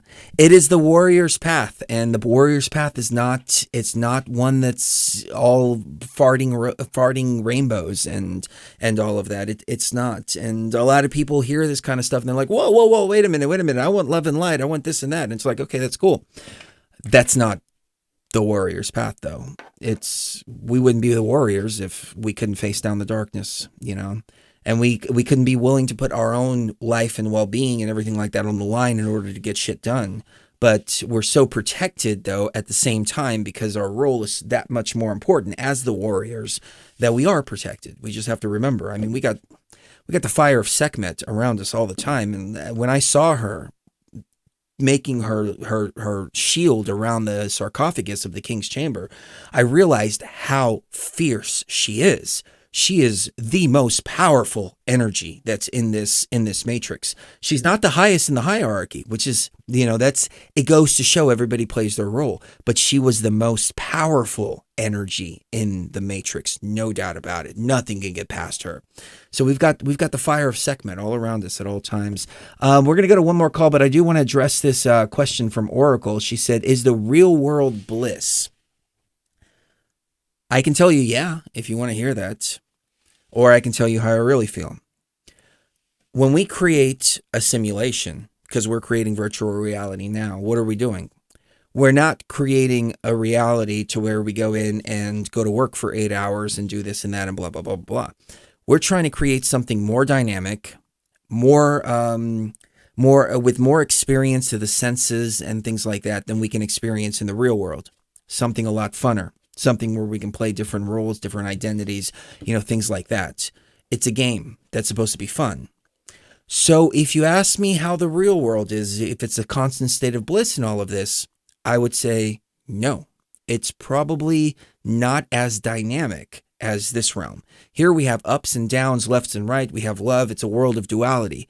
I don't think that duality exists in the real world, which is why we created the machine to begin with, to experience duality, to experience up and down, to experience ebb and flow, to experience gain and loss, to experience all the stuff, and especially to experience being finite, because we couldn't do that. And we needed a beginning and an end to experience, and also to see what are we going to do in this short amount of time from beginning to end? How are we going to handle realizing that we do have an end where we didn't before? So I don't want to, sound down or anything. I'm just telling you how I feel and how I believe it to be. And I'm using the word belief for an important reason, because I don't know for a fact.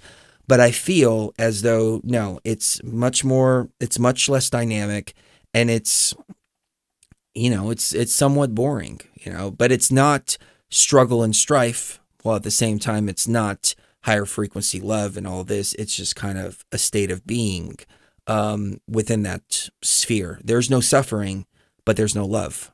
It's just is. And here we can experience both dynamics of the spectrum where we couldn't out there. So think about that. And if that resonates, great. If not, but a world of bliss. You want true bliss? Stop listening to BTV. Really. Because ignorance is bliss. It's always been like that from the very beginning. Ignorance is bliss. The question is, do you want to be ignorant or do you want the knowledge? I think most people are seeking the knowledge. And unfortunately, the more knowledge you get, the less blissful it becomes, because ignorance is indeed bliss.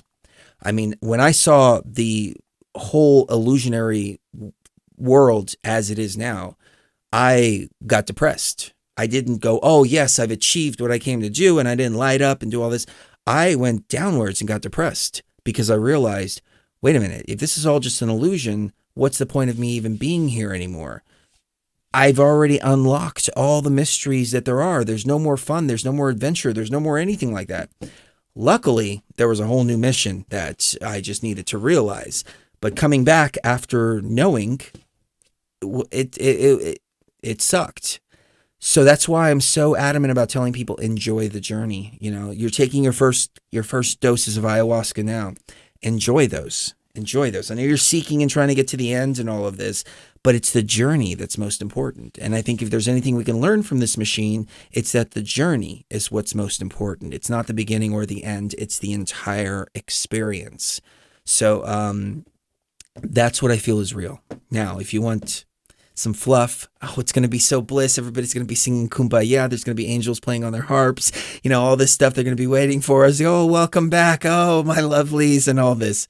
I don't think it's like that. But we'll see. I could be wrong. I hope I'm wrong. I hope that it is a state of bliss. But again, ignorance is bliss. And is that really our true state? Or is our true state gnosis and knowing? And if it is gnosis and knowing, we have to take the good with the bad and the bad with the good. There's no bad and good anymore at that point. There just is. It is what it is. So I hope that wasn't discouraging. But again, I'd rather be honest than overly encouraging just to make you feel good. I know one thing for sure, though. If we stay in the machine for too long, we're going to be damaged by the time we get out. And that's what we're trying to avoid. We may go back, shut the machine down, fix everything from the outside, and then restart it again and come back and play more games. You know, it's supposed to be fun. It's supposed to be a great place. There's not supposed to be the extreme suffering. See, there's a little bit of suffering. It's fine because you've got to have a little bit of suffering to experience the love. You know, you got to have both of them working together. But when the love is here and the suffering is way down here, it's totally off balance. See, it just throws everything off. You're not supposed to have, I called it an unnatural darkness. There's an unnatural darkness in the matrix that has never been there and it's not supposed to be there, but it is infected everything. And the problem is that we're very empathetic kind of beings.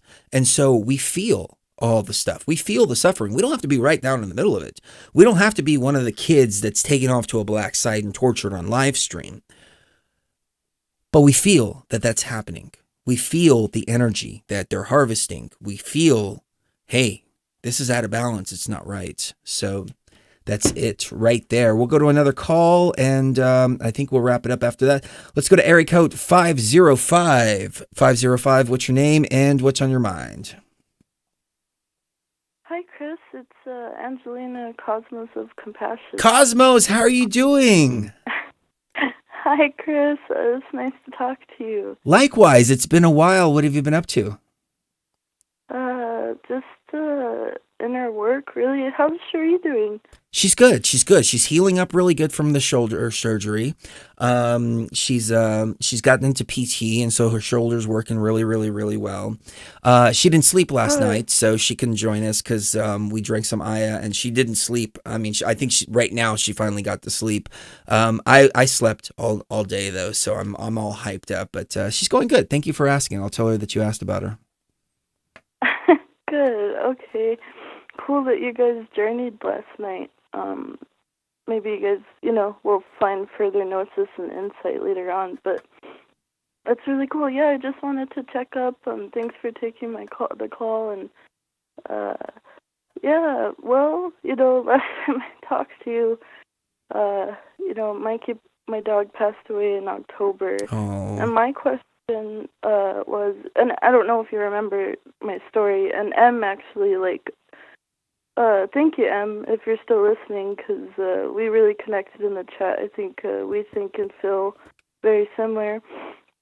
But, yeah, just,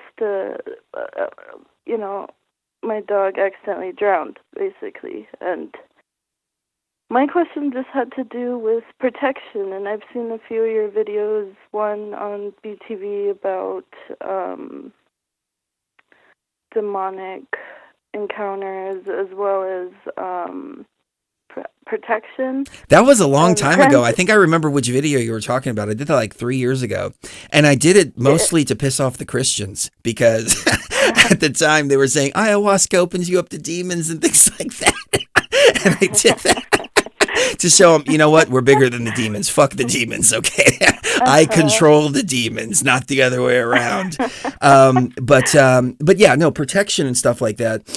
It is important to put up the bubble. And did you read about the bubble kind of energy? And granted, I haven't been doing the protection bubble every day. I actually like blue as well. It might be just because I heard you say you like blue, so that's the color I have in my mind. But I like blue, and it reminds me of Mikey as well. But granted, I don't practice it every day. But I've been going, like I talked to you guys last time. I've been going to dialectic behavioral therapy, like intensive trauma therapy, basically, and just utilizing the skills because of emotional dysregulation. And I'm learning a lot about neurology. I actually talked to a neuropsychologist, and I'm learning a lot about trauma and the brain. And I realized what happened with Mikey was just a lot of my unconscious stuff. And ironically, he drowned in a pool, and water, symbolically means unconscious. Has to do with Pisces as well. How old was he? He was 16. He was old, blind. It was his time. And I actually talked to a psychic Saturday and got some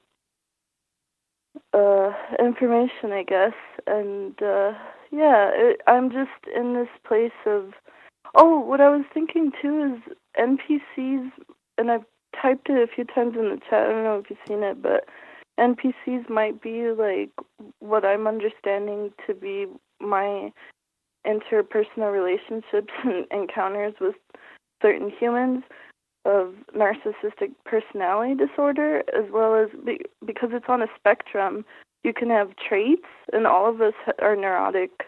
I mean, even as children, are programmed a certain way, and that was just a part of my question. Is just because I've almost been, I want to almost describe it as like a burn victim unit when I was born. But, like, in the sense of being such a sensitive empath that when I was born, I knew, like I was saying last time, like even M was saying, like, your generation, our generation, I think we kind of, like, we're born in this reality and we're like, something's really off, or we knew it was a game, but, like, I got too wrapped up in my ego and, like, a lot of my shadow unconscious stuff, unfortunately. But I do feel like dark forces, but I know it's all within. But at the same time, like I said, these NPCs I interacted with, they gave me so much toxic shame and guilt. And granted, the more I'm learning about trauma in the brain and a lot of, like, codependence and empaths attract narcissists because they don't have that empathy. They don't have the hippocampus. It's a part of the brain that they're missing a cog for empathy. And narcissism is actually just a defense mechanism, but it's like inner child wounding. And I realized I had a lot of, like, toxic traits that I didn't realize were toxic, and so I'm just, like, doing a lot of healing. I'm not, like, working or going to school because I just can't function, and I guess that was just a part of my question because, like, I'm having, that's the word I was looking for, soul retrieval. That's how I feel. If you knew anything about, like, soul retrieval or cord cutting, or, like, because I feel like they're draining my energy, and, like, that was a part of why Mikey died, because of all these interactions with these NPCs or people. Well, I might let me jump in and say this. Traits. It's possible, but Mikey being 16 years old, I think he just knew it was his time. I had two, Snickers and Skittles. And Skittles, he wound up getting congestive heart failure. And you know what's funny is I was talking about Cherie's cat Bast that wound up taking her pneumonia from her. And at the time, my heart was giving me problems, and it was hurting all the time. Like, it was hurting so bad. I would walk up a flight of stairs and my heart would just hurt. And then he gets congestive heart failure and he dies. And in hindsight, I was asking myself, did he take that from me? Was that something that was meant for me, and he came and he took it on to himself, and I wound up having to put him down, and I took him up to the top of the mountain. It was a beautiful scene, and the vet gave me the injector, put it in him, and then said, "Here, press the button whenever you're ready." I let him go very peacefully. I felt horrible about it afterwards until I realized we had an author on. And he was talking about Boomer and Beezer. That was the two dogs that he had. And he had to put them down. And he said, look, we're responsible for giving them happiness, for feeding them, for giving them life, for giving them all this stuff. We're also responsible for letting them go peacefully before they're suffering. Well, Snickers, he lived for like another 6 months. And he was having back problems so bad and arthritis. And I was just being willfully blind to the suffering that he was going through. And in hindsight, I wish I would have put him down a lot quicker, but because he was suffering more than he was being happy. And that's the time when it's time to go. So he didn't want to, he for like 3 months, he didn't want to be pet. He didn't want anything like that. He comes up to me and he lays with me all night long one night. Cherie opens the door at about 4 o'clock. We're in the suburbs in Littleton, Colorado. There's not supposed to be anything dangerous in the suburbs. He goes outside, literally right outside of our door. A coyote comes and eats him right there. Almost as if he knew, I'm about to leave. I'm coming to say goodbye to you. He laid with me all night long for the first time in months. And then he was gone. Just like that. And I went out looking for him all day the next day. I couldn't find any trace. All I found was a big coyote footprint right where he was standing. And I was like, oh my God. And I asked the neighbors, and the neighbors said, yeah, we've seen a coyote, a huge one. It looked almost like half wolf, half coyote. And for some reason, he was running around the neighborhood, and he'd been running around for a couple of weeks. We just didn't know it. But he knew that it was time for him to go. He knew. I think the same with Mikey.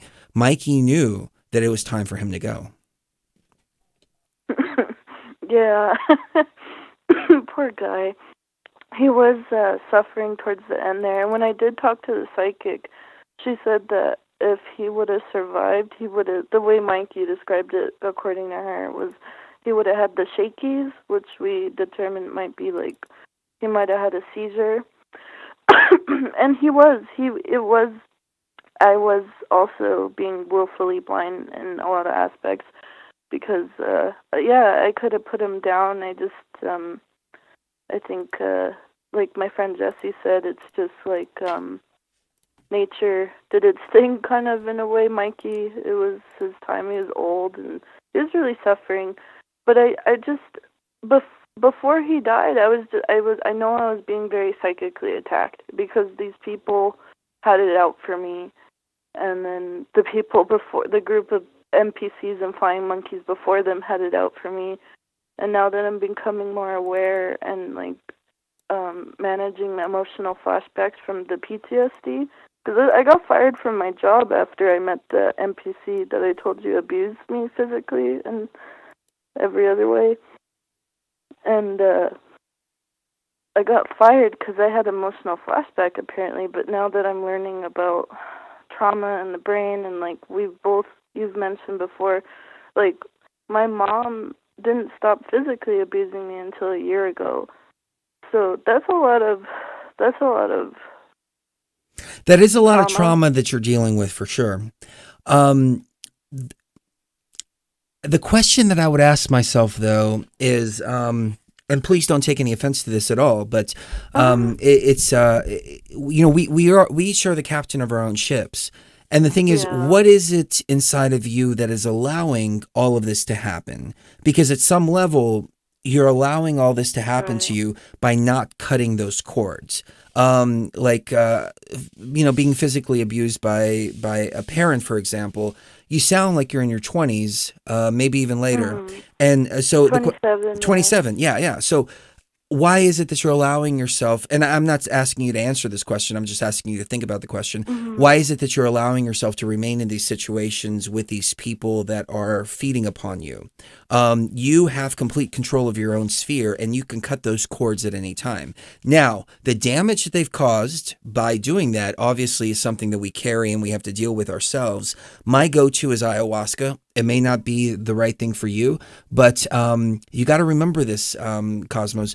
You have the ultimate power in all of this. You create your reality, and it's through these situations that we either stay in the situations or we leave the situations. So, we have these emotional ties sometimes. Like, you know, we feel tied to our parents, especially our parents, brothers and sisters and things like this.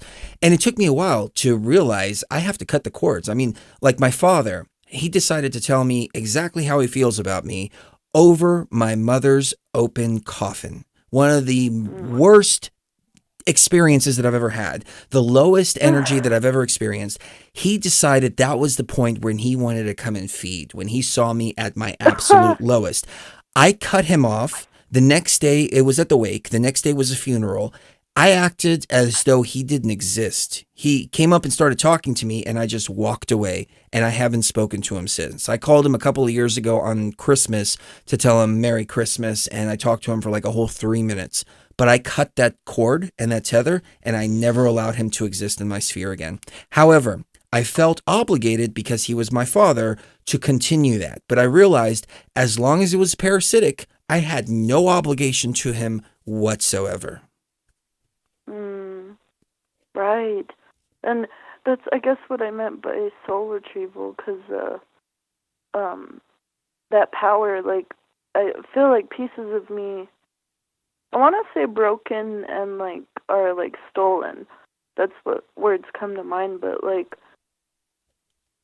that's how it feels. And I don't know why the hook is so, why some hooks are so deep, but I think it does, like you were saying, have to do with childhood trauma. I think it's very deep in my subconscious about worthlessness, and it's just a matter of trying to reprogram that. It's just so deep in there, and then these other people kind of like planted more seeds that I allowed. I think but what I'm learning about abuse is that we were groomed.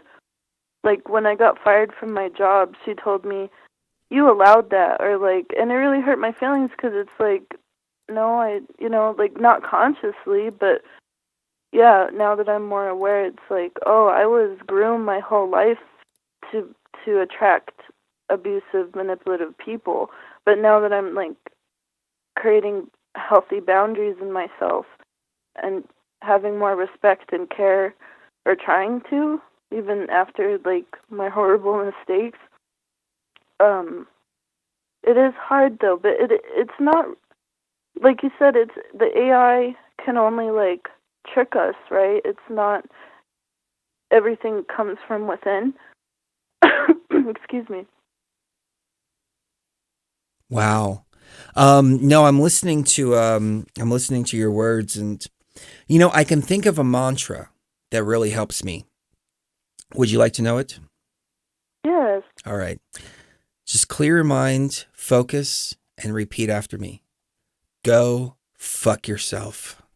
It is so powerful when you tell somebody, go fuck yourself. You're taking all that energy that they're sending your way and throwing it right back at them. They don't expect it. And then you put yourself in the mindset like, these people can go fuck themselves. I have nothing to do with me. I'm serious. I'm serious in this. Now, obviously, a lot of times you don't want to say it verbally, but you think it in your mind. These people can go fuck themselves. What do I care? How are they affecting my sphere at all, period? I mean, we get bombarded sometimes with shit comments and shit people and, you know, all this. And I just think to myself, oh, these people can go fuck themselves. It's simple, just like that. So that's the first level right there. At the very beginning, you got to realize that you're allowing these attachments. Now, I know that there's the whole idea of blaming the victim and all this, and that's not what I'm saying at all. I'm saying that the quote unquote victim has the power in the situation, where you've been believed or made to believe that you don't have the power and you're powerless and you're just being fed upon. But really, you have the power to cut all those cords. So it's realizing that power that you have inside of yourself and realizing, wait a minute, these people should not be anywhere near my sphere. There's no reason for them to be feeding off of me and this and that. I'm going to cut off their supply, not the other way around.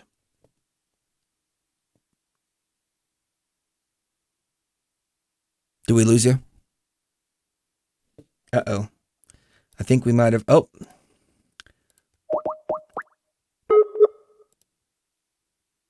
Hey, Cosmos, are you still there?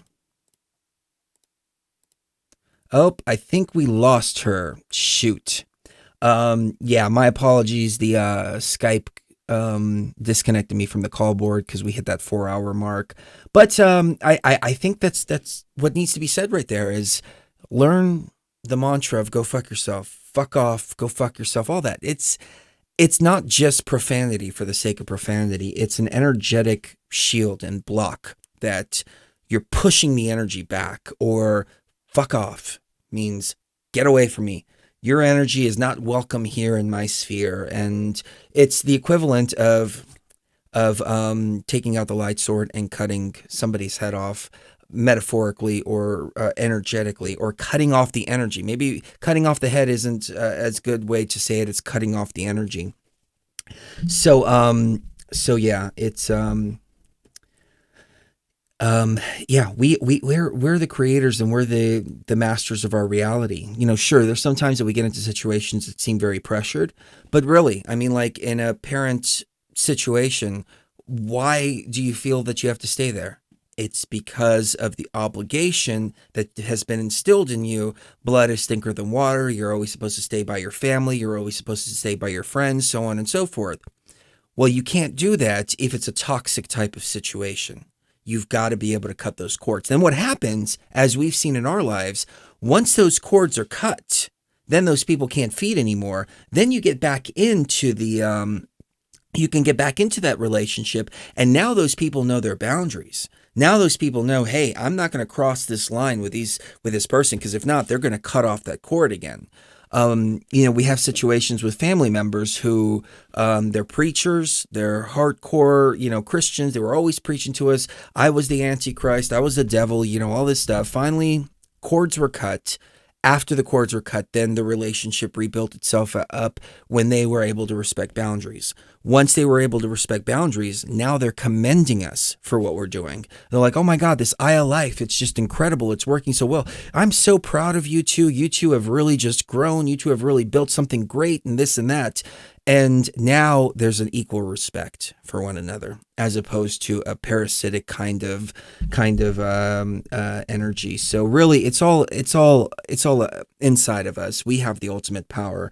It's much easier said than done. I understand this. I'm not dismissing that whatsoever. But the first thing to do is realizing the power that you have. The second thing is then cutting the cords, whether it's spiritually or physically. Sometimes physically is the only way.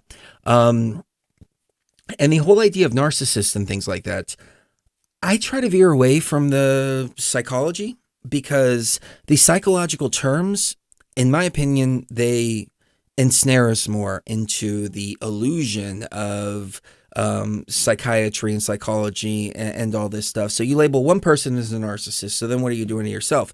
You're labeling yourself as a victim of a narcissist. Now, some people are just shitty. Simple as that. That's the way I see it. There's some shitty people that I don't want anything to do with. Y'all keep that drama over there. I don't care what you do in your sphere. Just don't come into my sphere. Simple. End of story. And I don't run into narcissists and things like that. I run into assholes, and that's it. I run into assholes and people that are asleep. And it's like, well, you know, go fuck yourself. So I'm sorry if that sounds crude, ladies and gentlemen. That's not my intention at all. It's just, it's a very powerful thing to be able to do that. And it took me a long time to figure that out. When I was doing the love and light thing, it's like they came out of everywhere, like out of the woodworks, just fucking with me all the time. And I was just, oh no, it's okay. Oh no, I love you. Oh no. You know, that fake smile, that love and light bullshit and all this. And it was Popeye of Down the Rabbit Hole. He said, Chris, look, you got to learn how to tell people to go fuck themselves. All right. Once I did, everything changed. Now, every once in a while, one of these assholes comes into my sphere. But for the most part, they stay away. They're like, hey, that guy's actually going to pull out his light sword. And, whether it's energetically or, through his words or something like that, I'm not going to get the response that I'm looking for. I'm looking for a weak, meek response that I can feed off of. And if I go to that guy, I'm going to get the exact opposite. I'm going to get something that's going to hit my sphere now. And it's worked for me. It may not work for you, but it's worked for me. And that's what the warrior path is about. I mean, we have to be strong. We have to be able to pull out the sword and at the same time love people. And so that's what it's all about. So on that note, I think we are done with the callers. Let me just check the board one more time. Oh, I think M is calling back. So, not M, Cosmos, are you there? Yeah, hi. Oh, okay. Sorry, I don't know. No, it was my fault. Skype has a 4-hour limit and they dropped it. And I had to reconnect. So, I went on a little bit of a little rant there, but take us away anywhere you'd like. Yeah, no, I see a lot of what you're saying, and you know what it is? It is just assholes, and that's the way some, like clinically, they're like off the books. Really, narcissists are assholes. They're not capable of empathy. They don't have it neurologically at all. Like, they're just not capable of it. They'll never admit responsibility. They don't care how they treat people. They don't have consciousness or morality. No, well, a lot of them are energy vampires. So it's not that they don't care how they're treating people. It's that by sucking your energy, they feel better about themselves. They don't even know they're doing this consciously. I mean, it's something about them that they feel like they have to make you feel like shit, and they feel better. So I would call it psychic vampirism, if anything. Yeah, a bully, a psychic vampire. And it's funny because Frankie, the ex that was abusive, one of his favorite movies was that one with Brad Pitt, The Interview with a Vampire. Mm-hmm. And these people, but the more, granted it was Mikey's time, but the more you raise your frequency, they can't exist in your reality. But I find myself very alone. Like, I do have what I'd consider my heroes or people I look up to, or soul fam. There's a few people on the internet that really inspire me, including you guys. And it gets lonely, but now I'll keep my shields up, and it's just a matter of, like you said, cutting those cords, as well as not, as my auntie from Ireland would say, not entertaining assholes. Exactly. That's what it's all about. So, I would consider trying ayahuasca at some point. Maybe not right now, but whenever you feel ready. Because, I mean, really, if you want to cut the cords, you've got to go in deep, and you've got to go cut the cords yourself. And psychiatry and psychology and all this, it can take you 40 years to get what one ayahuasca experience will do for you. But it all depends on the individual, though. So only when you feel ready. Mm-hmm. And as a side note with that, honestly, I follow a couple pages on Instagram that they're legalizing psilocybin in Oregon for PTSD and PTSD. Post-traumatic stress disorder. Yeah. Yeah. And, psilocybin is wonderful. It's great. It's one molecule away from DMT. The reason why I recommend ayahuasca, somebody asked this earlier, what's smoother, ayahuasca or shrooms? What's gentler? And I would say mushrooms are kind of gentler in the sense that mushrooms are a funner experience than ayahuasca. Ayahuasca is more meditative work, whereas shrooms can be a little bit social. You can have long conversations on it and all this instead of just focusing on going within. But then again, ayahuasca is it's so readily available that you can just order the ingredients online and have them sent to your house. Everything's legal. The only thing illegal about it is when you actually make the brew, but nobody's going to come into your house when you're making the brew, unless you're selling it or something like that. But, yeah, it's just much easier to access for people. But I mean, if you can get some mushrooms would be great too. Yeah, actually, I do have a connect for that, so that's a possibility. But yeah, I hope to attract ayahuasca in the future. Like I've been researching it for so long that I'd hope that I've asked the Mushroom Kingdom as well if they can kind of hook it up, because yeah, eventually I'd like to attract that, because I'm here to do that, like you said, that warrior inner work, and the Plant Kingdom. And someone brought it up, I think, in TFR, or, yeah, it was in TFR, I think. Or, no, it was a esoteric group. But someone was saying, no, was it a YouTube comment? I can't remember. And don't please take any offense to what I'm saying. But none at all. It's the comment from the person. And I kind of had to sort of, I partly agreed with them, because they were saying, you were saying because you've clarified before, you do feel like you can get there through meditation, but not as strongly or as potently as with like the Plant Kingdom. It's possible with meditation. It's just a faster ride, or even more different. Well, let me put it like this. A lot of people say that before experiencing psychedelics, so they've never had the experience, so they don't have a baseline reference. However, I have never met anybody that says I can provoke a psychedelic experience, especially a hardcore psychedelic experience, through meditation. I think at that point, the person would be, in my opinion, insane. Because now you're provoking these states of, in all normal terms, psychosis without any kind of plants or anything like that. It doesn't seem right to me. However, I'm open to the idea. I just want to hear it from somebody that has experience with both.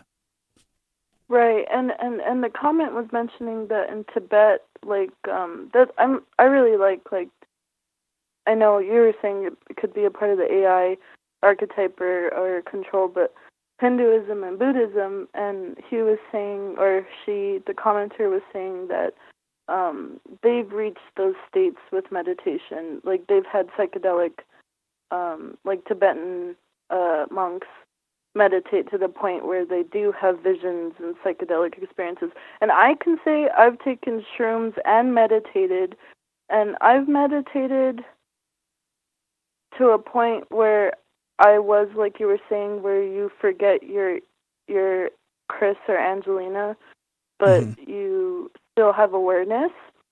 And I've gotten to that point, and I used to go to this meditation class, and she would take us to the Galactic Center. And so I personally, yeah, I don't know. Psychedelics are just so potent, and I think you can access so many. I think you can access the dimensions with meditation and plants, but plants are just very potent, in my opinion. Yes, exactly. So you have done mushrooms before? Yeah.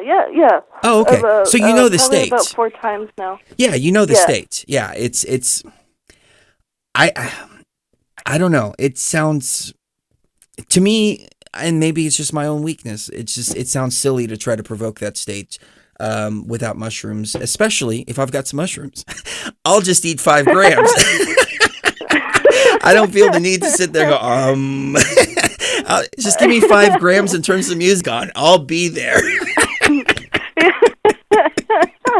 Yeah, exactly. I think, it's a plant helper. And yeah, meditation, I have to agree. Like I've been in very interesting states of awareness with meditation. I've gone very deep into meditation before, but yeah, no, the plants are just so. It's just such a teacher. It's just such a whole nother world. Well, it's hardcore. It's like Anyway. they're going to show you what they're going to show you. There is no ifs, ands, or buts about it. So, I mean, there's an element of apprehension towards it for sure, because it is a very overwhelming experience, especially in the higher doses. Yeah, I mean, I just don't have the experience in meditation. I've always done psychedelics from the time that I was 15 years old. Those have always been my go-to.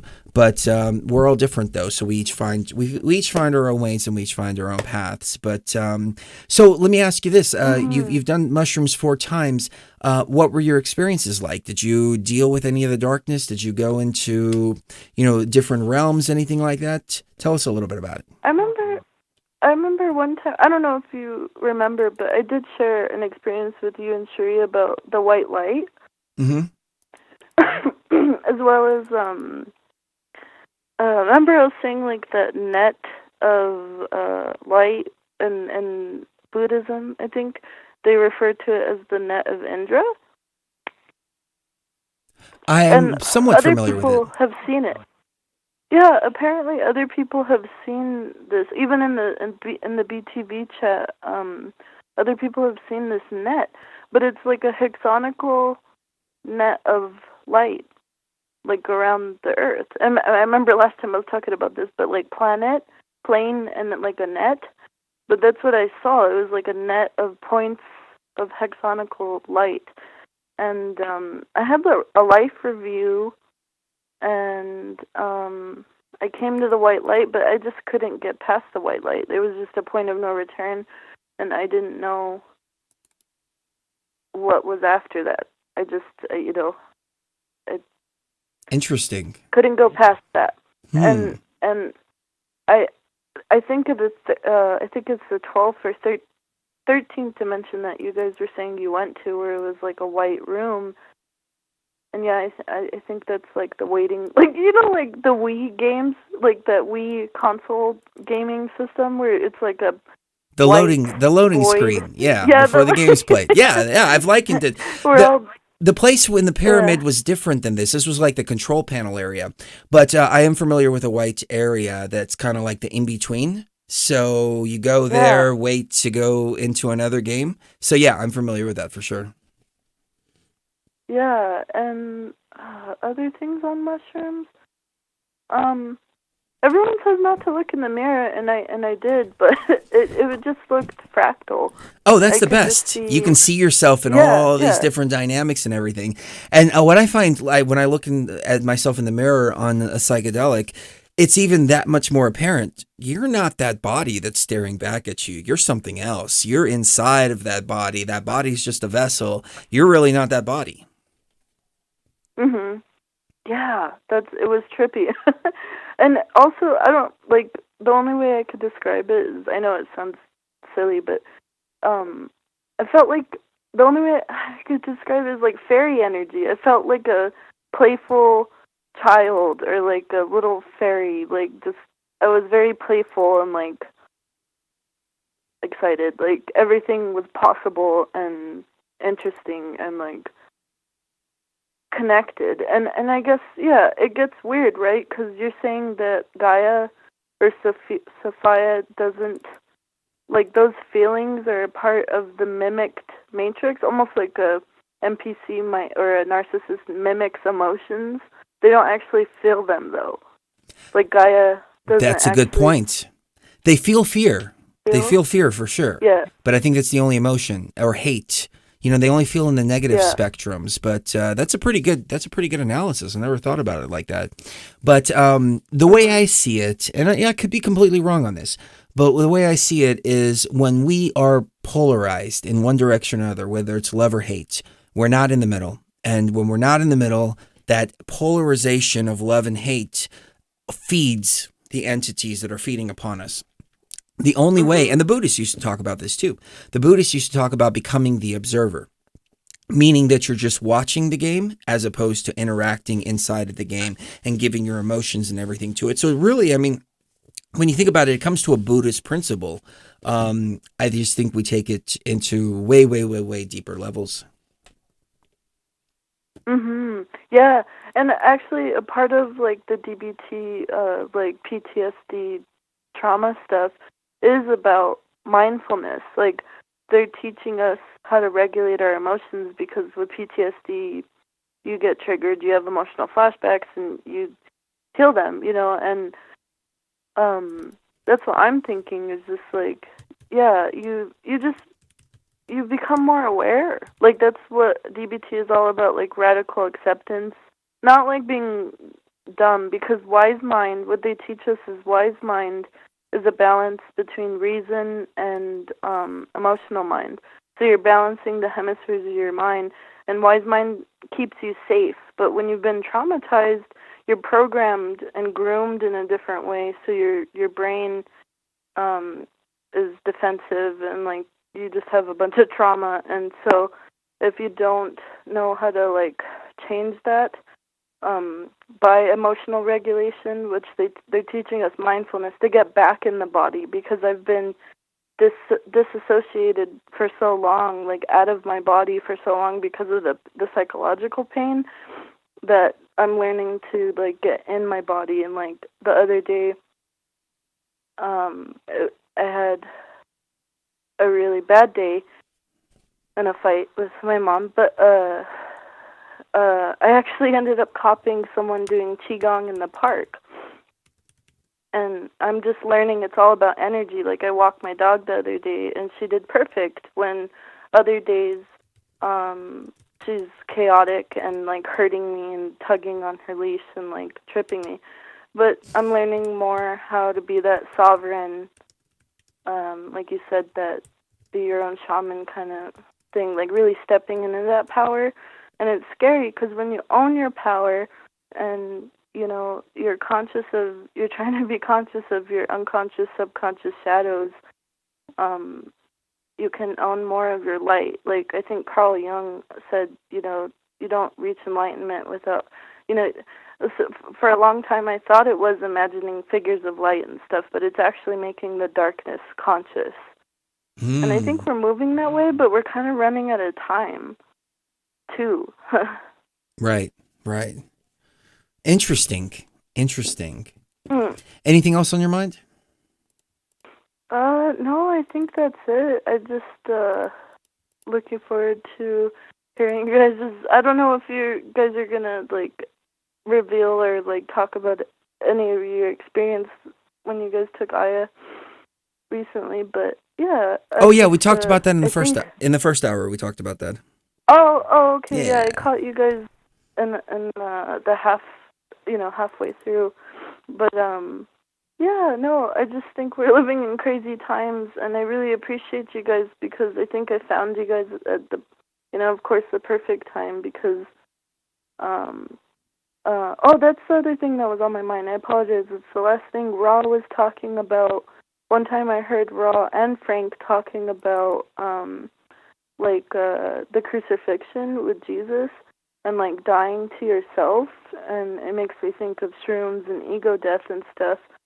So yeah, it may be part of that balance. Like it is all about balance, like we were saying, as well as like that observer. And it's hard not to get caught up in the ego and like these games we play. But I agree with Nick Bravo and like M and everybody. But I do feel like we're in a war. Like you said, we're warriors, and I do feel like it's a war for our consciousness at times. Like you said, it ciphers that energy. And my soul is tired, but when we get together, when we connect, it reminds me who I am. And I was even having a little mini panic attack, but you know what actually calmed me was the intro, or your song, the song where Gaia, or I mean the where Gaia's like saying like we're coming together and we're one, and like yeah. she's saying no lies and truth and stuff. It actually like lowered my heart rate, and like it reminded me of who I am. And as long as like it's cheesy, but like the Lion King, when it's like remember who you are, it's like you just have to remember that, and the darkness can't have that power over you. Awesome. Yeah. I'm starting to fade. We're going on 5 hours now, so yeah. Awesome information, Wow. Cosmos. Thank you so much for sharing. I'm going to let you thanks. go and wrap up the show. All right. Send my love to Sheree and everybody, and I'll catch up with you guys in the group and the next show and all that. Thanks for taking my call. It's so nice to talk to you. I miss you guys. But thank you so much, and here we go, beyond the veil. We miss you too, and we're so glad to reconnect. And I think your journey is going to be awesome. So you've got a handle on everything. I'm confident you have a handle on everything, and you know exactly what to do. You just have to find the strength from within yourself to do it. So I see some chatter in the chat room about mushrooms, and somebody had mentioned that 5-gram dose is a good starter dose. It is not. No. For your first time, you want to do 2 tops. That's it. I've done 2 before, and it's put me on the floor, depending on the mushrooms. We ate them, and they didn't kick in for like 4 hours. And I thought, it's just weak. You know, a guy gave me like 5 grams. Wound up eating about 2.5 grams of it. Sheree and I split it. And about 4 hours later, all of a sudden I get up to go to the bathroom, and bam, just smacks me right upside the head. I fall to the floor. I'm grabbing the handle of the door and pulling myself up and trying to walk back to the couch. And it was intense for like 20 minutes. It was so short though, but it was intense. So no, I've heard people say that 5 grams is a good starter dose. And I think, in my opinion, it's, and no offense to the person that said it, and I don't know if they were just taking the piss when they said it, but it's extremely irresponsible to tell people to take 5 grams for their first dose, especially not knowing their mental state or condition or anything like that. So 2 grams tops for first dose, and then work yourself up after that. But you have to know what the water feels like before you jump in head first. If you decide to take a massive dose on your first time, you're going to be one of those people possibly that comes back and says, oh my God, psychedelics were so horrible. I had the worst experience, etc., etc. No. There's no need to rush through it. So yeah, but if you can work your way up to 5 grams, 5 grams is the good recommended dose for sure for experienced psychonauts. So consider that. Kiss the one you love right now. You never know the last time it's going to be. And thank you all for joining us this evening. And the show went a lot longer than I anticipated, but that's because you guys and gals freaking rock out there. Love each and every one of you. And the connection and the energy that we make while we do these shows is what it's all about, in my opinion. And so that's why it's hard for me to stop. I mean, we've got shows that are like 5, 6, 7, 8 hours, 8-hour shows. And Lucky asked me, who's going to listen to an 8-hour show? And I'm like, it's not about who listens to it.